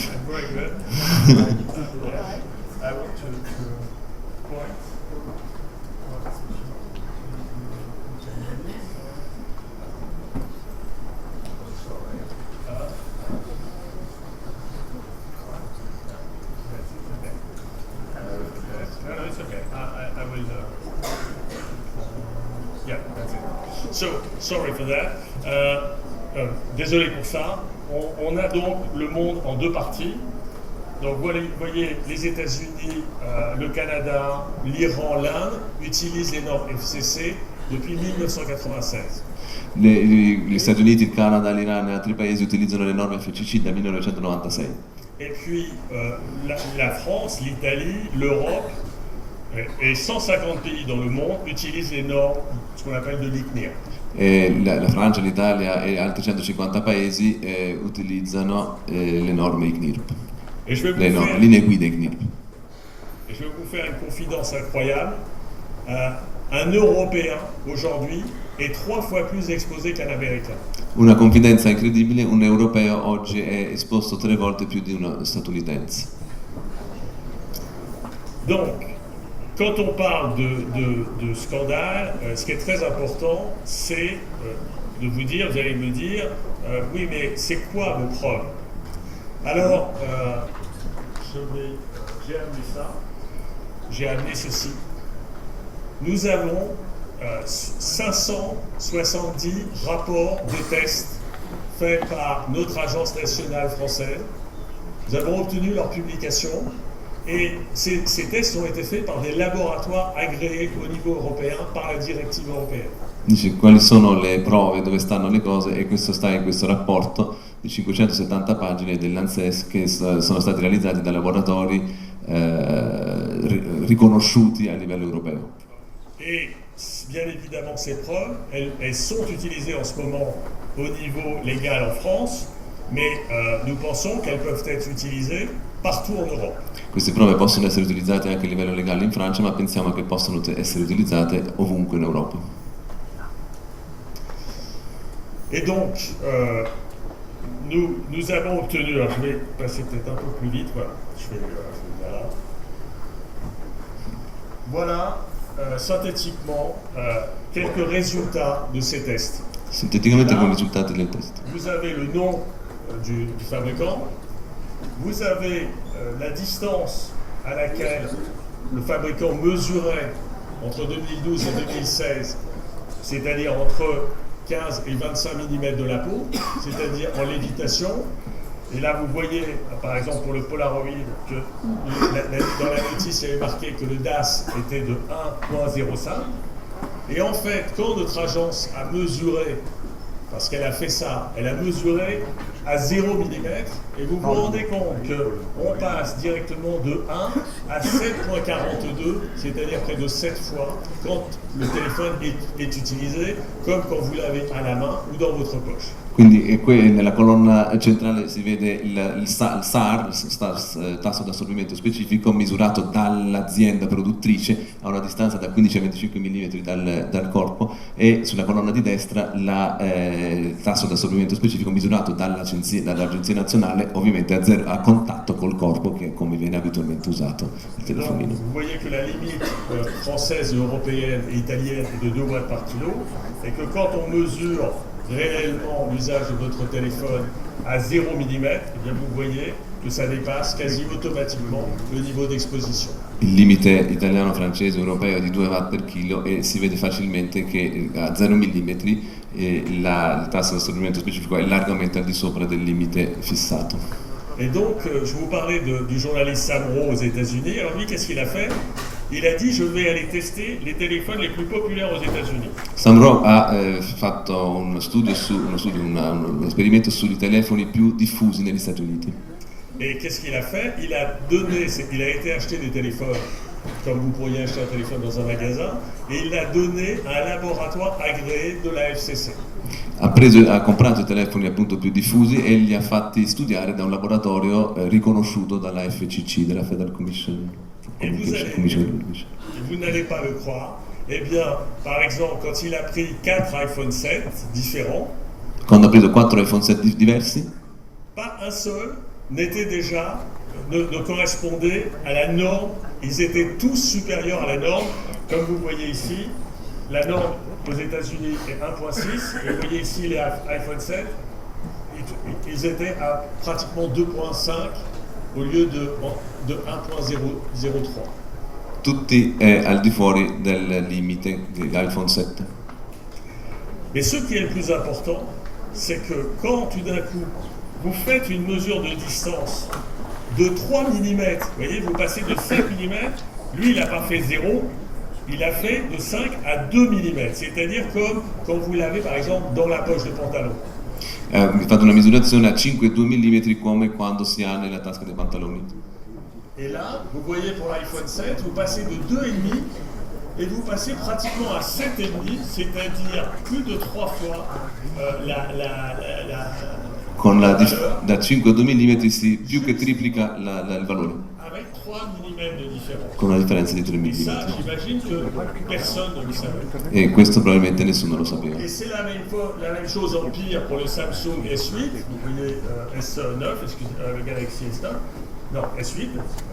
Ici, vous voyez que vous passez à plus de 8,22 watts par kilo pour une norme à 1.6 quand vous faites une différence de 5 à 2 mm. Alors vous imaginez si c'est 0, vous arrivez ici, là, voyez? Quindi è facile immaginare sulla base di questi grafici cosa avviene quando la distanza è di 0 mm, vista la crescita dai 5 ai 2 mm di distanza. Et c'est pas tout, parce que, comme vous le voyez, ici, on a mis, pour être de manière très conservateur, on a utilisé un facteur de 2. Il faut savoir que tous les indicateurs qui ont été mis en place l'ont été pour minimiser le niveau réel d'esposition des personnes. C'è un fattore di 2 perché è stato fatto in modo che sia minimizzato l'esposizione delle persone. Ici vous avez par exemple la valeur retranscrite de la valeur 1 gramme. Ici vous avez la valeur pour 10 grammes, puisqu'en Europe nous utilisons une exposition sur 10 grammes de tissu. In Europa si utilizza un'esposizione su 10 grammi di tessuto, negli Stati Uniti sur 1 gramme. invece si utilizza su 1 grammo e il valore è il doppio. Le professeur Omgandi vient de sortir un article important, un article scientifique dans la revue IEE qui explique que finalement c'est plutôt 3 qu'il faut utiliser. Donc vous voyez que l'exposition par rapport, par exemple toujours avec le Polaroid, c'est pas 7,42 que nous avons, mais pratiquement 21 watts par kilo, c'est-à-dire 10 fois la valeur de norme européenne. Secondo il professor O.M. Gandhi, che ha appena pubblicato uno studio sulla rivista IEE, il fattore di correzione non dovrebbe essere 2 ma 3, quindi il risultato per esempio per il primo caso che si vedeva è di 21 watt per chilo, quindi 10 volte, almeno 10 volte più del limite fissato in Europa. Et c'est pas fini, parce que finalement nous sommes devant une question d'exposition. On a utilisé 6 minutes de temps. Vous qui êtes tous utilisateurs de téléphone portable, qui utilise son téléphone uniquement 6 minutes par jour? Si utilizza questa cosa su una base di 6 minuti di utilizzo. Chi, utilizzando il telefono cellulare, lo utilizza soltanto per 6 minuti al giorno. Et la situation, comme vous l'ont dit les collègues, est encore plus compliquée pour les enfants parce que la pénétration est plus importante. Ovviamente la questione è molto più grave per i bambini perché la penetrazione è molto maggiore per quanto riguarda i bambini. Donc en ce moment, nous sommes en train d'écrire l'histoire. Stiamo scrivendo la storia. Donc, nous venons d'obtenir, il y a quelques jours, du gouvernement, enfin d'abord, la sortie du rapport de l'agence qu'on attendait depuis pratiquement 2 ans. Et qu'est-ce que dit ce rapport? Il dit que maintenant, on doit tester les téléphones portables à 0 mm de distance. C'est-à-dire plus de différence de mesure. Abbiamo ottenuto questo rapporto dopo 2 anni di attesa e che cosa dice questo rapporto? Che bisogna misurare l'emissione di questi telefonini a distanza di 0 mm e non più 5 come prima. Entendez bien ce que je vais dire, ils ont demandé à ce que l'on retire ou que l'on mette à jour tous les téléphones portables dont les DAS ont été testés par l'ANFR d'avant 2016. Ascoltate bene, questo per dire, è stato chiesto di ritirare tutti i telefoni cellulari, in cui SAR è stato indicato prima, di prima del 2016. Et de ne plus garder vos téléphones au contact du corps. E di non avere mai il telefono al contatto col corpo. Et dans ce rapport, il y a une chose qui paraît vraiment invraisemblable. C'è una cosa che sembra inverosimile. Que je veux quand même citer. Il n'y a eu aucune étude faite sur l'homme sur des valeurs de DAS supérieures à 2 watts par kilo. Ils n'ont trouvé aucune étude faite sur l'homme, alors que nous voyons que nous avons tous été exposés à des niveaux de 20, 30, 40 watts par kilo de manière aiguë et chronique. Sembra inverosimile, ma non c'è nessuno studio sull'uomo per quanto riguarda esposizioni superiori ai 2 watt per chilo. Et donc, l'autorité publique a fait un communiqué il y a quelques jours. L'autorità pubblica ha fatto un comunicato qualche giorno fa pour demander à la Commission européenne donc de changer la façon dont on mesure les tests de téléphone portable. Questa richiesta dell'autorità pubblica chiede alla Commissione europea di modificare le regole di studio delle emissioni dei telefoni portatili, dei telefoni cellulari. D'augmenter les contrôles en France. Aumentare i controlli in Francia. Et nous allons, ils vont organiser la première réunion avec l'ensemble des fabricants de téléphones portables. E sarà organizzata la prima riunione con tutti quanti i fabbricanti di telefoni cellulari. Alors tout ça, ce sont des informations effectivement très satisfaisantes, mais qui aujourd'hui ne sont pas suffisantes pour nous. Sono molto soddisfacenti queste informazioni, ma non sono sufficienti per noi. Sono soddisfacenti, ma non sufficienti per noi. Ce que vous devez aussi savoir, c'est qu'en France, nous avons déjà retiré des centaines de milliers de téléphones portables. C'est-à-dire que nous avons 18 modèles qui ont été soit retirés, soit mis à jour en quelques mois. E quello che bisogna sapere è che sono stati ritirati centinaia di migliaia di telefoni portatili, perché sono 18 modelli che sono stati o ritirati o aggiornati nell'arco di pochi mesi. En avril 2018, vous avez le Happy 30 de Orange.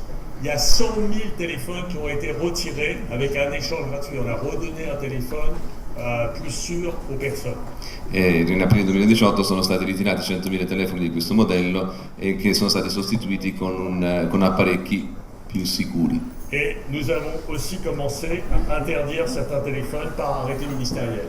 E siamo riusciti a far proibire alcuni telefoni con decreto ministeriale. Et là, vous avez la liste des téléphones qui ont été mis à jour. E questi sono i telefoni, la lista dei telefoni aggiornati. Et maintenant, parce que nous, en juin 2018, avec Annie Sasco, dans un appel à Paris avec le professeur Debra Davis, nous avons lancé un appel pour retirer les téléphones d'avant 2016. Nel giugno 2018 abbiamo fatto un appello con la professoressa Sasco e la professoressa Debra Davis per ritirare i telefoni precedenti al 2016.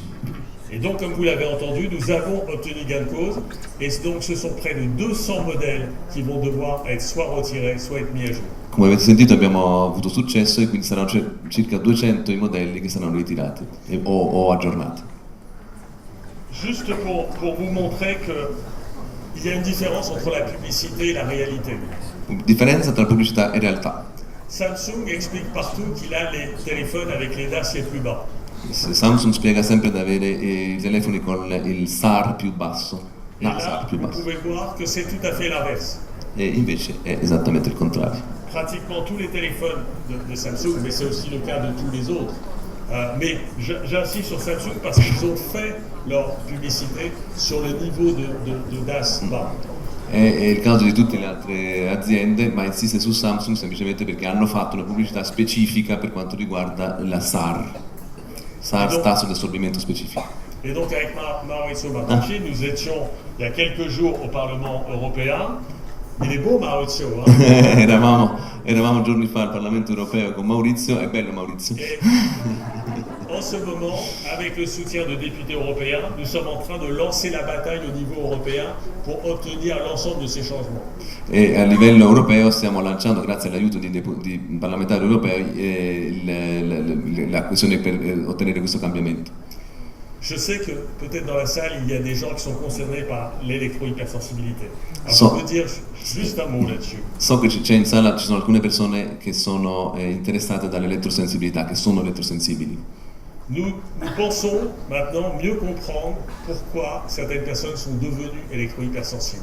Nous pensons que tout le travail que nous allons mener avec des scientifiques internationaux est de faire le lien entre cette surexposition aux ondes de nos téléphones portables, pratiquement 15 heures par jour, de manière aiguë et pendant 30 ans, comment ça a pu avoir des conséquences sur l'apparition des symptômes d'électro-hypersensibilité. Pensiamo di riuscire a trovare il legame tra l'esposizione cronica e acuta, 15 ore al giorno, per 30 anni e l'apparizione dei sintomi di elettrosensibilità. J'ai été très vite sur les aspects santé. Sono stato molto veloce sugli aspetti sanitari. Mais je veux quand même vous passer un message.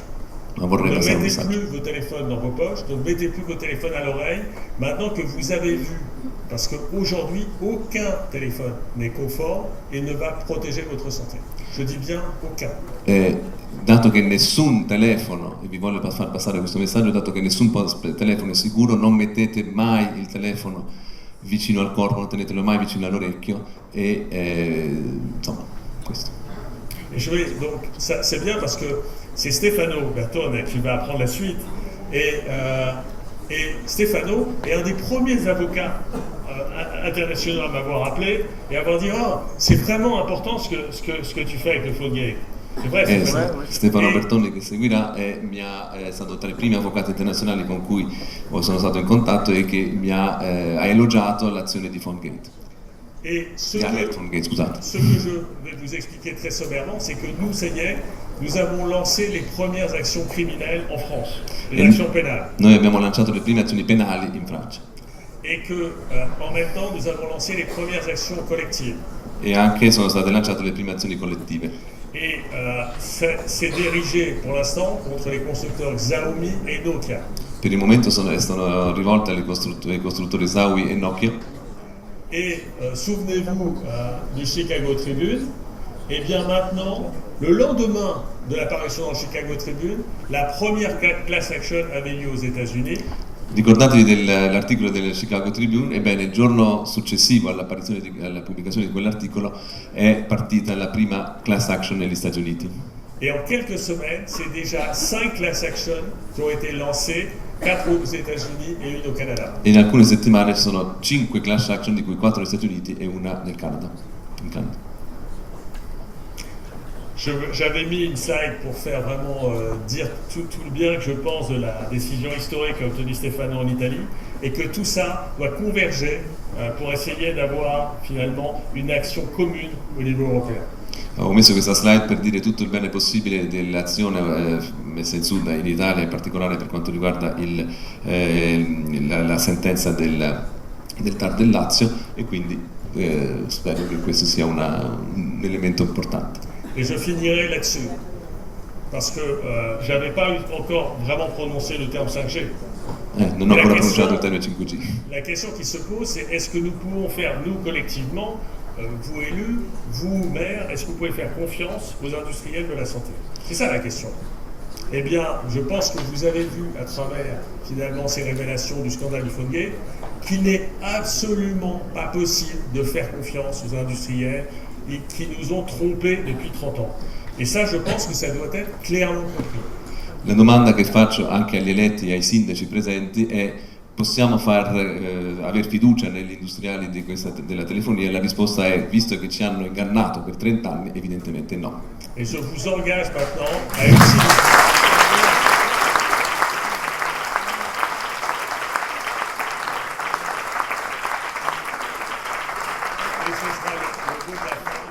Je vous engage à utiliser le hashtag PhoneGate à côté du hashtag 5G et de le mettre partout, parce que ce sera notre plus important argument dans les semaines, les mois à venir pour battre l'industrie de la téléphonie mobile. Merci. E vi invito a utilizzare nelle settimane a venire l'hashtag Alert PhoneGate insieme all'hashtag Stop 5G, perché nelle settimane, nei mesi a venire sarà sicuramente il modo per battere questa la situazione in cui ci troviamo, per battere la battaglia.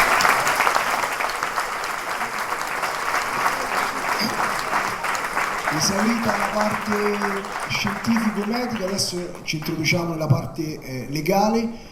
Prima, visto che stiamo per perfezionare alcuni accorgimenti tecnici, lasciamo un attimo la parola al consigliere Andrea Maschio del Comune di Trento, referente per il Trentino Alto Adige dell'Alleanza Italiana Stop 5G. È molto importante il suo contributo perché è il primo comune in Italia dove è stata ufficialmente approvata una mozione per lo stanziamento di un finanziamento per la ricerca sulla sperimentazione del 5G. Grazie della parola, da piccolo uomo in mezzo ai giganti vi rubo pochissimi minuti.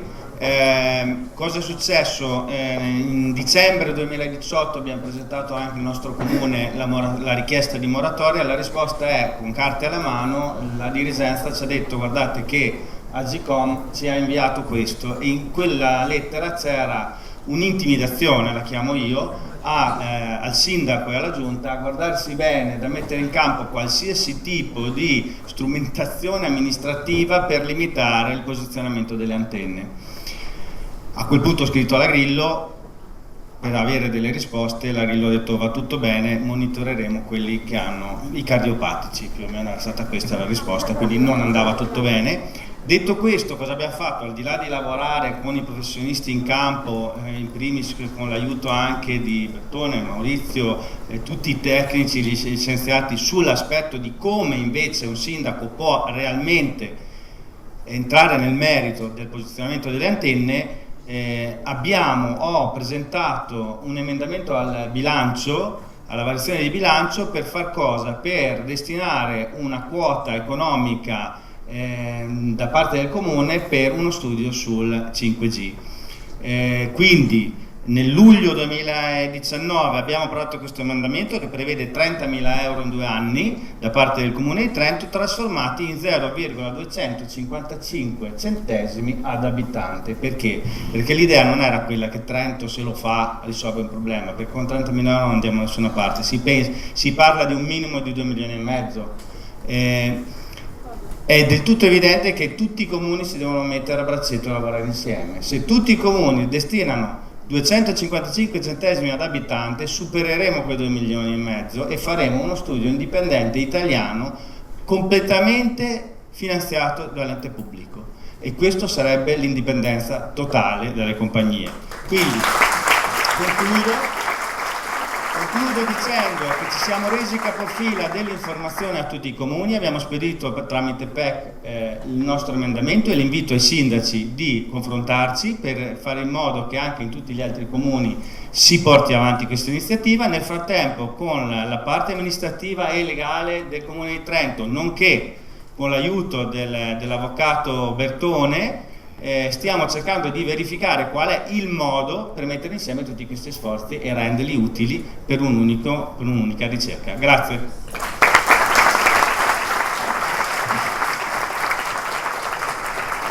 Essendo con noi in sala diversi parlamentari, abbiamo la possibilità di poter ascoltare i loro interventi. Diamo la parola al senatore Andrea De Bertoldi, che ha presentato 3 interrogazioni parlamentari sul 5G in Senato e anche in difesa dei malati elettrosensibili. È stato con noi nello storico primo meeting nazionale Stop 5G di Vicovaro, e quindi prego.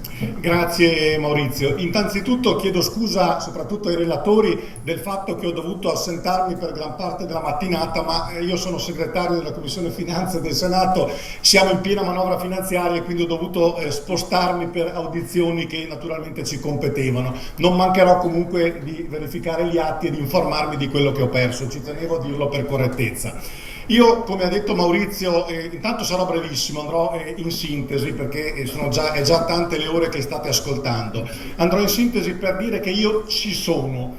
Naturalmente qui stiamo parlando di un tema che deve unire la politica trasversalmente. Quando un tema riguarda l'interesse pubblico, quando un tema riguarda la sicurezza nazionale, quando un tema riguarda la salute pubblica, non ci deve essere destra o sinistra o centro, ci devono essere uomini che fanno gli interessi del Paese. E quindi anche io, che rappresento una parte politica che ha nel proprio DNA, nella propria storia, il progresso, lo sviluppo. Io sono un uomo anche di economia, sono un dottore commercialista, quindi chi mi conosce si è anche meravigliato quando a Vicovaro io iniziai a prendere posizioni su questi argomenti, perché il mio mantra è da sempre lo sviluppo e la crescita. Però bisogna intendersi sulle parole. Cosa vuol dire sviluppo? Cosa vuol dire progresso? Il progresso è quello che avviene nella sicurezza e nella salute pubblica. Quello è progresso e per quello ci sarà sempre.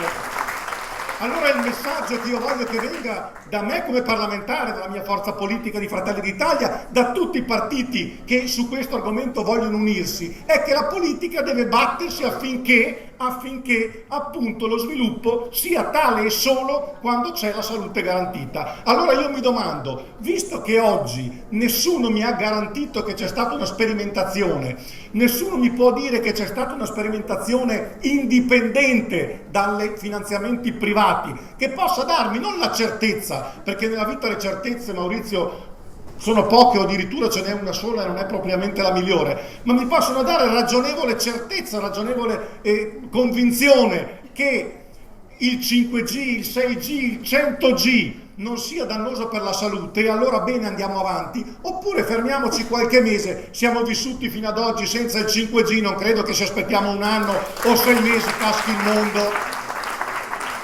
Questo fondamentalmente è il messaggio che volevo trasmettervi. Ho promesso di essere cortissimo e lo sarò. Un'ultima cosa che esula un po' dal tema, che però riguarda sempre il 5G, ed è il tema della sicurezza nazionale. Questo non riguarda, almeno in prima battuta, la salute, ma riguarda il fatto che i nostri dati, cioè i dati sensibili anche di ciascuno di noi come persona fisica, come malati, come cittadini, come imprese, viaggeranno su una tecnologia che non ci appartiene, che non è controllata dall'Occidente, tanto per essere chiari, e quindi su una tecnologia che non sappiamo cosa farà dei nostri dati. Quindi un ulteriore elemento per il quale sul 5G dobbiamo tutti stare allerta, fermare un attimo le cose, chiedere una tregua e studiare, capire, sperimentare. Ecco, per quanto mi riguarda, l'ho detto e lo ribadisco, sono a disposizione dell'alleanza Stop 5G per crescere tutti assieme, per fare progresso. Cioè non accetto che qualcuno, come hanno tentato di fare, ci voglia dipingere come i baluardi del passato. Noi vogliamo essere l'avamposto del futuro e del progresso, ma proprio per questo lo vogliamo nella sicurezza. Grazie.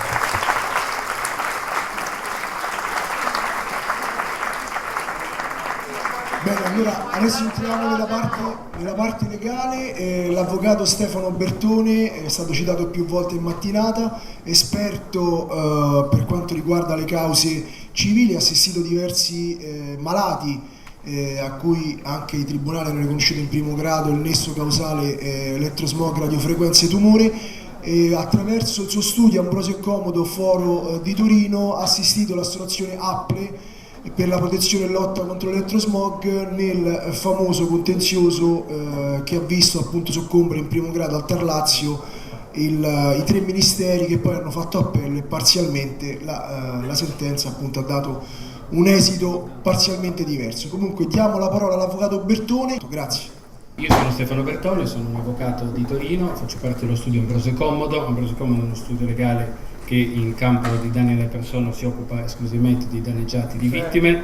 Non si sente? Così si sente meglio, vi chiedo scusa. Il nostro studio si occupa di risarcimento danni alla persona, sia in territorio nazionale che europeo che fuori dall'Europa.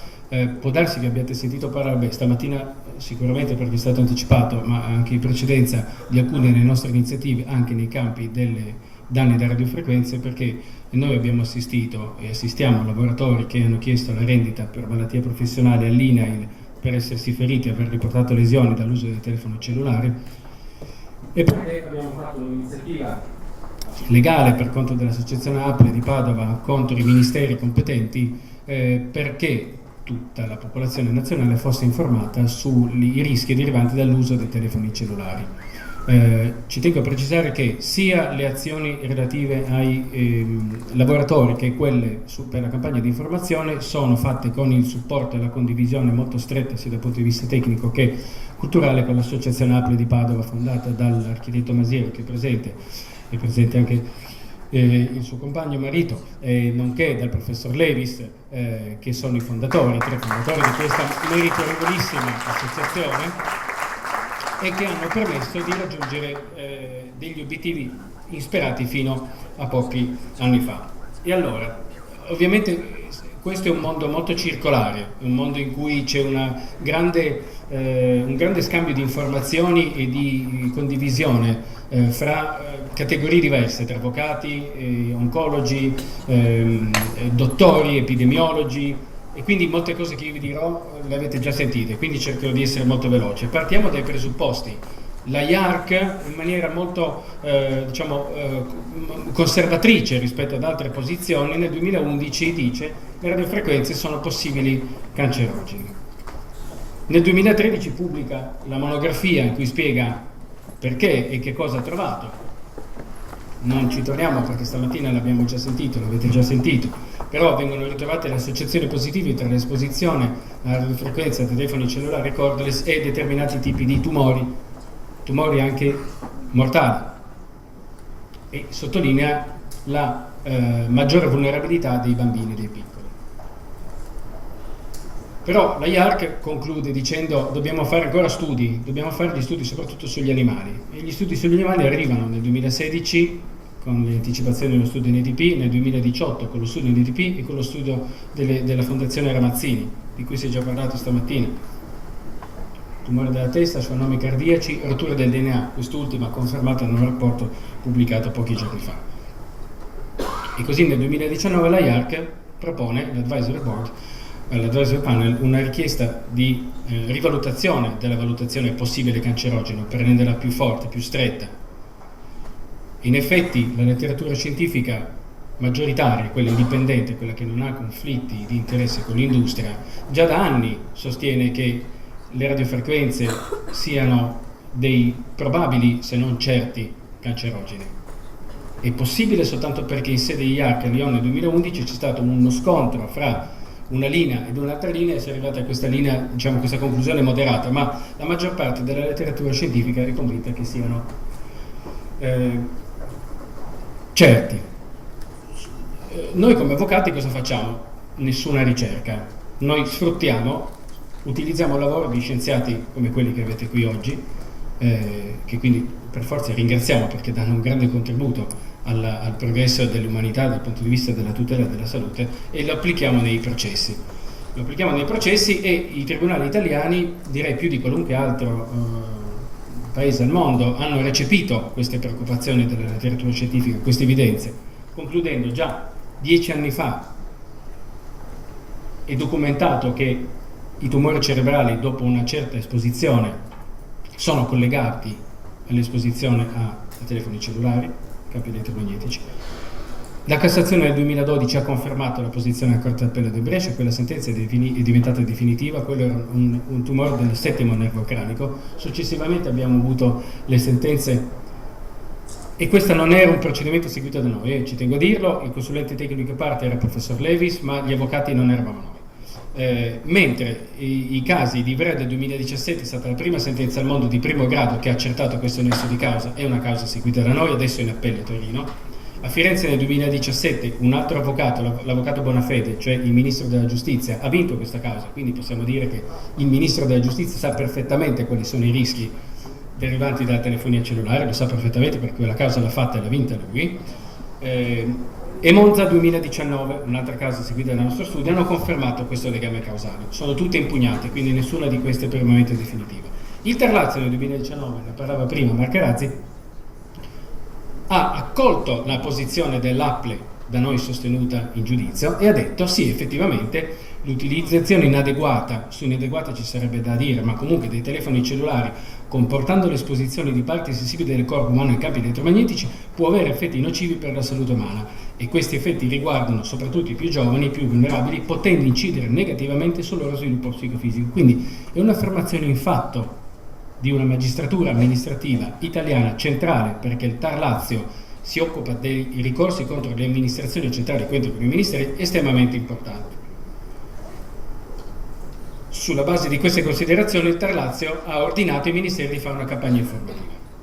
Il Consiglio di Stato ha parzialmente riformato, parzialmente confermato questa nostra sentenza, comunque confermando che le informazioni contenute all'interno dei manuali informativi dei telefoni cellulari non sono complete, cioè non sono le uniche possibili che devono informare sulla protezione della salute. Adesso vediamo quindi quali sono i valori di campo elettromagnetico, perché stiamo parlando di 5G, quindi ci allontaniamo dal terminale mobile e ci spostiamo sull'antenna, soprattutto sull'antenna, poi ovviamente ci sono tante antenne, ci saranno anche i terminali mobili 5G. La letteratura scientifica individua rischi a partire da 0,1 volt su metro, 0,1. Da 0,1 in su sono documentati una sequela di effetti negativi per la salute delle persone. Questa l'avete già vista, la risoluzione del 2011 del Consiglio d'Europa che dice non più di 0,2 volt metro nel lungo termine. Ok? Quindi questi sono i valori, voi fissatevi in testa come valore ancora 0,1, massimo 0,2. Noi in Italia abbiamo 6 volt metro, 6 volt metro, che è un valore estremamente superiore, eccessivo, manifestamente eccessivo rispetto a quello che ritiene adesso la letteratura scientifica. Vi ricordo, perché questo è il settore nel quale io sono nato come avvocato, che il Consiglio d'Europa dà delle raccomandazioni, dà dei pareri per i suoi Stati membri che sono sono provati essere validi dal punto di vista sia storico che giuridico, perché nello scandalo del sangue infetto, di cui sono sicuro voi abbiate sentito parlare, nell'80, nell'81 e nell'83 il Consiglio d'Europa disse: attenzione, dobbiamo testare i prodotti che arrivano da oltreoceano, dobbiamo fare in modo che i donatori che sono positivi a certi tipi di virus non donino il loro sangue, perché altrimenti questo causerà danni a chi userà il loro sangue nelle trasfusioni o nei farmaci plasmaderivati. Gli Stati hanno reagito con molto ritardo, l'Italia ha reagito con 4 o 9 anni di ritardo a seconda dei tipi di patologie. La conclusione è che da 27 anni a questa parte lo Stato italiano e il Ministero della Salute vengono ripetutamente condannati da tutti i tribunali, le Corti d'Appello, la Corte di Cassazione, nonché la Corte Europea dei diritti dell'uomo, per danni alla salute causati dalle trasfusioni, che si potevano evitare o si potevano grandemente ridurre se solo si fossero seguite quelle indicazioni del Consiglio d'Europa. E questo lo dicono le sentenze. Io vi indico queste sentenze qua che riportano come fonte della responsabilità del governo proprio le risoluzioni del Consiglio d'Europa. Quindi quando il Consiglio d'Europa ci dice 0,2 non lo dice perché si è inventato un numero, ha consultato gli scienziati, ha capito che quello è un valore precauzionale e su quello bisognerebbe stare. L'associazione inglese Powerwatch sostiene che avere 6 volt metro, che è la freccia arancione, equivalga ad andare a 292 km all'ora in centro urbano con la propria autovettura. Lasciamo perdere i 61 volt metro che sono quelli sostenuti dall'ICNIR, perché sarebbe come andare a 3000 km all'ora, ma il valore suggerito è intorno agli 0,06, cioè 3 km all'ora. Voi direte è troppo prudente, ma forse troppa prudenza non ha mai fatto male se un bambino attraversa la strada. 5G. Il 5G aumenterà i valori di campo elettromagnetico, non sappiamo di quanto, non sappiamo come, perché non abbiamo ancora avuto la possibilità, nessuno ha ancora avuto la possibilità di vederlo sul campo, ma sicuramente il livello si innalzerà. Questo non è che sia una congettura, è una verità, perché noi sappiamo che il sistema 5G non sostituirà il 4 e il 3, ma si aggiungerà adesso. Sicuramente al 4 per tanti anni, il 3 probabilmente scomparirà. Le due tecnologie coesistono.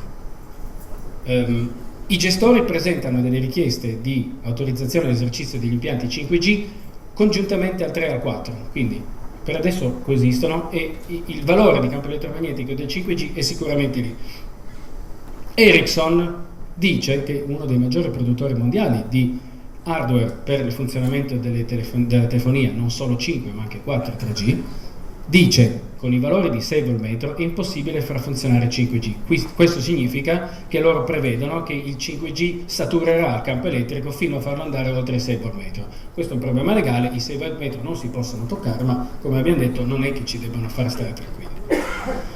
Questo è un estratto di un'istanza, di una richiesta di autorizzazione presentata alcuni mesi fa da uno dei gestori che si sono aggiudicati le frequenze. E in questo luogo, che adesso ha tutti i valori di 0,3 volt su metro, vi vedete 1, 2, 4, 5, 6, 7, 8, sono punti di misura diversi in una parte diciamo di campagna del centro Italia, con l'aggiunta di una torre 3, 4 e 5G, i valori di campo elettromagnetico saliranno da un minimo di 1,2 fino a 5 volt su metro, certamente sotto i 6, ma enormemente più alti dello 0,3 e ovviamente dello 0,2 patrocinato dal Consiglio d'Europa. Allora avviciniamoci alle domande e alle risposte. Il 5G è innocuo? Perché se fosse innocuo penso che nessuno, io sicuramente non avrei dubbi a dire usiamolo, si procede, il sindaco non contempli di vietarlo, il ministero non contempli di vietarlo.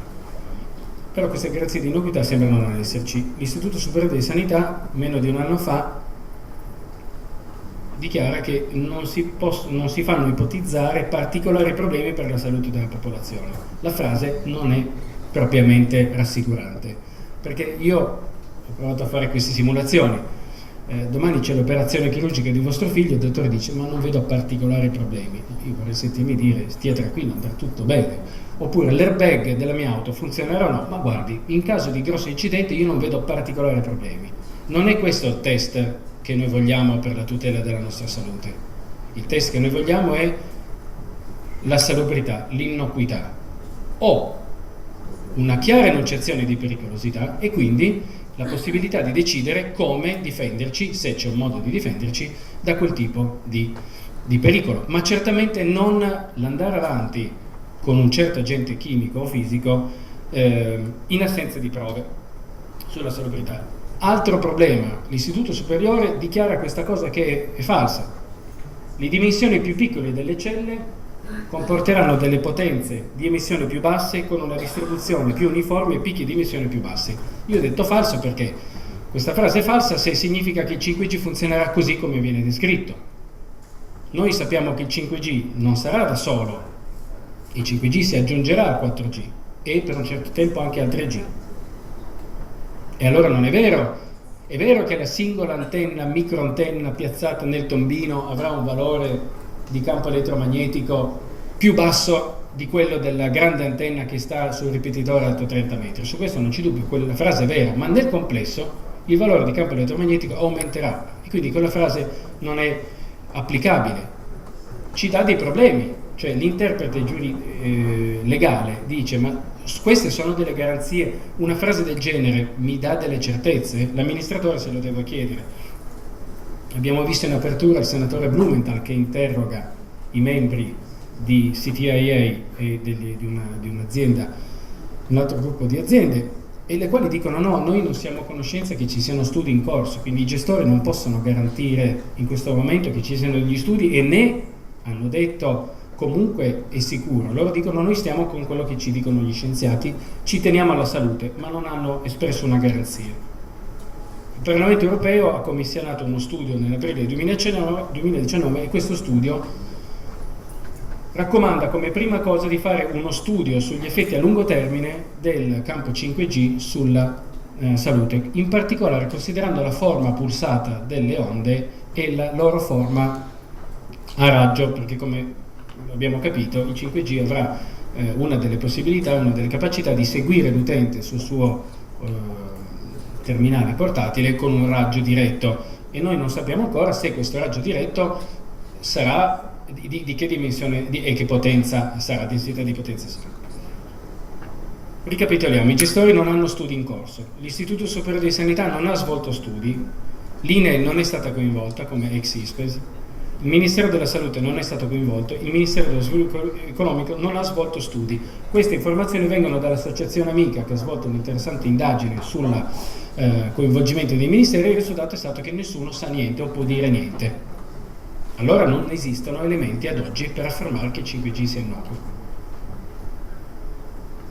Che le radiofrequenze in genere, non sto parlando del 5G, ma che le radiofrequenze in genere siano un enorme problema potenziale per le aziende della telefonia lo dimostra Vodafone, che nel rapporto annuale 2018 per l'esercizio 2017 identifica come principale rischio in assoluto, lo vedete, il pallino giallo in alto a sinistra, la possibilità che le onde elettromagnetiche vengano confermate come legate a problemi per la salute, con la conseguenza che ci sarebbe una riduzione dell'utilizzo della telefonia cellulare o litigation, cause giudiziarie.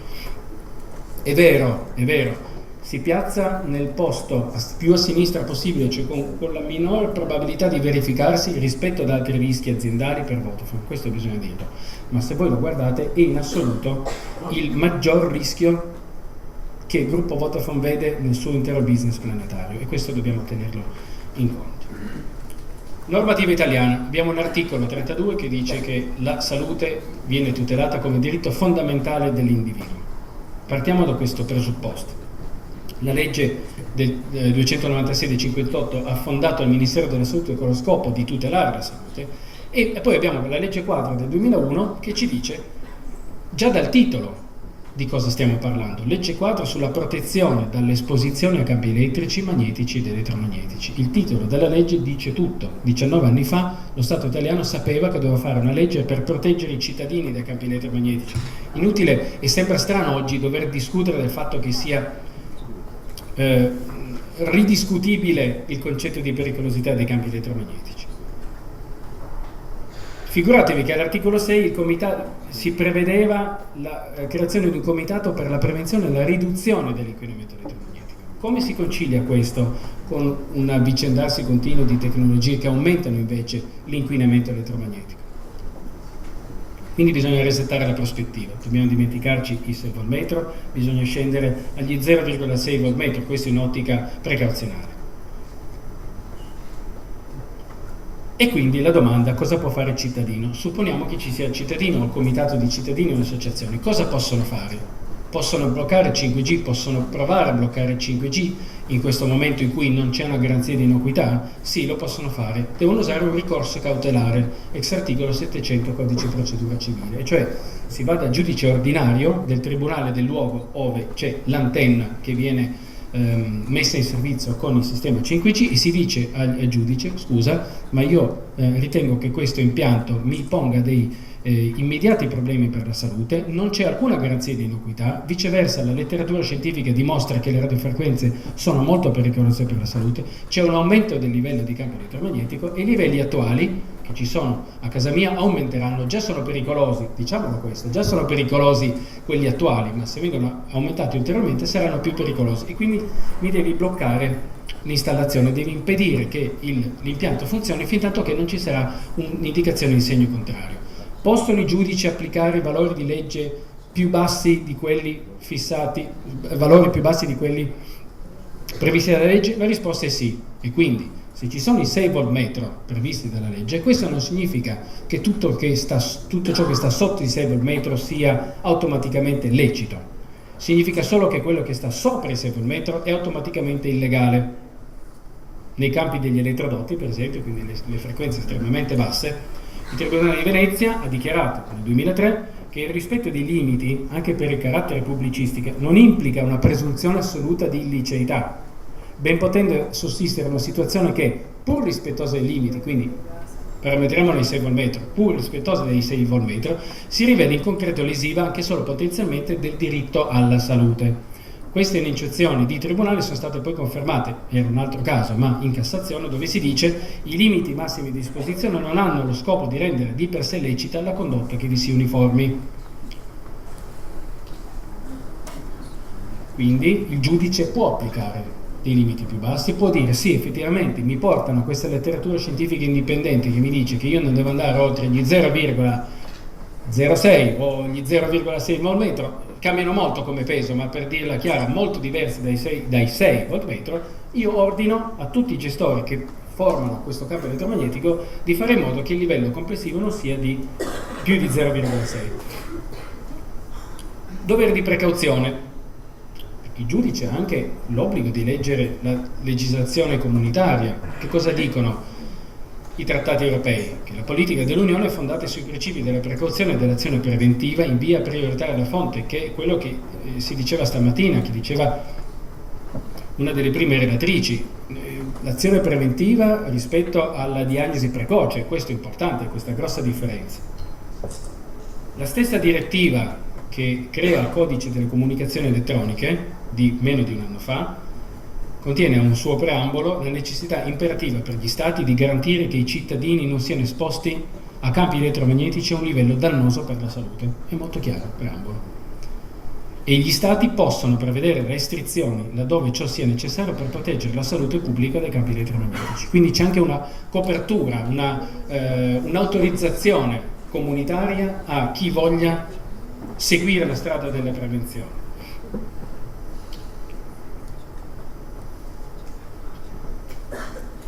Il Consiglio di Stato, nel confermare in parte il nostro ricorso contro i ministeri sulla campagna di informazione, ci dice che i Ministeri della Salute, dell'Università della Ricerca, Mise e Ambiente devono fare campagne informative sui rischi dall'uso delle telefonie mobili, anche in considerazione dell'uso massivo di tali apparati da parte della popolazione e tenendo conto della incombente evoluzione tecnologica degli standard di trasmissione. Qui il Consiglio di Stato non lo scrive, ma chiaramente si sta riferendo al 5G. È importante che tutti sappiamo e conosciamo, perché ci sono delle ricadute sulla salute.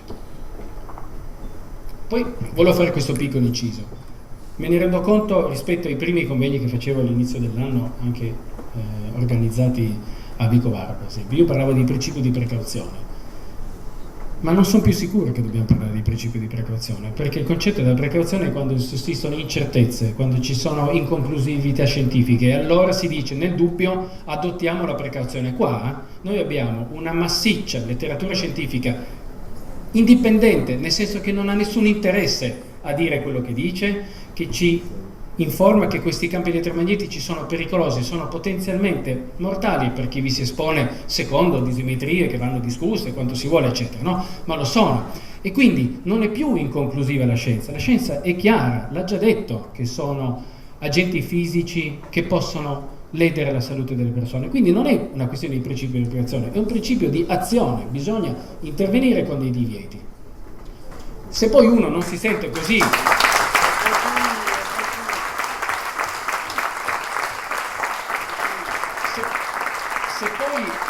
Se poi un amministratore, che sia un ministro o un sindaco, non si sente così pronto a dire io devo imporre un divieto, ma vuole schermarsi dietro il principio di precauzione, può farlo, va bene lo stesso, purché l'atto conclusivo sia lo stesso, cioè dire nel dubbio che sicuramente esiste che questa tecnologia faccia male, noi per il momento la sospendiamo.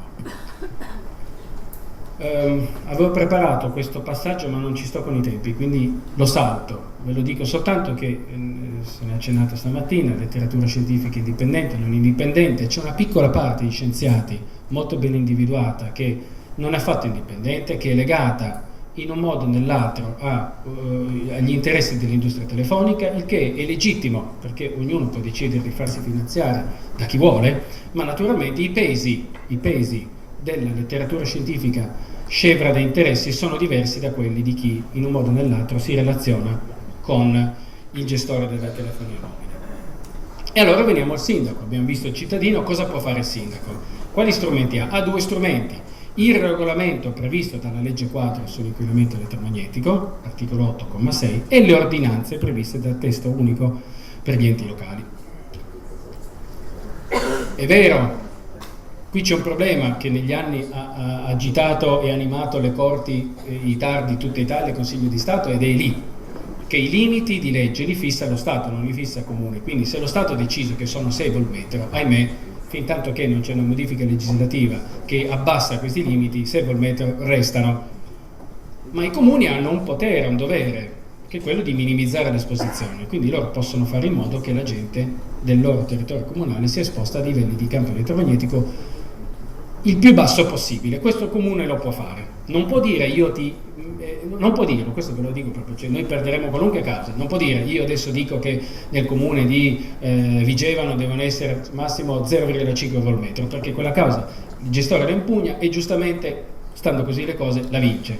Il comune può dire io minimizzo, ma minimizzo anche tenendo conto di la qualità della gente e la novità della gente.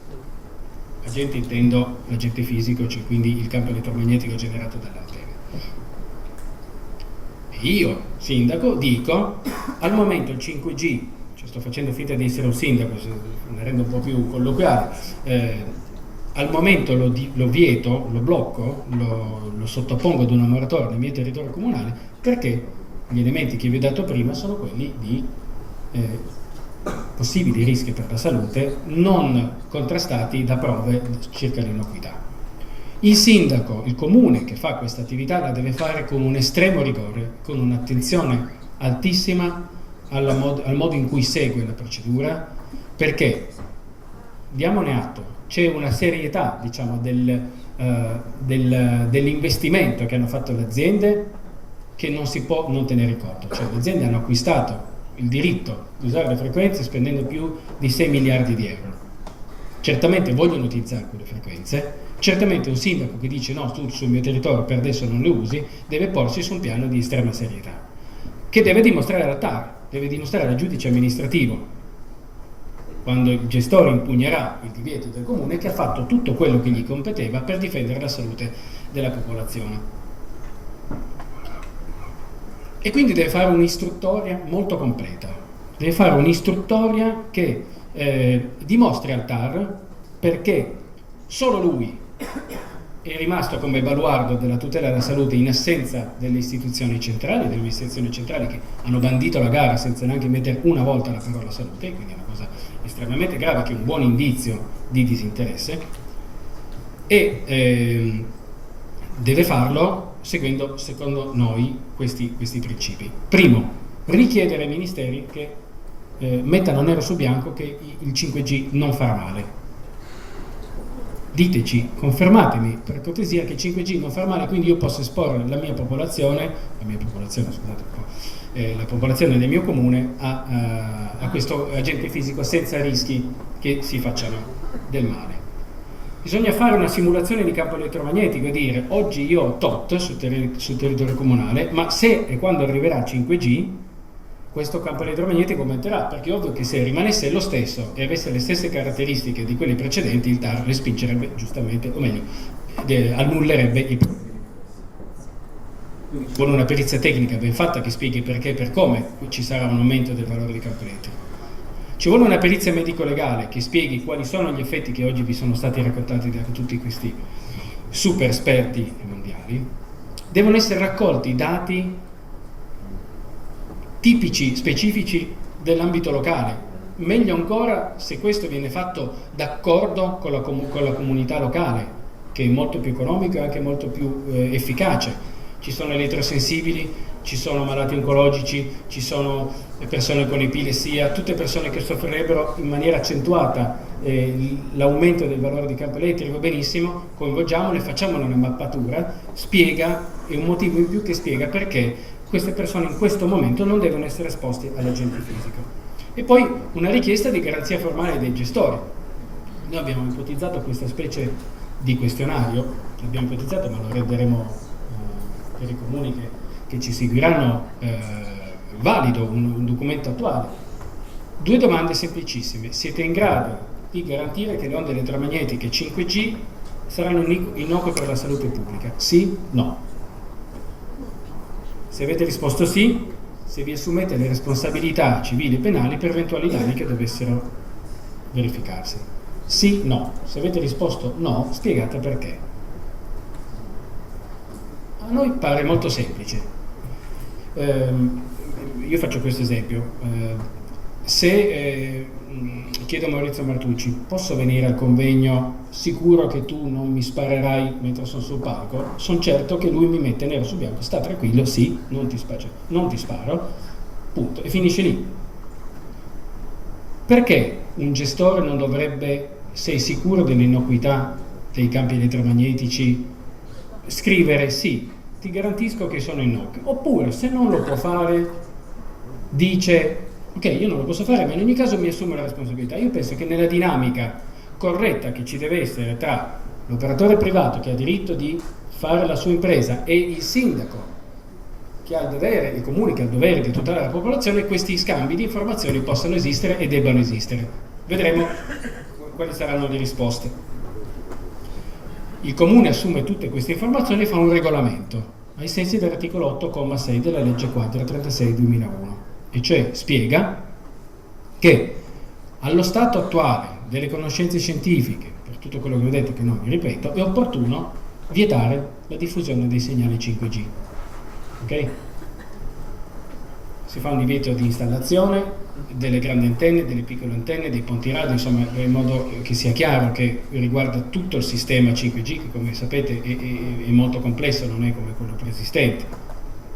E ovviamente nel regolamento si dà atto che il comune è pronto a rivedere subito la sua posizione nel momento in cui dovessero emergere degli studi o delle indicazioni in segno contrario, perché a quel punto il comune giustamente non avrebbe nessun motivo di ritardare di un solo secondo l'installazione degli impianti.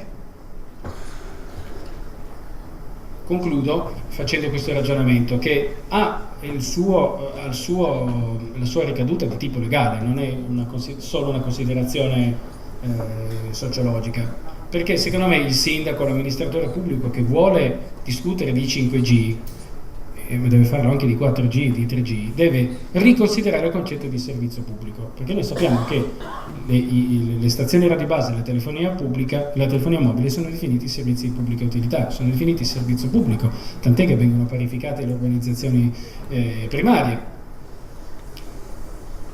e quindi nasce un diritto della popolazione a usare la telefonia. Ok, ognuno ha i suoi propri punti di vista su quanto sia opportuno o no farlo, ma certamente io penso che un amministratore debba chiedersi che cos'è la telecomunicazione, il servizio di comunicazione a distanza, voce, invio di messaggi, diritto d'accesso al segnale, a fino a che punto si spinge. Supponiamo di essere a Portoferraio, volete andare a tornare a Piombino, avete diritto a un servizio di un'isola, Anila in Toscana. Avete diritto ad avere la continuità territoriale, lo Stato ve la deve garantire perché dovete fare da e per l'isola, mette un traghetto. Ma se voi chiedete di mettere 20 traghetti o 15 traghetti che portano 10.000 persone quando quelli che viaggiano sono poche decine o poche centinaia, stiamo chiedendo un livello di presenza del servizio non necessario, che ha dei costi dal punto di vista ambientale, dal punto di vista del consumo del carburante, non parametrati all'utilità che ne viene. Torniamo sempre al trasporto pubblico. Se voi volete andare da Piombino a Portoferraio avete diritto alla vostra nave, ma secondo me nel bilanciamento degli interessi, considerando quanto pesa il campo elettromagnetico e l'inquinamento elettromagnetico, non avete diritto a pretendere di avere la jacuzzi, di avere i massaggi sul posto e di avere bibite gratis e champagne, perché questo sarebbe eccessivo. Allora la domanda è, riparametrandola alla telefonia mobile, abbiamo il diritto di pretendere di far funzionare la nostra lavabiancheria in dialogo con la tintoria con un tempo di latenza di 1 millisecondo? Abbiamo diritto a vederci la partita in diretta TV sullo smartphone oppure no? Perché a me verrebbe anche da dire sì, se non ci fosse il peso sulla salute pubblica, ma per far funzionare uno smartphone grosso così, per vedere in 4G e chissà cosa sarà in 5G, una gara di MotoGP, gare che io vedo perché sono appassionato di moto, o partite di calcio, non le vedo sullo smartphone. La zona in cui si trova l'utente deve essere invasa da un campo elettromagnetico talmente dotato di densità di potenza così alta, tanto da farlo funzionare. E quella densità di potenza riguarda non soltanto me che sto usando lo smartphone, ma anche Mark che sta a fianco e tutti voi. E quindi bisogna ripensare a tutti i costi anche il concetto di servizio pubblico, fino a che punto ci vogliamo spingere, perché se tutti noi, conoscendo i rischi per la salute, vogliamo avere tutto e sappiamo quali sono i rischi per la salute, allora questa è una discussione che diventa, diciamo, proprio di collettiva, comune, enorme. Ma io non penso che siamo a questo punto. Penso che sia importante prima sapere quali sono i rischi, definire quali sono i valori di servizio pubblico da erogare e all'interno di quelli far stare le emissioni delle antenne.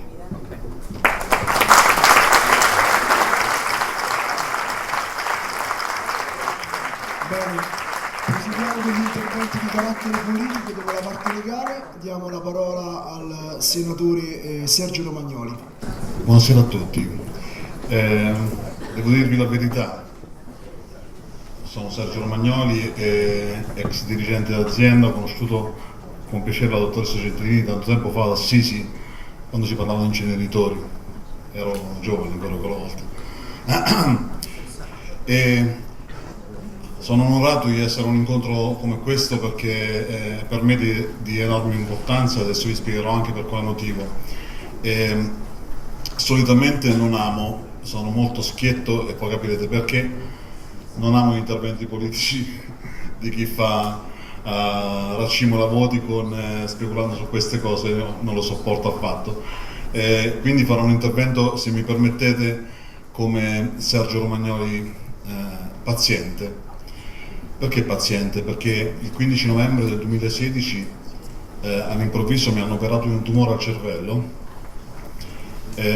sono stato 22 giorni in coma farmacologico e 5 mesi e mezzo paralizzato sul letto. un anno in ospedale, mi sono rialzato con la sedia a rotelle e ho chiesto a mio figlio perché sono tornato indietro, dato che io, dottore, avevo la sindrome dello scafandro e praticamente ero cosciente, ma loro non lo sapevano, ero paralizzato, quindi non sapevano che io sentivo tutto. Quindi sentivano che diceva a mia sorella: chiamate il figlio perché tra 2 giorni Sergio se ne va. Oppure a mio figlio gli dicevano: guarda, è inutile che ci parli perché tanto non ti sente. E allora io dicevo: ma come non ci sente? Poi un giorno qua a Roma un mio amico mi fa: dovresti vedere il film Lo scafandro e la farfalla. Lo cerco, lo metto sul televisore, dopo 5 minuti ho chiuso il televisore e ho spento tutto, perché era stato terrificante rivivere quei momenti cosciente dove io paralizzato non potevo reagire in nessun modo. Al mio dottore, dottor Diaquangi, le ho detto: ma io sono tornato indietro, Sergio, non sappiamo niente, il tuo tumore è rarissimo, si è fermo, non andare avanti. Dov'è il mio tumore adesso? È a Boston, lo stanno studiando. Ok, 24 casi nel mondo, 23 sono paralizzati, uno cammina con il bastone. Ok, sono fortunato, loro non dico nulla. Però, come mai questo tumore? È possibile che non avete nessun dato così raro? E oggi sono qua, e ho ascoltato voi. Quando ho ascoltato voi non vi dico le volte che ho avuto i brividi nell'ascoltare certe situazioni, e capisco anche perché, per esempio, sono rimasto solo con nessuno che mi dà supporto. Cioè, quando io chiedo al dottore ma a che punto sta la mia terapia, nessuno mi sa rispondere. Oggi mi avete dato a vostra insaputa delle risposte incredibili, perché capisco per quale motivo nessuno mi risponde. Il mio tumore era un tumore al centro della testa, 3x2, all'altezza dell'orecchio destro, sopra l'ipotalamo. È l'unico caso in cui, quando è stato aspirato, non si è rotto il guscio esterno, di conseguenza non ha lasciato metastasi. Quindi oggi essere qua è un miracolo a tutti gli effetti. Dovevo dirvelo perché dovevo condividere con voi questa cosa, perché è quello che voi avete raccontato, e io farò tutto il possibile per far sì che si attui quello che ha detto l'avvocato adesso, cioè il fatto di non è possibile accettare questa situazione in questo modo e far calare dall'alto queste scelte, perché il sottoscritto, dirigente dell'azienda, padre di un figlio, per me è meraviglioso ovviamente, e che girava tutto il mondo, perché la mia azienda ha 9 aziende in tutto il territorio europeo, e quindi che andava a destra e a sinistra. All'improvviso, il 15 novembre, vi dico, mi sono ritrovato e sono andato in ospedale perché non mi sentivo bene e mi hanno detto: c'è questo tumore al centro della testa che va tolto immediatamente. Mi hanno operato dopo 1 settimana, subito al volo. Quindi quello che è successo a me può succedere a chiunque può succedere. E invece la gente si comporta, la gente, dico noi, tutti noi, ci comportiamo come se nulla succedesse mai a nessuno. Qualcuno mi ha detto: ah, ma sei contro il 5G? No, non sono contro il 5G. Sei contro la tecnologia? Non sono contro la tecnologia. Sono a favore della tecnologia, magari metteranno il 6G, il 7G, l'8G che non ha questa penetrazione, non dà gli stessi effetti. Il problema è che la gente deve capire, deve sapere bene, perché per esempio nella mia città, a Fabriano, c'è un polo scolastico con 3.000 bambini, quei 3.000 bambini con 3.000 cellulari, secondo voi, in che situazione vivono? Con una centrale elettrica lì vicino a fianco, con tutti i problemi che c'è, l'antenna 2G, 3G, 4G, ora gli andiamo a mettere anche il 5G, quindi non è, sì, il 5G sarà migliore pure, come abbiamo visto nell'ultima diapositiva, ma va a peggiorare una situazione. Quindi bisogna cambiare proprio il proprio modo di vivere, dobbiamo fare tutti uno scatto culturale per poi dopo andare a cambiare il modo di affrontare tante situazioni.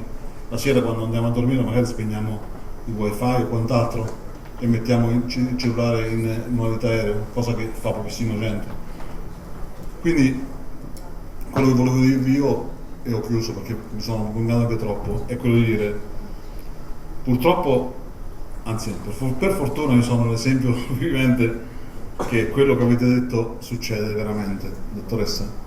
Purtroppo l'ho toccato con mano, ne sono venuto fuori e oggi mi avete risposto a una domanda: perché sono tornato indietro?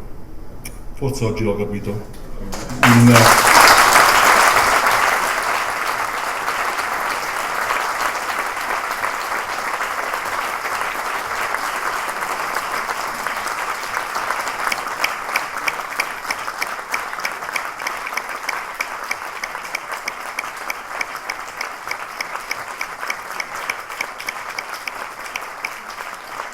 Continuiamo con i contributi di carattere politico.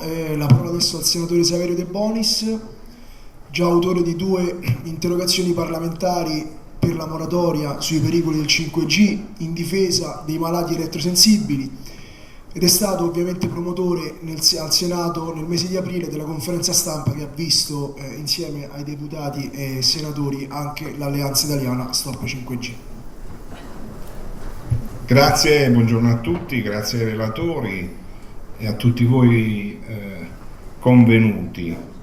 Noi abbiamo fatto anche un convegno a Matera con l'associazione Stop 5G, perché nella capitale della cultura c'è stata una particolare attenzione per l'installazione di queste nuove tecnologie e da parlamentari ci siamo accorti che della schizofrenia che affligge un po' il nostro sistema politico. 15 giorni dopo aver fatto questo convegno, Di Maio e Mirella Liuzzi hanno convocato i massimi rappresentanti delle multinazionali della TIM, Huawei a Matera, in Camera di Commercio, per celebrare i fasti di questa tecnologia e asserire che questa tecnologia non rappresentava alcun rischio e che chi come noi si stava adoperando per informare l'opinione pubblica, svolgere il dovere responsabile di parlamentari, di cittadini attivi, questa tecnologia avrebbe rappresentato per Matera una grande opportunità. Qualche giorno fa, a distanza ormai di molti mesi, il governo italiano ha assicurato lo stanziamento di 15 milioni di euro per recuperare una cittadella e farne un polo tecnologico in cui sperimentare tutte queste nuove tecnologie. Questo per dire a Sergio, che mi ha preceduto e che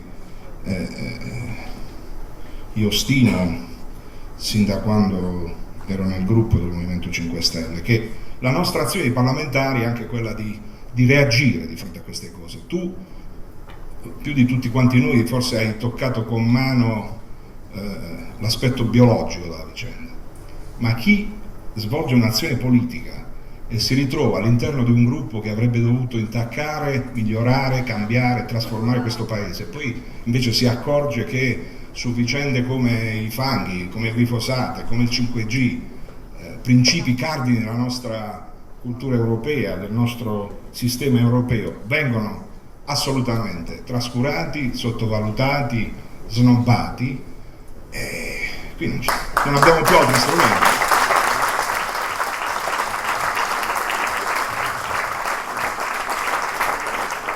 Ci rimane l'azione mediatica. Una giornata come questa speriamo che abbia un eco nel paese, vedremo quanti media daranno rilievo alla notizia. Abbiamo fatto molte conferenze stampa, ma di fronte all'avanzare di multinazionali che mettono al centro della loro attività il business, il profitto, il lucro, e usano le istituzioni, anche quelle postmoderne, perché questi principi abbiano la meglio sulla salute e sull'ambiente, noi dobbiamo trovare altre soluzioni.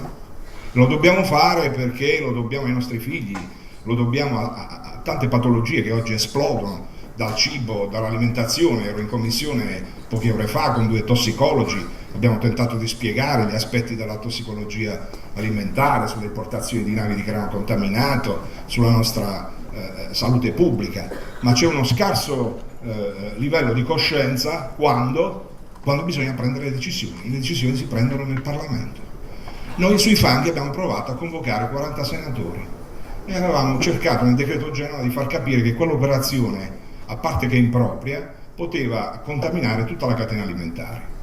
Il risultato è stato l'espulsione di un parlamentare perché è scomodo rispetto a certe decisioni che invece dovevano essere già acclarate e quindi dovevano seguire un iter su cui nessuno dei colleghi ha osato dire ma che stiamo facendo qui?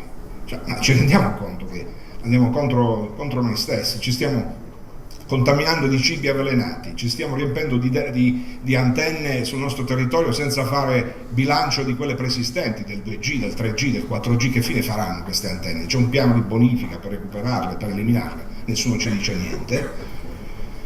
Voi capite che fare attività politica così diventa difficile e il distacco tra i cittadini e le istituzioni si allarga sempre di più, perché passiamo per quelli che tanto andate a Roma, non fate niente, è meglio che lo riduciamo il numero dei parlamentari.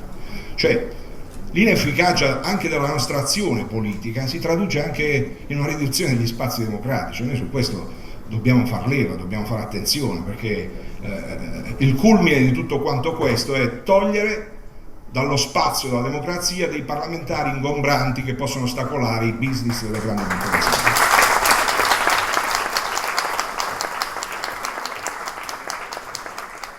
Per cui ben vengano, io ringrazio associazioni come la vostra che sui tanti temi che necessitano dell'attenzione consapevole dei nostri connazionali ci sia il massimo dell'informazione, un'informazione capillare, scientifica, inappuntabile, senza interessi di parte, perché solo in questo modo forse riusciremo un giorno a lasciare una speranza di cambiamento ai nostri figli. Grazie.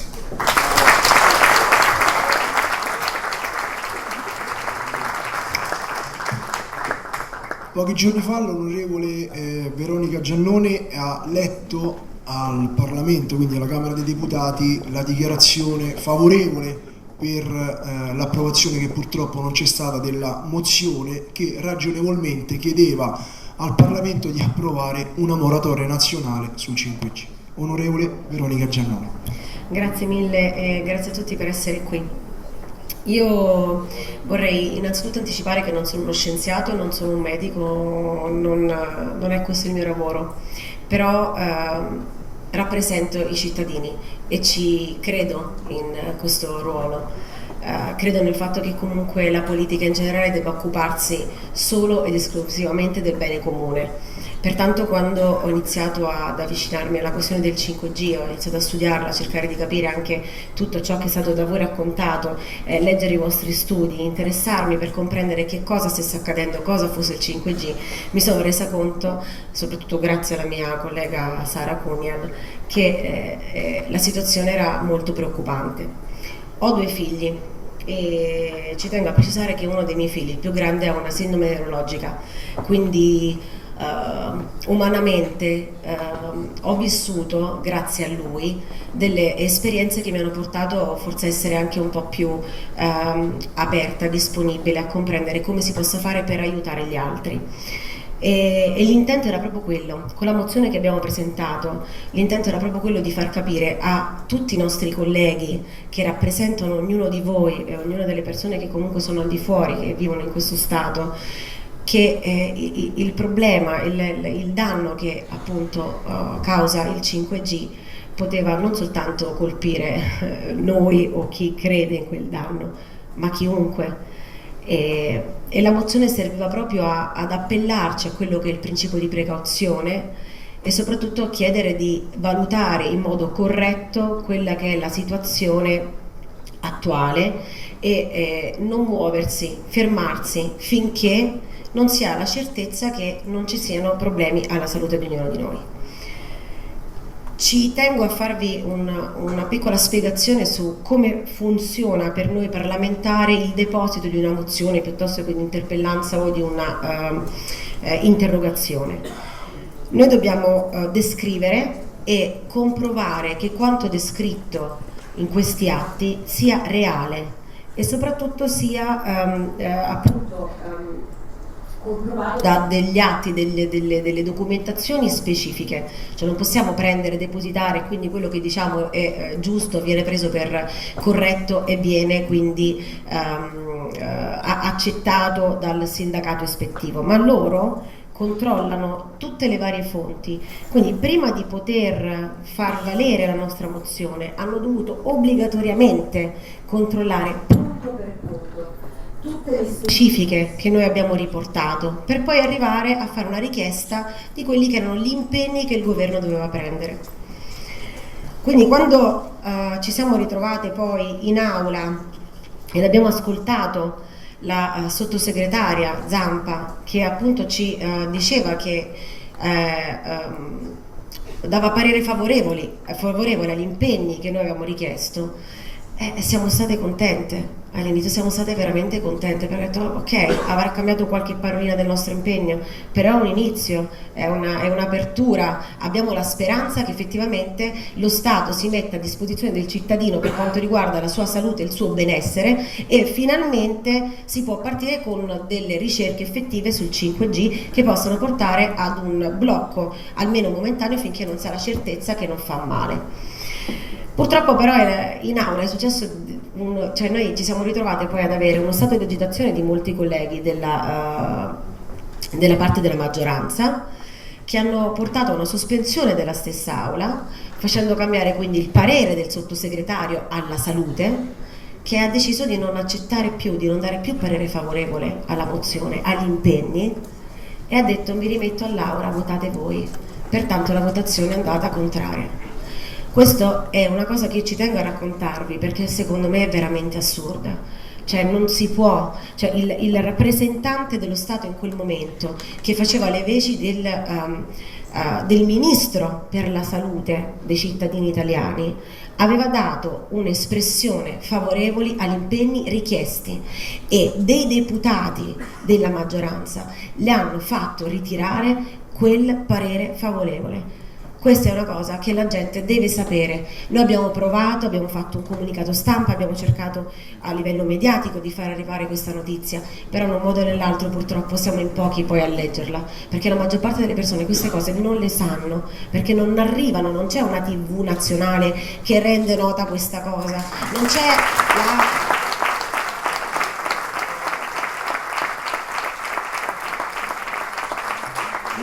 la signora nomino la signora Barbara D'Urso perché è una delle persone che ha più seguito a livello nazionale dalla nostra popolazione, a dire oh fermatevi un attimo, questo è successo oggi in aula, perché secondo me è di una gravità esagerata quello che è accaduto. C'è qualcuno che si è permesso di far cambiare una posizione favorevole su una tutela del benessere del cittadino al sottosegretario che rappresentava il ministro per la tutela della salute. Io non so veramente come far arrivare questo messaggio a tutti gli italiani, perché soltanto questa cosa rende l'idea di quanto poco interesse ci sia nei riguardi di tutti noi. Ed è importante che quantomeno quello che posso chiedervi oggi, di portare all'attenzione di tutte le persone che conoscete quanto accaduto, perché è la realtà dei fatti. Basta andare a guardare anche sul sito della Camera la registrazione di quella seduta, e vi renderete conto da soli che c'erano proprio dei movimenti in cui questi colleghi andavano al banco del governo a far sospendere l'aula. Questo non va bene, non puoi accettare questo impegno. Cioè è stata veramente una cosa assurda. Io non so come definirla, perché veramente non trovo il vocabolo più adatto per definire quanto è accaduto, però ci tengo a leggervi soltanto il primo degli impegni, per far capire quanto era importante, che era quello di adottare iniziative per sospendere qualsiasi forma di sperimentazione tecnologica del 5G nelle città italiane, in attesa della produzione di sufficienti evidenze scientifiche per giudicarne l'innocuità.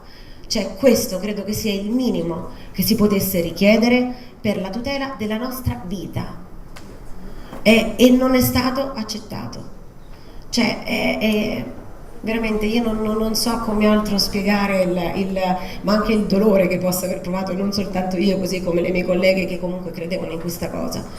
E mi auguro che quantomeno iniziando da qui, iniziando con dei convegni sempre maggiori in tutta Italia, si possa cercare di far capire a quante più persone possibile che c'è in gioco la salute di tutti noi. Noi siamo adulti, io mi preoccupo ancora di più per i miei figli e per i figli di tutti, perché ho un metodo di giudizio che sto adoperando all'interno di questo Parlamento, e sono veramente i miei figli. Cioè io guardo loro e ad ogni provvedimento valuto se quello che sto andando a votare può far del bene ai miei figli o può far del male, e così mi regolo.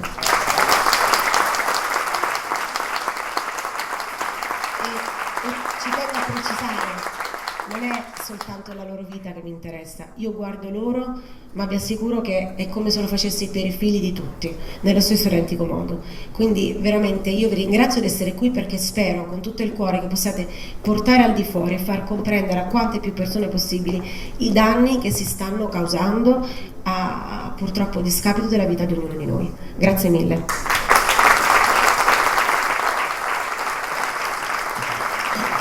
Noi oggi abbiamo invitato qui il Ministro della Salute, il Vice Segretario del Ministero e il Sottosegretario. Purtroppo non sono qui con noi, ma comunque faremo avere registrazioni, faremo avere gli atti di questo convegno internazionale. Ci avviamo verso la fine. Iniziamo dal dottor Paolo Orio, che è il Presidente dell'Associazione Italiana Elettrosensibili, è un medico veterinario, è il referente per la Lombardia dell'Alleanza Italiana Stop 5G. Buongiorno a tutti, come elettrosensibile e rappresentante dell'Associazione Italiana Elettrosensibili, do un grande abbraccio di cuore a tutti gli elettrosensibili presenti, lo più ideale ma anche fattivo, coraggio. In seguito alla diffusione della tecnologia wireless siamo esposti in modo massiccio e crescente, come ben sappiamo, a campi elettromagnetici di alta frequenza, radiofrequenze e microonde emesse da un numero esorbitante di dispositivi wireless. Cellulari, code, smart meter, tablet, stazioni radio base, hotspot wifi, sistemi WiMAX irradiano incessantemente l'intera popolazione. Negli ultimi decenni la nostra esposizione alle frequenze è aumentata 1 miliardo di miliardi di volte rispetto ai valori di fondo del pianeta Terra, come Olle ci ricordava questa mattina. Le radiofrequenze causano stress ossidativo, meccanismo d'azione alla base di numerose patologie oncologiche e cronico-degenerative. Tra queste si riscontra l'elettrosensibilità, reazione avversa multiorgano dovuta all'esposizione ai campi elettromagnetici artificiali alti di bassa frequenza, che è in aumento esponenziale. L'elettrosensibilità è caratterizzata da una moltitudine di sintomi aspecifici che possono variare per intensità, frequenza e durata, che si manifestano a livelli di esposizione di gran lunga inferiori ai limiti di legge, ben al di sotto rispetto a quelli che causano effetti di natura termica. Per l'OMS, Organizzazione Mondiale della Sanità, i sintomi sono reali e possono variare molto nella loro gravità: cefalea, insonnia, disturbi dell'attenzione e della memoria, stanchezza, palpitazioni, tachiaritmie, dolori auricolari, bruciori agli occhi, parestesie, mialgie, spasmi e altri sintomi. Sempre secondo l'OMS, dal 2-3% della popolazione mondiale soffre di elettrosensibilità. Questo è un dato incredibile. Il 10% dei malati è gravemente disabile, ma i dati risalgono al 2004 e sono sottostimati.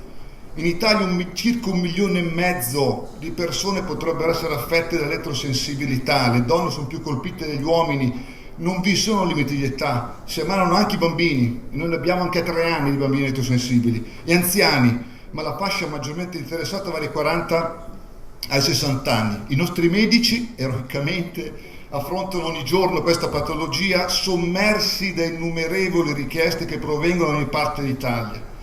La correlazione con l'esposizione a reti wifi, cellulare, antenne di telefonia mobile, elettrodotti acclarati in modo oggettivo e misurabile da studi scientifici pubblicati su autorevoli riviste, definendo pertanto un vero e proprio stato di malattia. L'elettrosensibilità si presenta spesso in comorbidità con MCS, cioè sensibilità chimica multipla, e altre patologie multisistemiche. I principali meccanismi coinvolti sono lo stress ossidativo e i polimorfismi genetici, ma la disabilità che ne consegue è grave e porta isolamento, ritiro sociale, perdita degli affetti, dell'amicizia, del posto di lavoro. Quanti hanno perso il posto di lavoro tra elettrosensibili? Molti elettrosensibili non possono più vivere nella propria casa perché invasa dalle radiazioni emesse dai dispositivi wifi, e in futuro la situazione peggiorerà, come ben sappiamo, e ci vorremmo il più tardi possibile, delle numerosissime antenne 5G che verranno installate ancora più vicino alle abitazioni. Agli ammalati è preclusa la possibilità di viaggiare in treno, in autobus, in aereo, di frequentare locali pubblici, compresi supermercati, cinema e soprattutto ospedali. Alcuni sono costretti a vivere a lume di candela, sembra incredibile ma è così, perché non tollerano più neanche le basse frequenze dell'impianto elettrico domestico, altri vivono confinati in una stanza sotto tessuti schermanti sperando di poter ottenere un minimo di sollievo, altri ancora sono costretti a dormire in caravan o in auto in zone boschive. Sono sempre più numerosi gli alunni che non riescono più a stare nelle aule scolastiche per insorgenza di cefalea, tremori, palpitazioni e altri disturbi scatenati dalla presenza di sistemi wifi o telefoni cellulari. A questi ragazzi è negato il diritto di frequentare la scuola. I dirigenti scolastici faticano a trovare soluzioni nonostante le connessioni via cavo siano possibili, già previste da un decreto ministeriale per gli edifici di nuova costruzione, ma che ovviamente necessitano di risorse. Lavoratori elettrosensibili non riescono più a svolgere le loro mansioni, non godono di nessuna tutela per la mancanza di riconoscimento della patologia con un proprio codice nosologico. Lo Stato non fornisce alcun sostegno alle persone malate né garantisce esami, diagnostici e terapie. Pertanto una fascia non risibile della popolazione è totalmente abbandonata. Domanda: perché il governo e lo Stato, certamente attraverso i suoi ministeri competenti, non ha ancora riconosciuto quello che il Parlamento europeo nella storica risoluzione del 2009, l'articolo 28, votato all'unanimità, raccomanda, cioè l'elettrosensibilità come disabilità, come ha fatto la Svezia, al fine di garantire pari opportunità ed inclusione? Perché l'Istituto Superiore di Sanità continua a relegare ostinatamente nell'effetto nocebo un vero e proprio stato di malattia su base organica, come dimostrato da numerosissimi articoli scientifici? Per quanti Savino, Paola, Elisa, Alessandra, Anna, Fabio, Luisa, Aurora dobbiamo ancora raccogliere lacrime e grida disperate di aiuto? Nonostante la Regione Basilicata abbia riconosciuto l'elettrosensibilità come patologia rara, fornendo sussidi terapeutici, altre regioni ne rimandano riconoscimenti allo Stato. La Svezia, lo sappiamo, ha riconosciuto la disabilità e offre ai malati un sussidio economico, tutela sul luogo di lavoro e possibilità di accesso a strutture ospedaliere, rese idonee per questo. Ma l'implementazione del 5G costituisce per i malati di elettrosensibilità un'ulteriore gravissima minaccia esistenziale e fonte di serie giustificate preoccupazioni, perché l'ulteriore emissione di radiazioni artificiali a frequenze multiple, pulsate, sconosciute e biologicamente attive porterebbe a un aggravamento della loro condizione di salute, ma a rischio anche la tutela della popolazione intera, neonati, bambini, adolescenti, donne in gravidanza, soggetti malati, portatori di ribasso elettromedicali. Ho finito. Invito per tutti il governo e il Parlamento a questi semplicissimi provvedimenti fondamentali per noi tutti, a sospendere l'implementazione della tecnologia 5G applicando il principio di prevenzione a questo punto, come spiegato dal Parlamento europeo e dal Consiglio d'Europa, a bloccare eventuali innalzamenti nei limiti di disposizione, a riconoscere l'elettrosensibilità come disabilità, ad adottare in tempi brevi provvedimenti tesi a salvaguardare la salute delle persone elettrosensibili, come richiesto dal Parlamento europeo e previsto dalla Costituzione italiana. E infine, come associazione di elettrosensibili ci appelliamo anche al Presidente della Repubblica affinché venga tutelata la nostra salute. In assenza di una moratoria, i malati ipersensibili rischiano di aggravare ulteriormente le proprie condizioni sanitarie, correndo il serio pericolo che si arrivi a gesti estremi, come già purtroppo accaduto. Grazie. Chiedo di stringere al massimo gli interventi. Roberta Borghese, per quanto riguarda il comitato oltre all'MCS, abbiamo sentito prima il riferimento: sensibilità chimica multipla è un'altra malattia ambientale profondamente e strettamente correlata all'irradiazione dei campi elettromagnetici. Allora, intanto volevo ringraziare tutti perché siete accorsi numerosi a questo primo convegno internazionale che si è tenuto qui a Roma, quindi vi ringrazio a nome di tutta l'Alleanza Italiana Stop 5G. Oltre all'MCS e il CFU Italia sono delle associazioni che hanno affiancato fin dal primo momento la lotta intrapresa per la moratoria sulle tecnologie di quinta generazione, fornendo il proprio contributo operativo all'Alleanza Italiana Stop 5G. Rappresentiamo la categoria, mi rifaccio al dottor Paolo Iorio che ha parlato prima di me, e rappresentiamo la categoria di quei malati ambientali che comprende la sensibilità chimica multipla o MCS, comprende la fibromialgia, comprende la sindrome da fatica cronica e l'ipersensibilità ai campi elettromagnetici.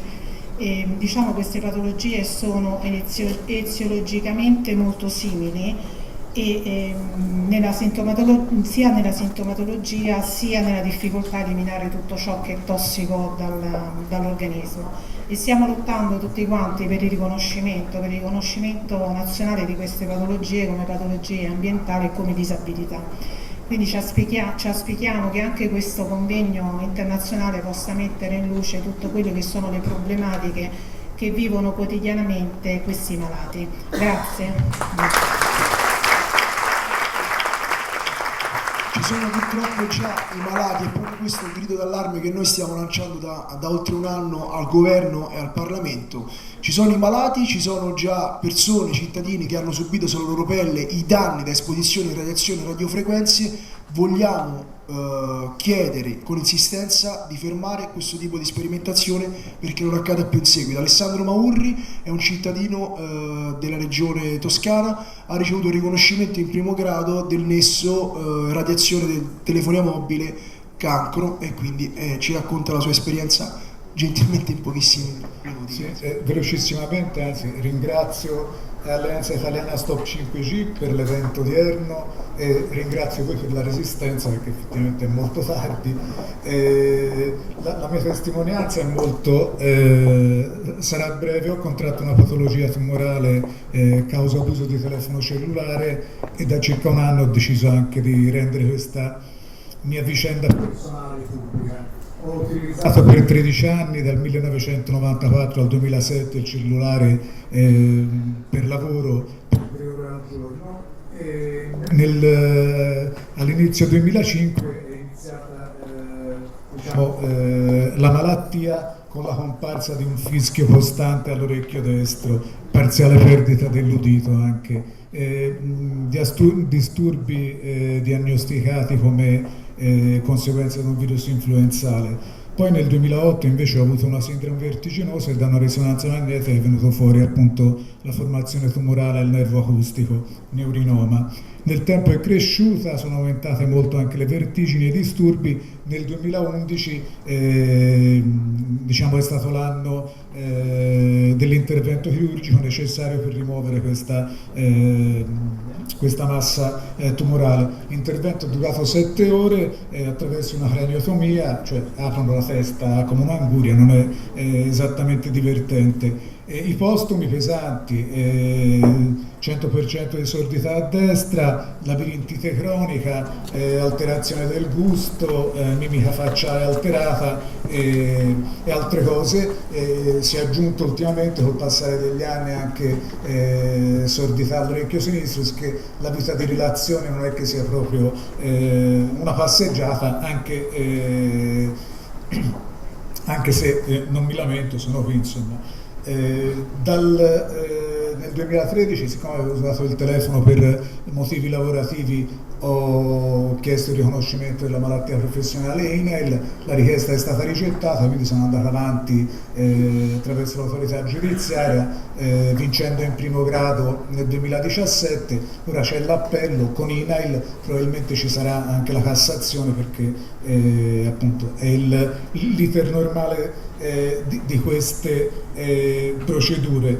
Comunque in attesa dei tempi della giustizia, che non sono mai brevi, questa cosa è cominciata appunto nel 2013, continuerò comunque a impegnarmi in modo che il principio di precauzione ricopra il ruolo che gli spetta, e poi anche per una ricerca scientifica indipendente, come abbiamo visto stamani, insomma anche quella è una cosa essenziale, una ricerca indipendente non contaminata, non contaminata dalla peste della democrazia, cioè a dire il conflitto di interessi, come qualcuno l'ha definita recentemente. Non mi lamento del mio stato di salute attuale, certo è che diciamo in special modo dopo l'intervento la mia vita non è più la stessa. Molte grazie. Altri interventi proseguiranno in Piazza di Montecitorio, dove adesso andiamo a manifestare la nostra richiesta di moratoria nazionale. Mi preme soltanto sottolineare che come Alleanza Italiana Stop 5G, attraverso l'Osservatorio Scuola, abbiamo prodotto il primo dossier di denuncia sui pericoli della scuola elettromagnetica. Questo dossier sarà liberamente fruibile in rete, in modo tale che dal MIUR a scendere a cascata a tutte quante le scuole, dirigenti scolastici, tutti gli operatori del sistema scuola, si possa cominciare dal basso a veicolare la corretta informazione sui pericoli ai quali stiamo esponendo i nostri figli all'interno degli istituti scolastici. Adesso, per chiudere, l'onorevole Sara Cunial, che ovviamente ringraziamo tutti di cuore per il contributo immenso che sta dando alla battaglia, alla causa Stop 5G, presentato diverse interrogazioni parlamentari, anche lei prima firmataria della mozione che abbiamo sentito prima gli sviluppi in Parlamento. Grazie Maurizio, grazie a tutti gli intervenuti. Per me è stato un onore, anzi per noi è stato un onore oggi avervi qui con noi in una sede istituzionale che crediamo possa ancora garantire un certo grado di democrazia, se è in grado effettivamente di portare dentro i cittadini e dare voce ai cittadini. Io ringrazio veramente tutti i sindaci, ovviamente ringrazio la Presidente Franca Biglio che ora in questo momento non c'è più, ringrazio tutti i sindaci presenti, ringrazio tutti i sindaci che si sono schierati con le famose 70 e più atti, e ancora ce ne saranno sicuramente in futuro, a favore della propria comunità, a favore del principio di tutela, ma soprattutto a favore del diritto all'autodeterminazione delle proprie comunità. Perché è stato detto, questi esempi, questi progetti, non è solo il 5G, è vero, non è solo il 5G, lo viviamo ogni giorno, in qualsiasi atto che viene presentato purtroppo alla Camera e in qualsiasi tema. Ebbene, questi progetti è vero sono calati dall'alto, il disegno è molto più ampio di quello che noi pensiamo sulla singola battaglia, e quindi esorto sempre tutti, l'alleanza, ma anche tutti i comitati e le associazioni che incontro ogni giorno, a unire i puntini, perché gli attacchi sono tantissimi e c'è bisogno di essere uniti il più possibile, appunto, per riprenderci anche questo paese, per riprenderci il diritto di scegliere delle nostre vite e soprattutto di come vogliamo vivere tutti insieme. Io vi volevo solo lasciare con una piccolissima citazione che mi ha toccato in questi giorni, perché effettivamente è quello che viviamo. Abbiamo citato l'Istituto Superiore di Sanità.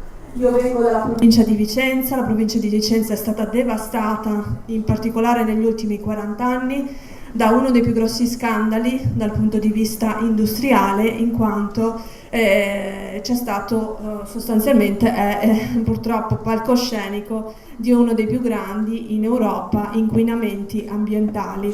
Stiamo parlando di FAS, stiamo parlando di sostanze che non si conoscevano o si diceva non si potevano conoscere fino a poco tempo fa. Ora abbiamo la prova che sono sostanze che provano grandissimi disturbi, soprattutto purtroppo alla giovane età. Questo è stato possibile perché? Questo è stato possibile perché, e ritorniamo a quello che collega tutte le battaglie, ancora una volta purtroppo il profitto per pochi viene favorito piuttosto della salute pubblica, e questo non può più succedere. Ritorniamo all'Istituto Superiore di Sanità. Ebbene, nel 2013, quando noi come cittadini liberi, innanzitutto insieme ai comitati, insieme ai singoli anche, agli singoli abitanti di quella zona, abbiamo iniziato la battaglia per evidenziare effettivamente con le prime analisi private tra l'altro che c'era questo inquinamento e che questo inquinamento poteva provocare dei danni molto seri alla salute di tutti, anche dei figli di chi doveva decidere. Ebbene, siamo stati derisi, come sta avvenendo poi e come avviene in continuazione in questo paese. Io ho nominato più volte, anche in sede di discussione della mozione, tutti i casi. Sono laureata in chimica industriale, qualcosa ho studiato purtroppo, e l'atteggiamento è sempre lo stesso. In questo caso, per quanto riguarda il 5C, il carattere ubiquitario certo impone un'emergenza, ed è quella che noi affronteremo in ogni singolo atto. L'abbiamo fatto anche ultimamente con il decreto cybersicurezza, dove semplicemente con un emendatino semplice proponevamo che almeno il primo degli impegni della famosa loro mozione, che invece si sono votati fosse attuato, e quindi la richiesta di monitoraggio eccetera eccetera. Bene, neanche quell'emendamento è stato approvato.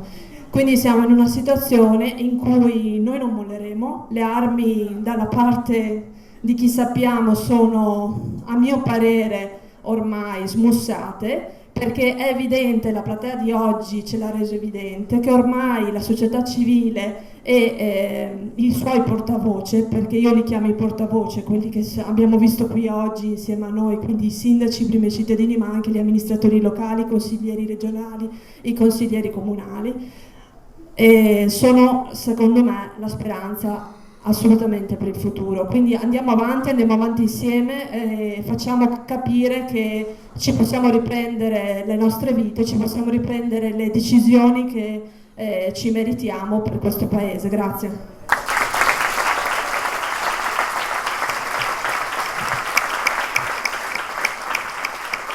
Vi lascio con la citazione, scusate. Le parole sono di Primo Levi e dicono: i mostri esistono, ma sono troppo pochi per essere pericolosi. Sono più pericolosi gli uomini comuni, i funzionari pronti a credere e obbedire in silenzio senza discutere. Grazie.